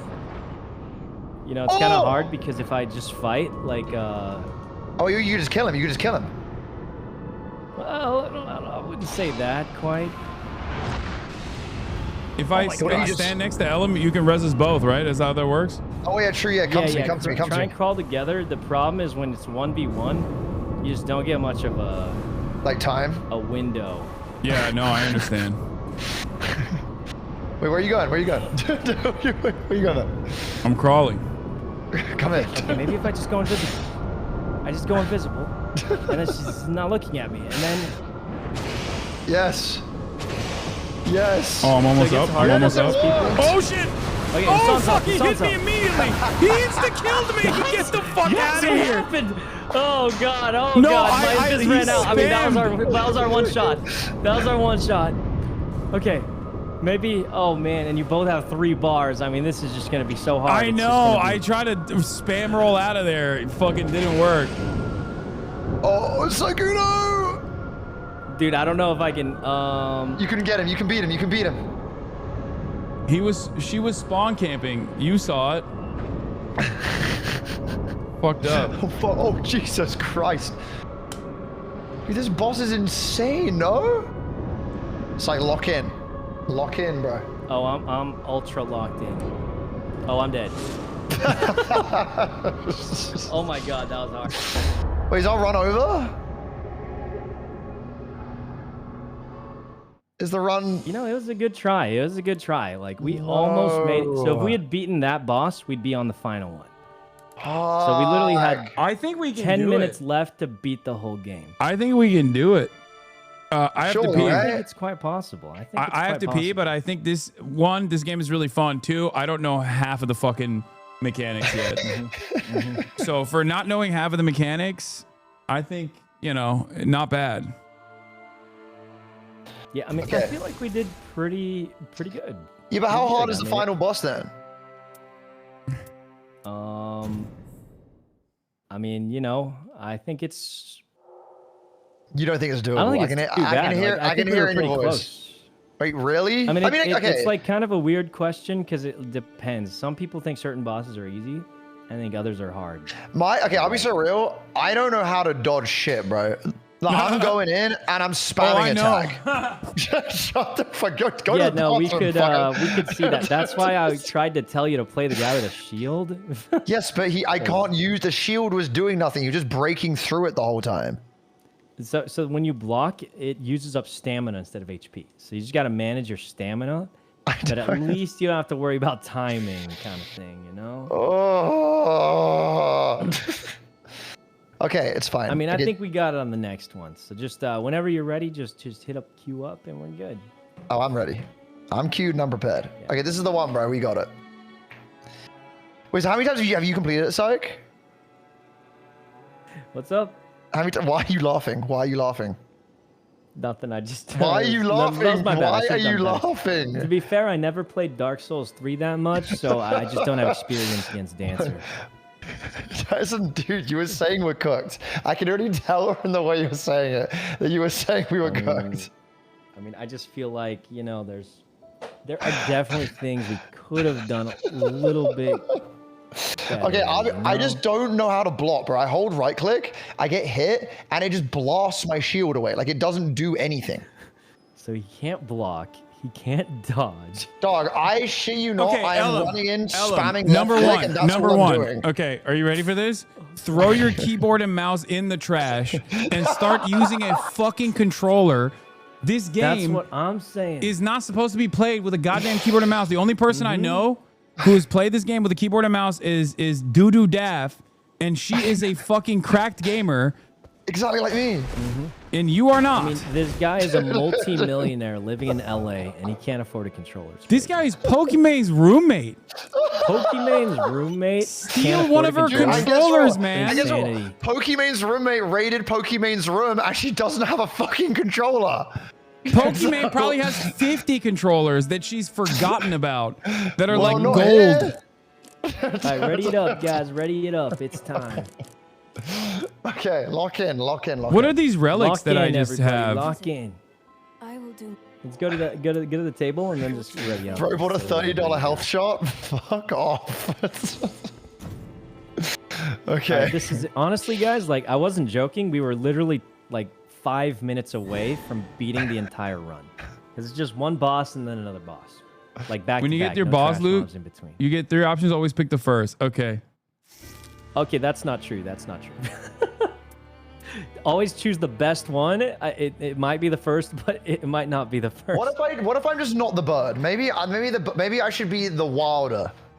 Yeah, sure. Wilder's great too. The bird has a bigger shield, which is why I thought it. I don't use the shield though, bro. Wait, you had a shield character and you didn't even fucking use the shield? Because it doesn't work, fucker. I literally He claims that the shield doesn't. It doesn't work. Anything. It doesn't. I hold Oh my right god! It's click. because he was probably trying to fucking do the parry. He was probably trying to parry, and he's like, "Why does the shield keep moving?" Is that not the same thing? No, dude. Parry is a totally separate shield movement. Well, how am I meant to know that you're saying block and parry means the same thing? He doesn't know You how probably to don't hold even up have parry. You his probably have shield. shield slam if it's big. Yes. No, I So hold you were right click. shield That's all I'm slamming the doing. entire time going, why does the shield not work? Yes. Yeah, of course the shield wasn't working. You weren't using the shield. You were using the shield ability. Oh, guys, we are landing right on a church. We can double church. Wait, this is actually OP. This is a good start. We double church off the bat, guys. Double church off the bat. So we're gonna have 5 healing potions. It's actually. Wait, really? Actual abyss run. Wait, this could be the run. This could be the run. I mean, if we can't make it this run, then we just suck. Oh my god. I almost fucking... Like we actually have optimal spawns. Because now we go from here, we go to this castle. Oh shit! I and just then we wasted can, a flash. kill trash mobs when we're walking by. Here, bang, bang. So we go here, and then we go castle, and then we go next potion, and then we're actually having a really good start. Holy Jesus! What was that? Okay, follow me. This castle, we have to go specifically into the basement. Oh, watch out! They got fucking daggers. Where did they wait? How are they doing the daggers? What's going on with that? Oh Christ! It's just an archer at the top. It's okay, not too much. Pop friend. Did you go inside? No, pot enemy. Did you go inside or did you go up? Yeah, we're inside at the bottom. Inside at the bottom. Oh shit! I went up. Oh fuck. I mean, you can go up, but I think the door's locked, right? Yeah, it is. Ah! Okay.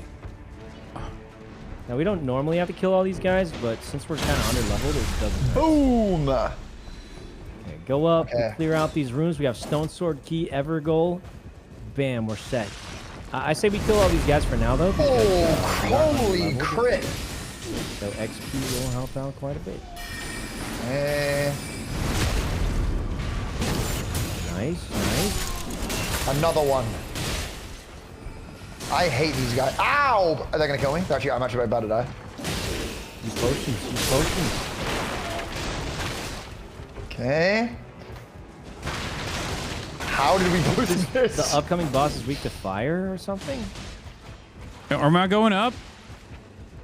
Yeah, you can go up. We're just finishing off these trash mobs down here. There we go. All right, go up. You guys invading, dude. I'm telling you, chat. I just needed a different character, bro. This is my guy. What is the guy? Are you still? Do you have a shield? Do you know how to use it? Absolutely not. In that case, just two-hand. Just two-hand then. I don't know how to equip it two-hand. I don't know how to tell you to equip two-hand because you have a fucking keyboard. But to be fair, I don't know how to do it two-hand on my end too. I forgot. Okay, I've got rid of my shield. It's triangle and then right or left. I don't have a triangle, bro. I was telling Hasan who. Oh, okay. Oh yeah, triangle and R1. Yeah. Come up here, guys. Crystallian boss. Oh shit. Wait, this is a That boss? wasn't the boss. That was a random attack. Oh no.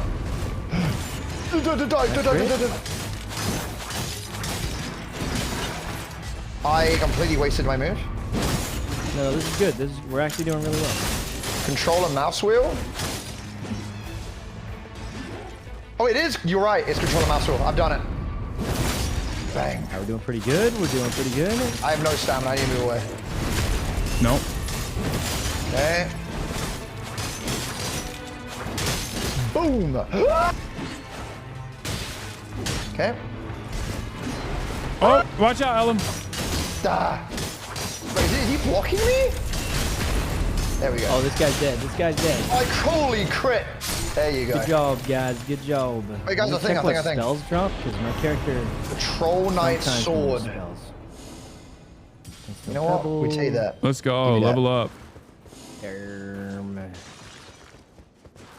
Control mouse wheel. Honestly, not the There we worst. go. Oh, this sword is sick. What the hell? No clues in here. Level up, guys. Level up. Oh yeah, I shit, did. do that. I, on the other hand, did not. There we go. All right, Then we go all down right. to this church here. Let's get it Follow ready. me, follow me, everyone. We're going I'm coming. Evergoal and then church. All right. Let's go. Okay. I mean, it's just so winnable. It's so winnable. Lock in, chat. Oh, wait, this is the boss here, right? Okay, here we go. The God, no. Oh, it's just Godskin. The Godskin duo. I never beat this guy. Ult attack. Wait, why am I not ulting? Hello? It's actual freeload, guys. I mean, it's actually free. Okay. Get my stamina up, and now ult. I'm ulting. What the? Wait, did I was hitting the crit. Oh. Oh shit. Okay. That's fine. That's fine. What the heck? He turned into a fucking cheese string. Get away from me. Kill him. All right. Nope. Die. Help! Ah! Fuck, I keep missing him. Jesus Christ. Christ almighty. I didn't mean to do that. I just wasted the health pot. He's dead. Oh, Okay, holy we're crit. doing really Holy good. crit. Nice. 220,000 runes. All right, level up. Oh, level 5. Hello. Are we advancing faster than I feel like we're right? Run to the church. So this is a roguelike, right? So this like oh This does shit, feel quicker the than last church is time. inside the fucking storm. Yeah, we're Dude, fine. you're crazy, It's fine. you're If crazy, we you're take a little crazy, you're damage, crazy. we're just grabbing the potion, and then we leave. Okay. And then we run to right there. All right. Dude, this is I'm there. actually a pretty solid run, I must say. Wait, really? Yeah, we're in a good spot. We have 2 potions already. Got we're level 5 on the second part. Horse, yeah, thank it's looking God. good. Okay. I mean, in terms of levels, we could get anything, but the bosses you get are somewhat random. So we might just get a hard boss and lose. Wait, it's entirely random. No, not completely. Like, depending on which one you're fighting, there's a chance to get certain bosses, I think. Oh my god, it scared the hell out of me. Okay. But there's some randomness to it, usually. Okay. Let me out. I could be wrong. Don't quote me on that, but I think that's how it works. Okay. Oh, I'm just gonna follow you, bro. Oh, there's just mad follow me. enemies I here. kind of know where I'm going. Yeah. Oh shit, that guy was. We're killing this guy, right? All of them. All the beastmen. Wait, where's the boss? Oh, these are. Oh, they're collected. Yeah, it's just a horde boss. Oh shit. I critted him. Die. Nice crit. Die. Oh fuck. Die. Wait, we're strong. Look at how easy that was. That's what I'm saying, bro. Ooh, what's this? Oh, they improved physical something. Did I get the wrong one, Chad? I got the rare physical attack. Was that the wrong choice? I did that as well. Guys, the circle, guys. The circle stops where it is. Okay. Oh. Let's just go straight north and then. There's a talisman here, I guess. You can go for the talisman. Yeah? Okay, okay. Oh my god, Jesus Christ. Okay. Actually, I don't even see it. Just go to the blue ping. Go to The other one? Okay, bet. Wait, I'm just Should we climb following this you, wall? Sykuno. Yeah, yeah. Oh, I mean, you could just follow me too. I was just checking for the talisman, but I think it's up the thing, and we'd have to turn all the way around. I see the marker. I'm on the way. So this boss is weak to fire. So if you see a fire weapon, I would hold on to that. But if you don't, I mean, we can still kill it. do pretty not easily. have that. Let me. Yeah, that's fine. I didn't. See Weapon buffs work as long as they're in your South. inventory. Yeah, unless it's like a holding one, right? That's what I heard. Come here. I'm Yep, here. yep. The holding one has a little hand on it. The Beastmen. Oh, Beastmen again. These guys seem like kind of trash, no? No, we're just actually strong. Like, we're actually Right, on we're kind of pace for a fucking good these run. guys up. Okay. Improved something. I see no 5-1s. Okay. Woo. You can level up if there's no recon. Probably either north or west, or maybe this one. This way. Oh wait, is it more Beastmen? Actually, I'm not even sure we can make it there. Wait, what? Yeah, let's just go to the right. Let's just go to the right. Okay. Skirt. Blue ping, everybody. Blue ping. Okay. We're actually on pace for like a really good run. Thank Christ. Wait, so we could actually complete it? Oh, we got to do it. Alt This is the run, regens? boys. Oh yeah, that's right. I haven't used my alt at all. Fucking run. Yeah, I keep forgetting I need stamina to do my ult. I think that's where I keep dying. Wait, you need stamina to use Wilder ult? I think so. Unless I'm bugging out, but it wasn't working before. But I could be talking shit. But oh, I could be wrong. Use your ability. How do I use the one? Is it the Thunder Sword ability? Is that the other one? I critted. Yeah. Oh yeah, I mean, turning into the dog is fun. Die. Die. Die. Triangle L2, triangle R2, right? Guys, we're fucking these guys off, bro. Watch out, enemy coming. Oh, we're level 7? Oh my god. Shit, hold on. Oh god, they're hitting me. Holy, I don't know how I avoided that. Oh god. I didn't. In fact, I didn't avoid it. Alright guys, forget those guys. Forget those guys. We're going. Wait, hold on. I gotta level up, and this guy's bothering me while I'm doing that. Bang. Oh, yeah, I mean, level up and stuff you need to, but... All right, level 7. Woo. Oh, there's a level up thing down here actually as well. Where are you guys at? What the fuck? Just jump down. Yeah, and you can use the blue Go to thing to then blue boost ping, up. and then look out for the jumpers. The jumpers are Yeah. Wait, you want me to parkour on this thing? It's just the jumpers, man. It's one button. Brother. Brother. One button, man. My ass is definitely gonna fall here. There's... Oh my god. Oh my god. I made it! I made it! Uh-oh. Jesus. No! The circle's coming in. Okay, the circle's coming in. Oh, we're right by the tree. We're fine. We're fine. Hassan, you didn't fall, right? No, but I'm gonna. What? I'm gonna fall. What do you mean you're gonna fall? There's no way I make it. Wait, what? I'm stuck up here. No, you do it. You got it. You got it. No, I'm gonna fall. I fell. I fell all the way to the bottom. Destroyed them. What? Oh god, there's a crab down here. Nice. Okay.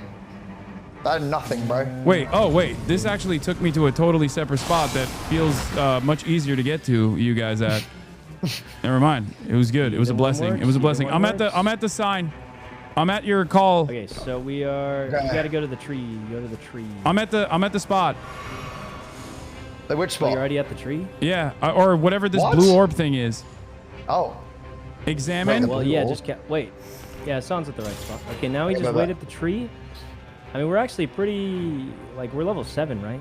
Yeah. I think we're actually in a decent spot. I'd say at best we'd be level 8 or 9. Wait, I'm not at the tree. Yeah, he's not at the. No, he's not. Yeah, he's away from us. Yeah, but you got the loot, right? Because there was. Loot Yeah, I got something. I got a sacred Nagakiba here. Oh, that's really good, man. Yeah, that's really good. Yeah, I'm gonna switch my weapon in a second, but I'm too scared because I'm by myself. Guys, how badly do you think we need potions? Because there's 2 potions all the way across the map. Could be worth getting. No, we'll just see after we beat this guy. Wait, we're guys, gonna I think beat we're in actually a good spot, like an actual solid spot. Wait, so now what happens now? We just wait. It's gonna spawn in like a bit. It's just that we, luckily or unluckily, we're right by the surface. Wait, what the fuck? Why can't I use the second-handed? Oh, so you're trying to two-hand that thing? Yeah. Oh. I mean, you should be able to. Are you pushing R1? Oh shit! Here they are. So these guys are kind of weird. Remember to Dude, they are finish them off. so weird. Wait, what the hell? Why are they kind of tricky? Well, they're weird in the sense of if they fall on the floor, you gotta finish them. When they're glowing? Yeah, like if you see them glowing blue on the floor, that means they're still. Bang! Bang! Well, that Oh, was you easy. can still hit them while they're glowing, yeah. Yep, you're supposed to. Come on! We want it, we want it. The boss is probably showing up around now. Please be easy, please be easy, please be easy. Is this the first night? Yep, this is the first night. Okay, So we got kill we this got boss, Oh, it's one coming. more It's boss, big. and then we're at the final. What the fuck? It's Tibia The Mariner. fuck is this? Oh god, there's so many of them.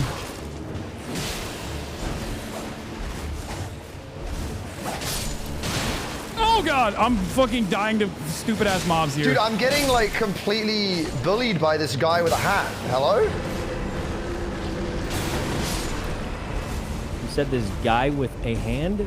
No, a hat. A hat. Oh. I was like, oh, okay. What the fuck? Am I supposed to kill the fucking mobs too? Because I've just been griefing the mobs. I haven't even attacked the boss yet. Is this a boss? 'Cause I'm kind of fucking him up if it is. I don't think that's the See the boss, health Ellum. bar. It's a boss. Oh, the boss is the fucking ship. Bang! It's the ship plus one other guy. Wait, this guy's alive still? I'm Oh, he's focusing dead. on the ship though. Wait, where? Oh, here. What if I just ulted him right now? Bang! Yeah, that's actually a good move. You know one of these as well? I'm gonna ult. Cook his ass, bro. Yeah, go for it, go for it. I'd say, I think the trash mobs respawn, but I mean, they're worth Oh, they killing. do? Okay. Wait, what is this giant thing on Hasan? Oh, wait, that's not on Hasan. What is this giant dragon thing? Huh? Wait, oh, that was Hasan. Yeah, that Wait, was what me. the fuck? That was Oh you? yeah, that's That's Hasan's my ult. ultimate. What? That's sick. Wait, fucking Christ, dude. Double. Where's the goddamn boss, bro? I haven't seen this goddamn boss once. I've been just Oh, yeah, focusing on the trash mobs Well, for I'm no on Tibia reason. Mariner. This boss is actually, in my opinion, one of the easiest ones. Holy. Yeah, we're doing massive damage to it. Wait, where's the other boss? And we could probably Those who finish off live in Tibia death? Mariner. Oh shit. Oh shit. Oh shit. Hold on. This guy is jarring as hell. I mean, he's almost dead, honestly. Yeah, but he just moves so much, bro. Yeah, you could say he's running for his life. Shut up. Oh! Wizard, there's a wizard, there's a wizard. He's freaking me out, I don't know what he's trying to do. Alright, Tibia Mariner. Ow, bro. Oh, come on, wizard. Okay. Alright, he's done. This is it, guys. One last juicer. It's just this big guy, I think. I need a shield. Oh my Christ. Oh fuck. It still that? hit me. Wait, what? Watch out for the flames. Death-right bird? But why? Wait, is that the final boss? Oh, that just came out of nowhere. Okay, let's just kill this last guy then. Yes, we're good. It said. We did it, we did it. Oh my god, it despawned. Wait, what? Wow, How did that we happen? Wait, that was easy, no? I don't know why the death-right bird despawned, but let me tell you, we are quite lucky for that. All right, guys, Blood we're going to loss this in the one. vicinity area, increased attack power, FP restoration, increased enemy damage after critical hit. Blood loss, right? Wait, W luck? Yeah, facts, right? That Yeah, was blood loss kinda- is pretty good because you're using a katana, right? Yeah. Okay. Hey guys, go All blue, right, go blue. onwards. It's okay to take a little damage from the storm now because we'll just heal it up. Guys, night 1 over. Look at that. Wait, where are we going? That one was easy. Like, we didn't even have trouble. Like, this is looking like a good run. I think this is going to be our best shot to beat it. Okay. Because this run is like, it's going so much cleaner than yesterday.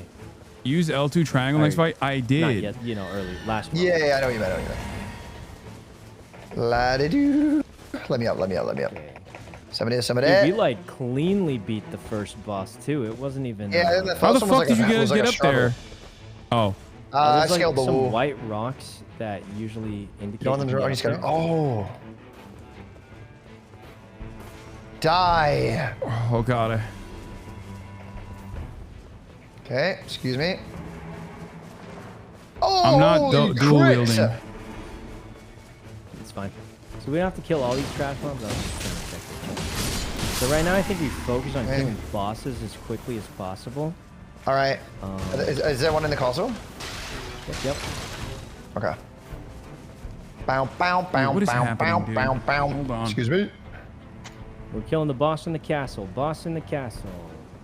Yeah. Okay. I like one-handing it, chat. Oh, was that a gun? How was that sound? Okay, there we go. Oh, that's my pocket launch. So my special ability is I can redo all the damage we do in a short time. Oh, fuck's sake. There we go. Oh, this guy's a bad guy. Lord Sword Captain. You know what, bro? There's no way you just made me waste my ult. I hate him. Oops, wasted what? I shot the wrong guy. Yo, we already cooked He did. Nice. He did. Had complete trash though. Nothing good there. I'm going up. Was that the only boss in here? Yeah, I think so. Did he fell down? Yeah, he came down. Yeah. Ooh, get back here. Glove, not bad. All right, where are we going next? We're going to down over here. Okay. We're gonna kill this demon head. Okay, so this is gonna be our first difficult battle, I'd say. But if we can smoothly farm these demons, then we're chilling. Sweet. La-de-doo. It's like, we got the berserk. I don't want to fall down here. Wait, how do we get? No, I'm not using that. What the fuck is that? Oh no, we're not fighting this guy. Never mind. Run west. Yeah, we ain't fighting this guy. Just run. Wait, which way? Really? Run west. One right. We ain't not fighting this guy. We are not fighting. We aren't ready. Go back up the way go we to the came. Spirit Spring here. Spirit Spring, and we dip. We just dip. Don't fight him, guys. He's going to kill us all. Wait, is he that strong? Yeah, let's just not go near him. How's that? Kill this plant. How about we kill this plant, guys? I don't know where you guys are. I'm up here. Right here. Oh wait, you mean the Miranda Blossom? Yeah. Let's kill this big flower. It's like the same thing. Why are you saying it like that? Oh, it's following you guys. No, just forget about that guy. Let's kill this big flower. It's coming over to where you're at. I don't know if it can get up there. It's coming over to where we're at. Get up these stairs, can it? I don't think you can get up there, but yeah. Let's just kill this big, nice flower, guys. Dude, why are you saying it like that? Because this is freelo, and that guy was gonna wipe our whole party. Okay. We'll kill this big flower. Yeah. Wait, it escaped me. Nice. Good job, guys. But it's not dead. Oh, it's these things. Oh yeah, you gotta kill the little chungus. Okay. Drop something. Okay. Hey, what the hell? That literally was freelo. Nothing crazy, but that's okay. Increase max. Wait, what's this great sword? Bloodhound step. Trolls golden. Oh shit. Okay, come to this Evergoal over here. Oh. Yeah. Okay. Here you go. Evergoal here, and then control. No, right? Our no. ideal pathing should give us both Bang. punches if we do it fast enough. Wait, where did you go? Right? Oh, did you take the thing? Okay. I mean, I don't know if you need to, but I'm here, brethren. I'm here. Is this a boss? Oh, Jesus. Dang, this guy's fast. Yeah, wait, what the Where'd frick? you guys go? I took the thingy. Wait, where the fuck? Is that the blue thing? Oh. I sometimes think the blue thing is actually the poison, the the circle. Holy dodge. I have no idea where you guys are. I've lost you again. Use the map. Use the map. Also, there's a compass at the top that will just show us what direction we're in. Yeah. Oh, we're in the Ever jail. Oh, Bloodhound Knight. Remember this guy. Come on.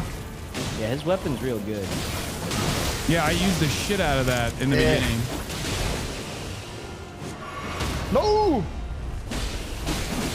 Oh my God, we're got him. juiced. Like this thing. 10,000. Improve Flask Restoration or Rune of the Strong? Probably Flask, but depends on what you Level 9. Fuck it, I'm doing runes. Level 9 right now. Both churches in? Only one. Oh, it's not enough to power up. I should have done HP Restoration. Fuck. Okay, did we do this thing? I don't think we did this one yet, right? And we can do... Okay, there's a second Evergold by the church. Okay, we do this thing. Wait, where did you go? Ooh. Wait, you're over We there? got a speed run, guys. We're low on time. We're low on time, boys. Wait, we're kind of far away from you, Psych. Psycho, how would you get up there? Okay, just catch up. Probably a Spirit Spring or something. I don't know. I'm just kind of... How did you get over there so quick, though? Okay. Yeah.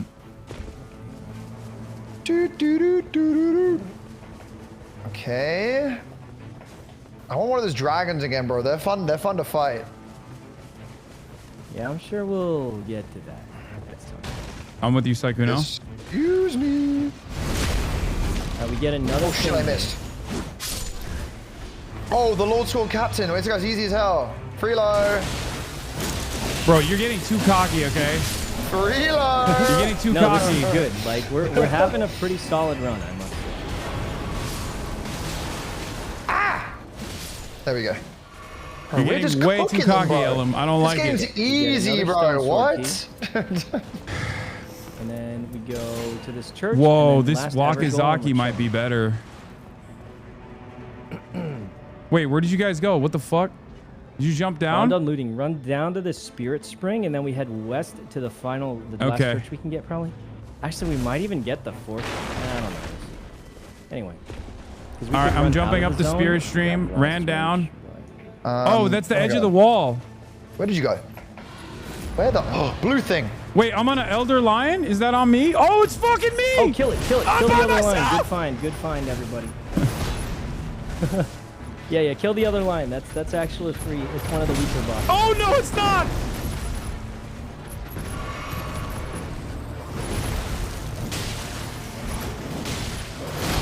Oh, fuck. Oh, shit. Hold on. I'm lion for lion. No!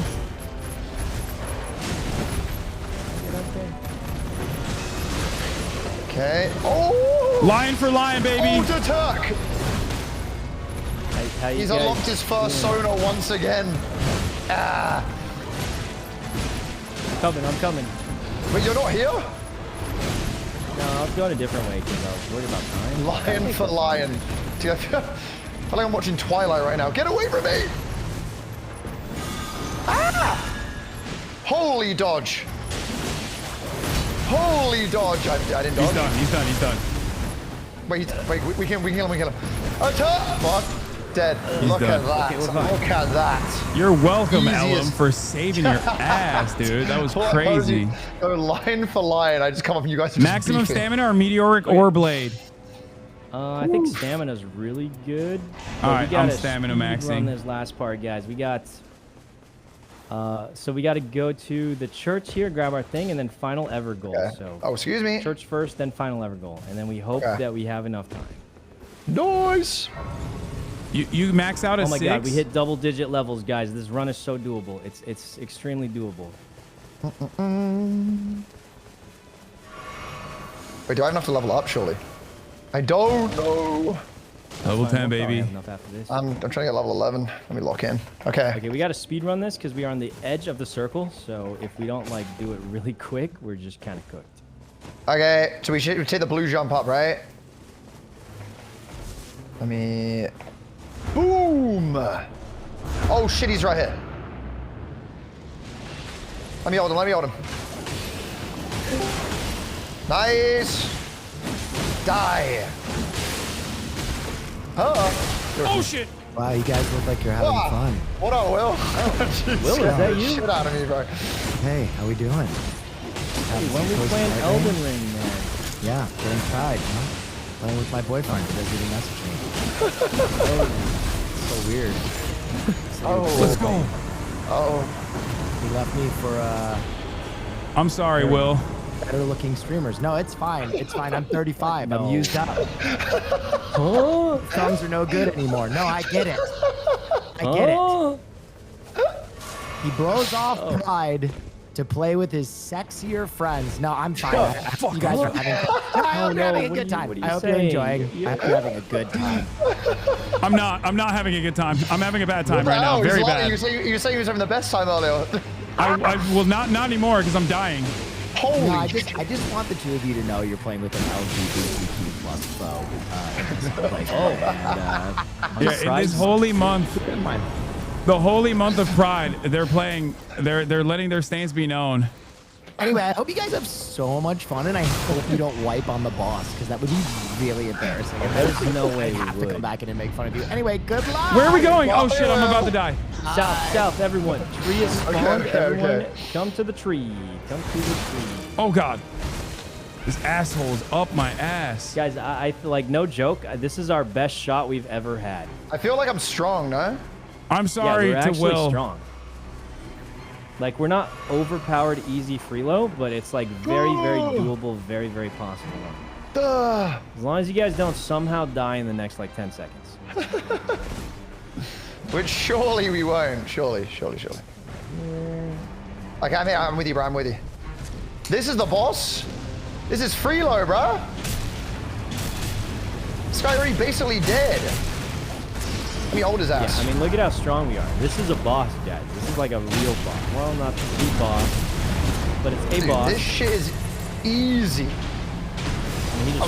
I don't like your confidence. Stop being overconfident. Guys, look at how strong we are. We're actually juiced up.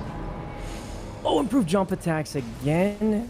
Lightning slap. Oh, this sucks. Wait, do I want Gargoyle's thing? I'm going to this, I guess. Wait, which is better? The Onyx Greatsword is way better. Potion for no reason. Guys, level up if you can. Other than that, we're going to the thing. Oh my Woo, god, level 11. Let's go. Guys, level 11's actual juicer level. Like, we are... Okay. We are extremely in the green right now, I'd say. Extremely in the green. So kill any trash mobs you see, but other than that... Oh my god. Boys, we're doing it. We're doing it. I mean, level 11's pretty good. I think if you get double-digit levels, like, that's about all you need to beat a boss. I am looking at the passive chat. Chatters, stop complaining. What are they complaining about? We're doing well. Excuse me? There's a couple talismans if you have extra runes or... Oh, wait, dude, I have 16,000. I haven't bought anything. Wait, where'd you guys go? You went the wrong... You went the opposite direction. Where are the talismans? Oh yeah, I was just checking here. The guy, the little... Yeah, but like, what's a talisman? Like, what is a talisman? It's fine. Let's just go to the middle. Shut the fuck up. Wait, where are we going? For real. Bro, the fucking thing is coming. Where's Come on in, everyone. I'm jumping down, right? Yeah, jump down. Yeah, we're jumping down. We're jumping down. Okay, yeah. Is this the boss battle? Just a bunch of Lendel soldiers. What the fuck was that? Are we killing them or not? Why would we not kill them? Well, I don't know. Like, are we running or is this where we're staying? Well, we can't run. This is the boss. This is it. Oh, right. I see. Okay. Man. Die. Holy. Get critted. What, whoa, what the fuck? Oh. Die. Ah! They're both on me. The long swordsmans are on me. Oh my god. We're doing well. Help me, brethren. Die. Oh shit. Die. That thing is hard as hell to kill. Nice. Boom. We're going on the long sword. Boom. Oh wait. Oh, this is not a weak one. Okay. No, these guys are strong. Yeah, these Okay. I already used up a pot. Bang. Die. He's done, guys. We are one boss away from the final boss. This is so winnable unless we get something crazy. Oh, Christ. Oh, wait, no, I've trained for this before. I've trained for this before. I can do this. We're fine. Kill the ads first. Kill the small ones, and then we focus on direct killing. I've trained for these for two many little years. regular guys. Two regular guys and one boss. Yeah, but the big guy's on me. I need help. No, you keep them distracted, and we kill the small guy. Yo, holy flame! What? Why are you just going for me, bro? Chill. I need heal. I need heal. That's good. It's good. Keep him distracted. You don't even have to kill him. He's going for you. He's going for you guys. Yeah, I noticed that when he shot me in the back of the fire.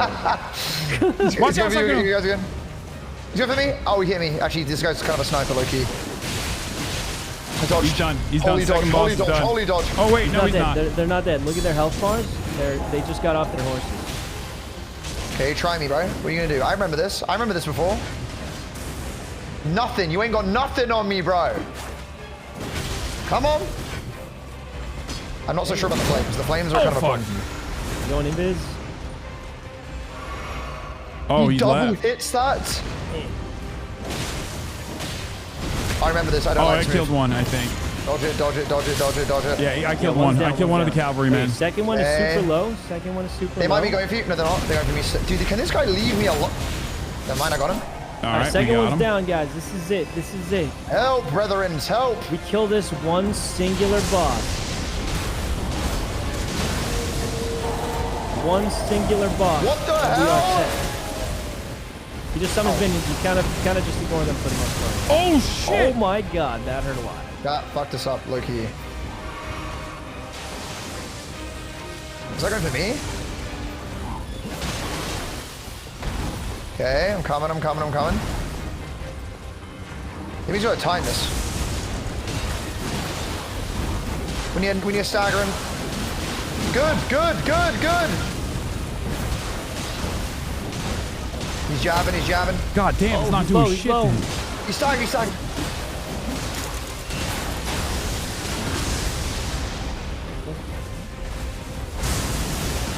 Oh, wait, that hit me? Okay. It's a double pumper? He's going These things do a charge, but they're not real monsters. I should not have done. What? Is that a new move? I don't remember. Coming back in. I'm coming back in.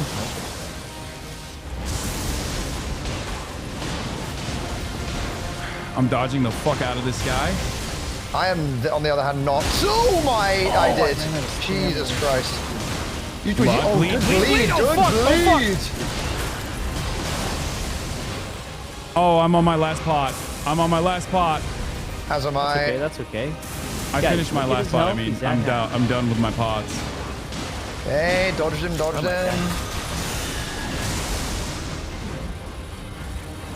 Oh, I don't like that. Oh, fuck! I didn't realize that. Wait, how do I ult? Everything's chilling. I'm in trouble. I'm gonna be. How do I ult? Oh, there it is. Oh my god, I didn't see the cavalrymen behind me. Wait, he's ulting. This is awesome. Guys, if we can get like 2 staggers, this guy's done. Hassan's got his ult. Hit him again. Oh, dude, it's fucking cooking his ass, dude. He's dead. No! We're fine. I'm down. I got you. No, I don't got you. Oh no.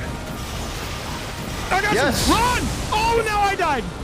I got you. Revive him, Ellen. I got him. Oh, I'm dead. Invisible? You should be able to revive Ellen. We're both invisible here. He missed. I'm off. All right. He's low. He's lit. Careful. Watch out for the dodge. Wait, stay away from me, Ellen. I'm trying. He's got the beat on you. I'm hitting him. Come on, just force it. Force it. Force it. We are getting. Yes. Oh my God, Hasan, we did it. Oh, we did it. Give me up. Hasan, we did it, man. Ellen's down. Surviving. Let's go, bro. It was mostly you, Psycho. Periodical giant glint blade. Improves poise. Improves charging speed of ultimate arc gauge. Which one, chat? Glint blade, which automatically attacks nearby foes. It's so I didn't mean to do that. I didn't level up. I went to the travel thing. Which one? Glint No, you blade? can level up after. Just make sure you choose your icon. Oh my god. Glint blade? The final boss. Oh my god, guys. Give me that level 12. Wait, this is actual Winable. Oh. Guys, this is actual Winable. Wait, where am I? Where'd you guys go? I'm alone. Take the juice, the little... What does this do? What is the strength on Do I travel into the spirit shelter? Yeah. Go into the thing, and this is it. Final boss, guys. We could win this. It's not the final Night Lord, it's just one of the first piece 8. of the puzzle. That ult? It's so doable. That ult changed the fucking dynamic of the battle. I'm gonna be honest. Guys, level up before you spend your money on stuff. What am I spending money on though? Like I have nothing to spend it on. There's a merchant right here. Yeah, for you what can buy though? like temp upgrades. There's one Where's for the damage, merchant? one for healing. There's one for. Oh, right here, this guy guy. sitting here. Oh. Yeah, there's a bunch of stuff. I recommend the damage one or. The I don't have any money. I don't have enough money. Restores FP. Yeah, if you don't have money from leveling, that's fine. How do I use the boiled crab? You push. Well, I don't know on your controls. Chat. Chat. How do I use the boiled crab? What the heck? Is it yeah, literally ready. just a boss? Oh no. G? Okay, bet. It's just the boss. Like I said, we are. I mean, this is it. We I only can't upgrade the kill weapon. one more monster and we win. Okay. Guys, we kill one singular more monster. Hold on. Don't just run in like noobs. We gotta walk in slowly. Turn the camera backwards and everyone walk in slowly. Oh god. Ellum? I don't know how to walk. Oh, he's on keyboard. He can't. Oh, he's doing his best. That's crazy, Ellum. Stop. You are not allowed to use the keyboard ever again. Well, I mean, Ellum was doing his best there. He just, I think on keyboard you can't slow walk. Oh shit. Oh, God. Ellum's not even at the door, by the way. It's just you and me pushing the door. Ellum's still trying to slow walk his way in. Oh god. Oh shit, here we go. Alright, this is it, guys. One boss and we win. This would actually be insane if you beat this on your first try. Well, second try, but you know, close enough. Okay. This is cinema. Cinema! So in this game, there's a total of 8 Night Lords. I think 8. So if you beat this, you are 1/8 of the way to beating the game. All right, guys, walk in. I can't walk. I'm just gonna slowly tap. You can just do your thing. Wait, hold on. Let me just check something real quick. Okay, I'm using the sacred Nagakiba. And definitely 2-hand, but you don't have to. I mean, no. I think I'm gonna switch it from the Wakazaki to the Bloodhound. Guys, I can walk. oh, okay, sure. I can walk, guys. All right, guys, let's go. I'm leading the pack. All right, let's go, guys. Oh no! Final boss.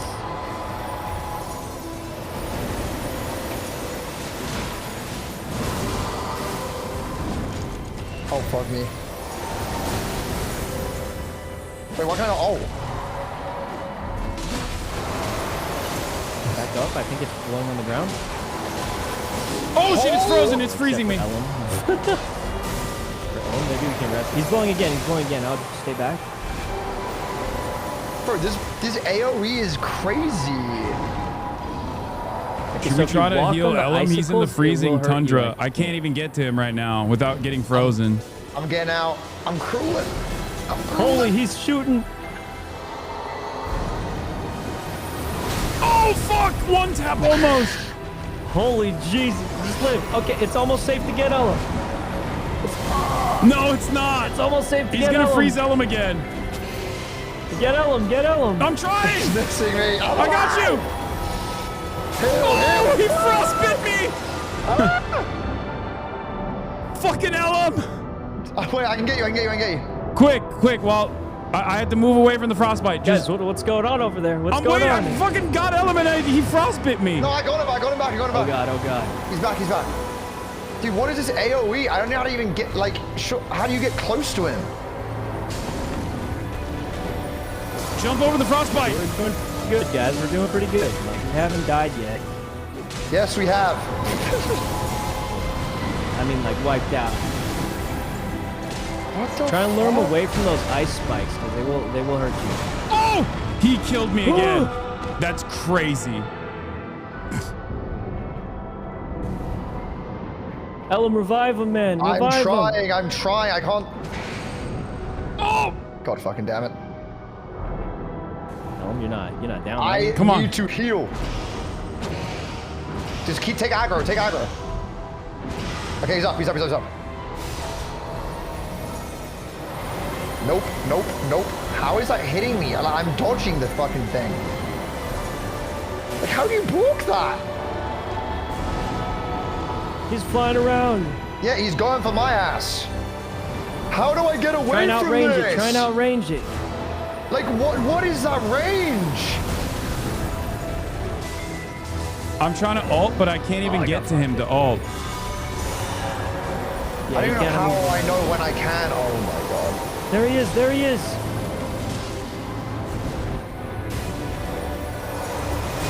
Oh, what the fuck? Holy. I'm coming for his head. Stay close. He's stunned. He is? Oh my god, he is. Huge damage. Guys, we're doing it. Actually, huge damage. He's doing it again, Frostbite. Uh-oh, what the fuck is this? What the heck is this freaking move? Hello? Wait. I can spoil it for you, but I don't want to. Just try to live. What do you mean, try to live? Look up. Look at the sky. Look up at the sky. Oh, it's frozen. What? What is happening? What the fuck? This is sick. What the hell? Bro said you guys did good. That sometimes catches people up. Oh god. That catches me off guard every time, though. Dare I say? Guys, he's half health. It's No, so he's cool. not. What do you mean he's half health? Bit my ass again. I rounded down. Dude, I don't get how you. I'm dead. All right, it's all time. It's all time, baby. Furry for furry action. Dragon versus furry on violence. You already know what it is. Watch out. Can I die in the ult? Hassan, he's breathing. Wait. Oh, I can die in the ult. Oh, I tried to stagger him with you. Oh god. Oh. Wait, I thought you said half. He lied. I thought you said he was at half health. I wasn't even looking at his health. Dude, my eyeballs are bleeding. I haven't played video games in so long. Oh. Well. All right, that was a good attempt for me. That's enough for me for today. Good try, guys. Yeah, honestly, guys, that was really fun. That was amazing, really though. fun. Holy shit. Thank you for... No, it would have been great if we beat it, though. Huh? That would have been amazing. Hey, we'll run it back. We'll get I mean, it done. that's like... I think we did pretty good, all things considered, right? Like, we got up second try up to the final boss. Yeah, we made it to the final boss. I mean, what could have gone better? What did Will say? Second try up to the final boss. Lost my best friend. Oh, it was a good effort, guys. It was a good effort. Hey, thanks, Will. Great effort. I appreciate it, Will. It's like our first time. Well, Hassan and Ellum's first time, you know. So hey, Ellum. Yeah. Akuno, if you ever need a third that'll use his ult, let me know. I use my ult. I use my ult let me twice. know. Oh. Let me know. I use my ult at a pivotal moment, Will. I'm not petty. I'm not petty. A pivotal moment, huh? Yeah, okay. All right. Your friends down crawling for their lives. Hassan just sitting on an ult. Good game, y'all. I'll talk to you later. All right, well, thank you guys for thanks playing with me. Guys. I'm down to do this again. This was a lot of fun. Yeah, I'm down. Let's do it. All right. Bye. Right, bye, guys. See you later. All right, everybody. Thank you, Ellum. Thank you, Saikuno. Thank you, Will Neff. That'll be all for today. Tomorrow, I was supposed to have a doctor from Gaza come into my house, but that is going to be on Thursday. So we'll figure out something else for tomorrow. Hopefully everybody enjoyed the gaming session. You already know what it is. Told you that gaming was back in a big way, and I wasn't lying. Anyway, see you tomorrow. Hopefully for more gaming as well. Who's got range like this? Huh? Who's got range like this? Interviewing very important lecturers, very important journalists who are academics themselves and college professors, only to go into freaking NITEREIGN. Anyway, peace everybody. Banger stream. Love you all. Bye bye.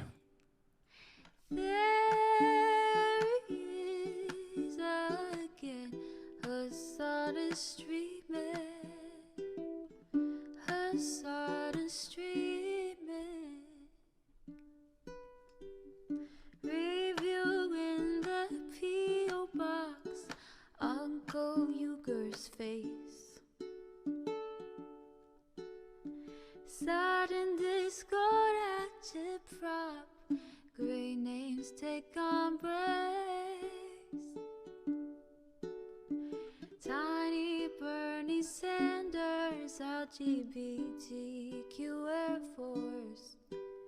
The whole left at your fingertips, Ane at your door.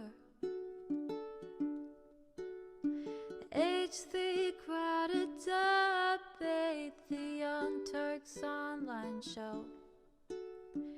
3 full fucking years of this, plenty more to go. 90-day fiance talks of champagne bourgeoisie. A Trump rally live reaction, a mass riot at DC. There he is again, Hasan is streaming. Hasan is streaming. There he is again, Hasan is streaming. Hasan is streaming. Reading live stream fair comments, Austin show chat advice. And all the ways the right-wing pipeline can suck you in a line. JCS react, Lord frame gets broken, cover blown. A full-blown mass pandemic, monster street.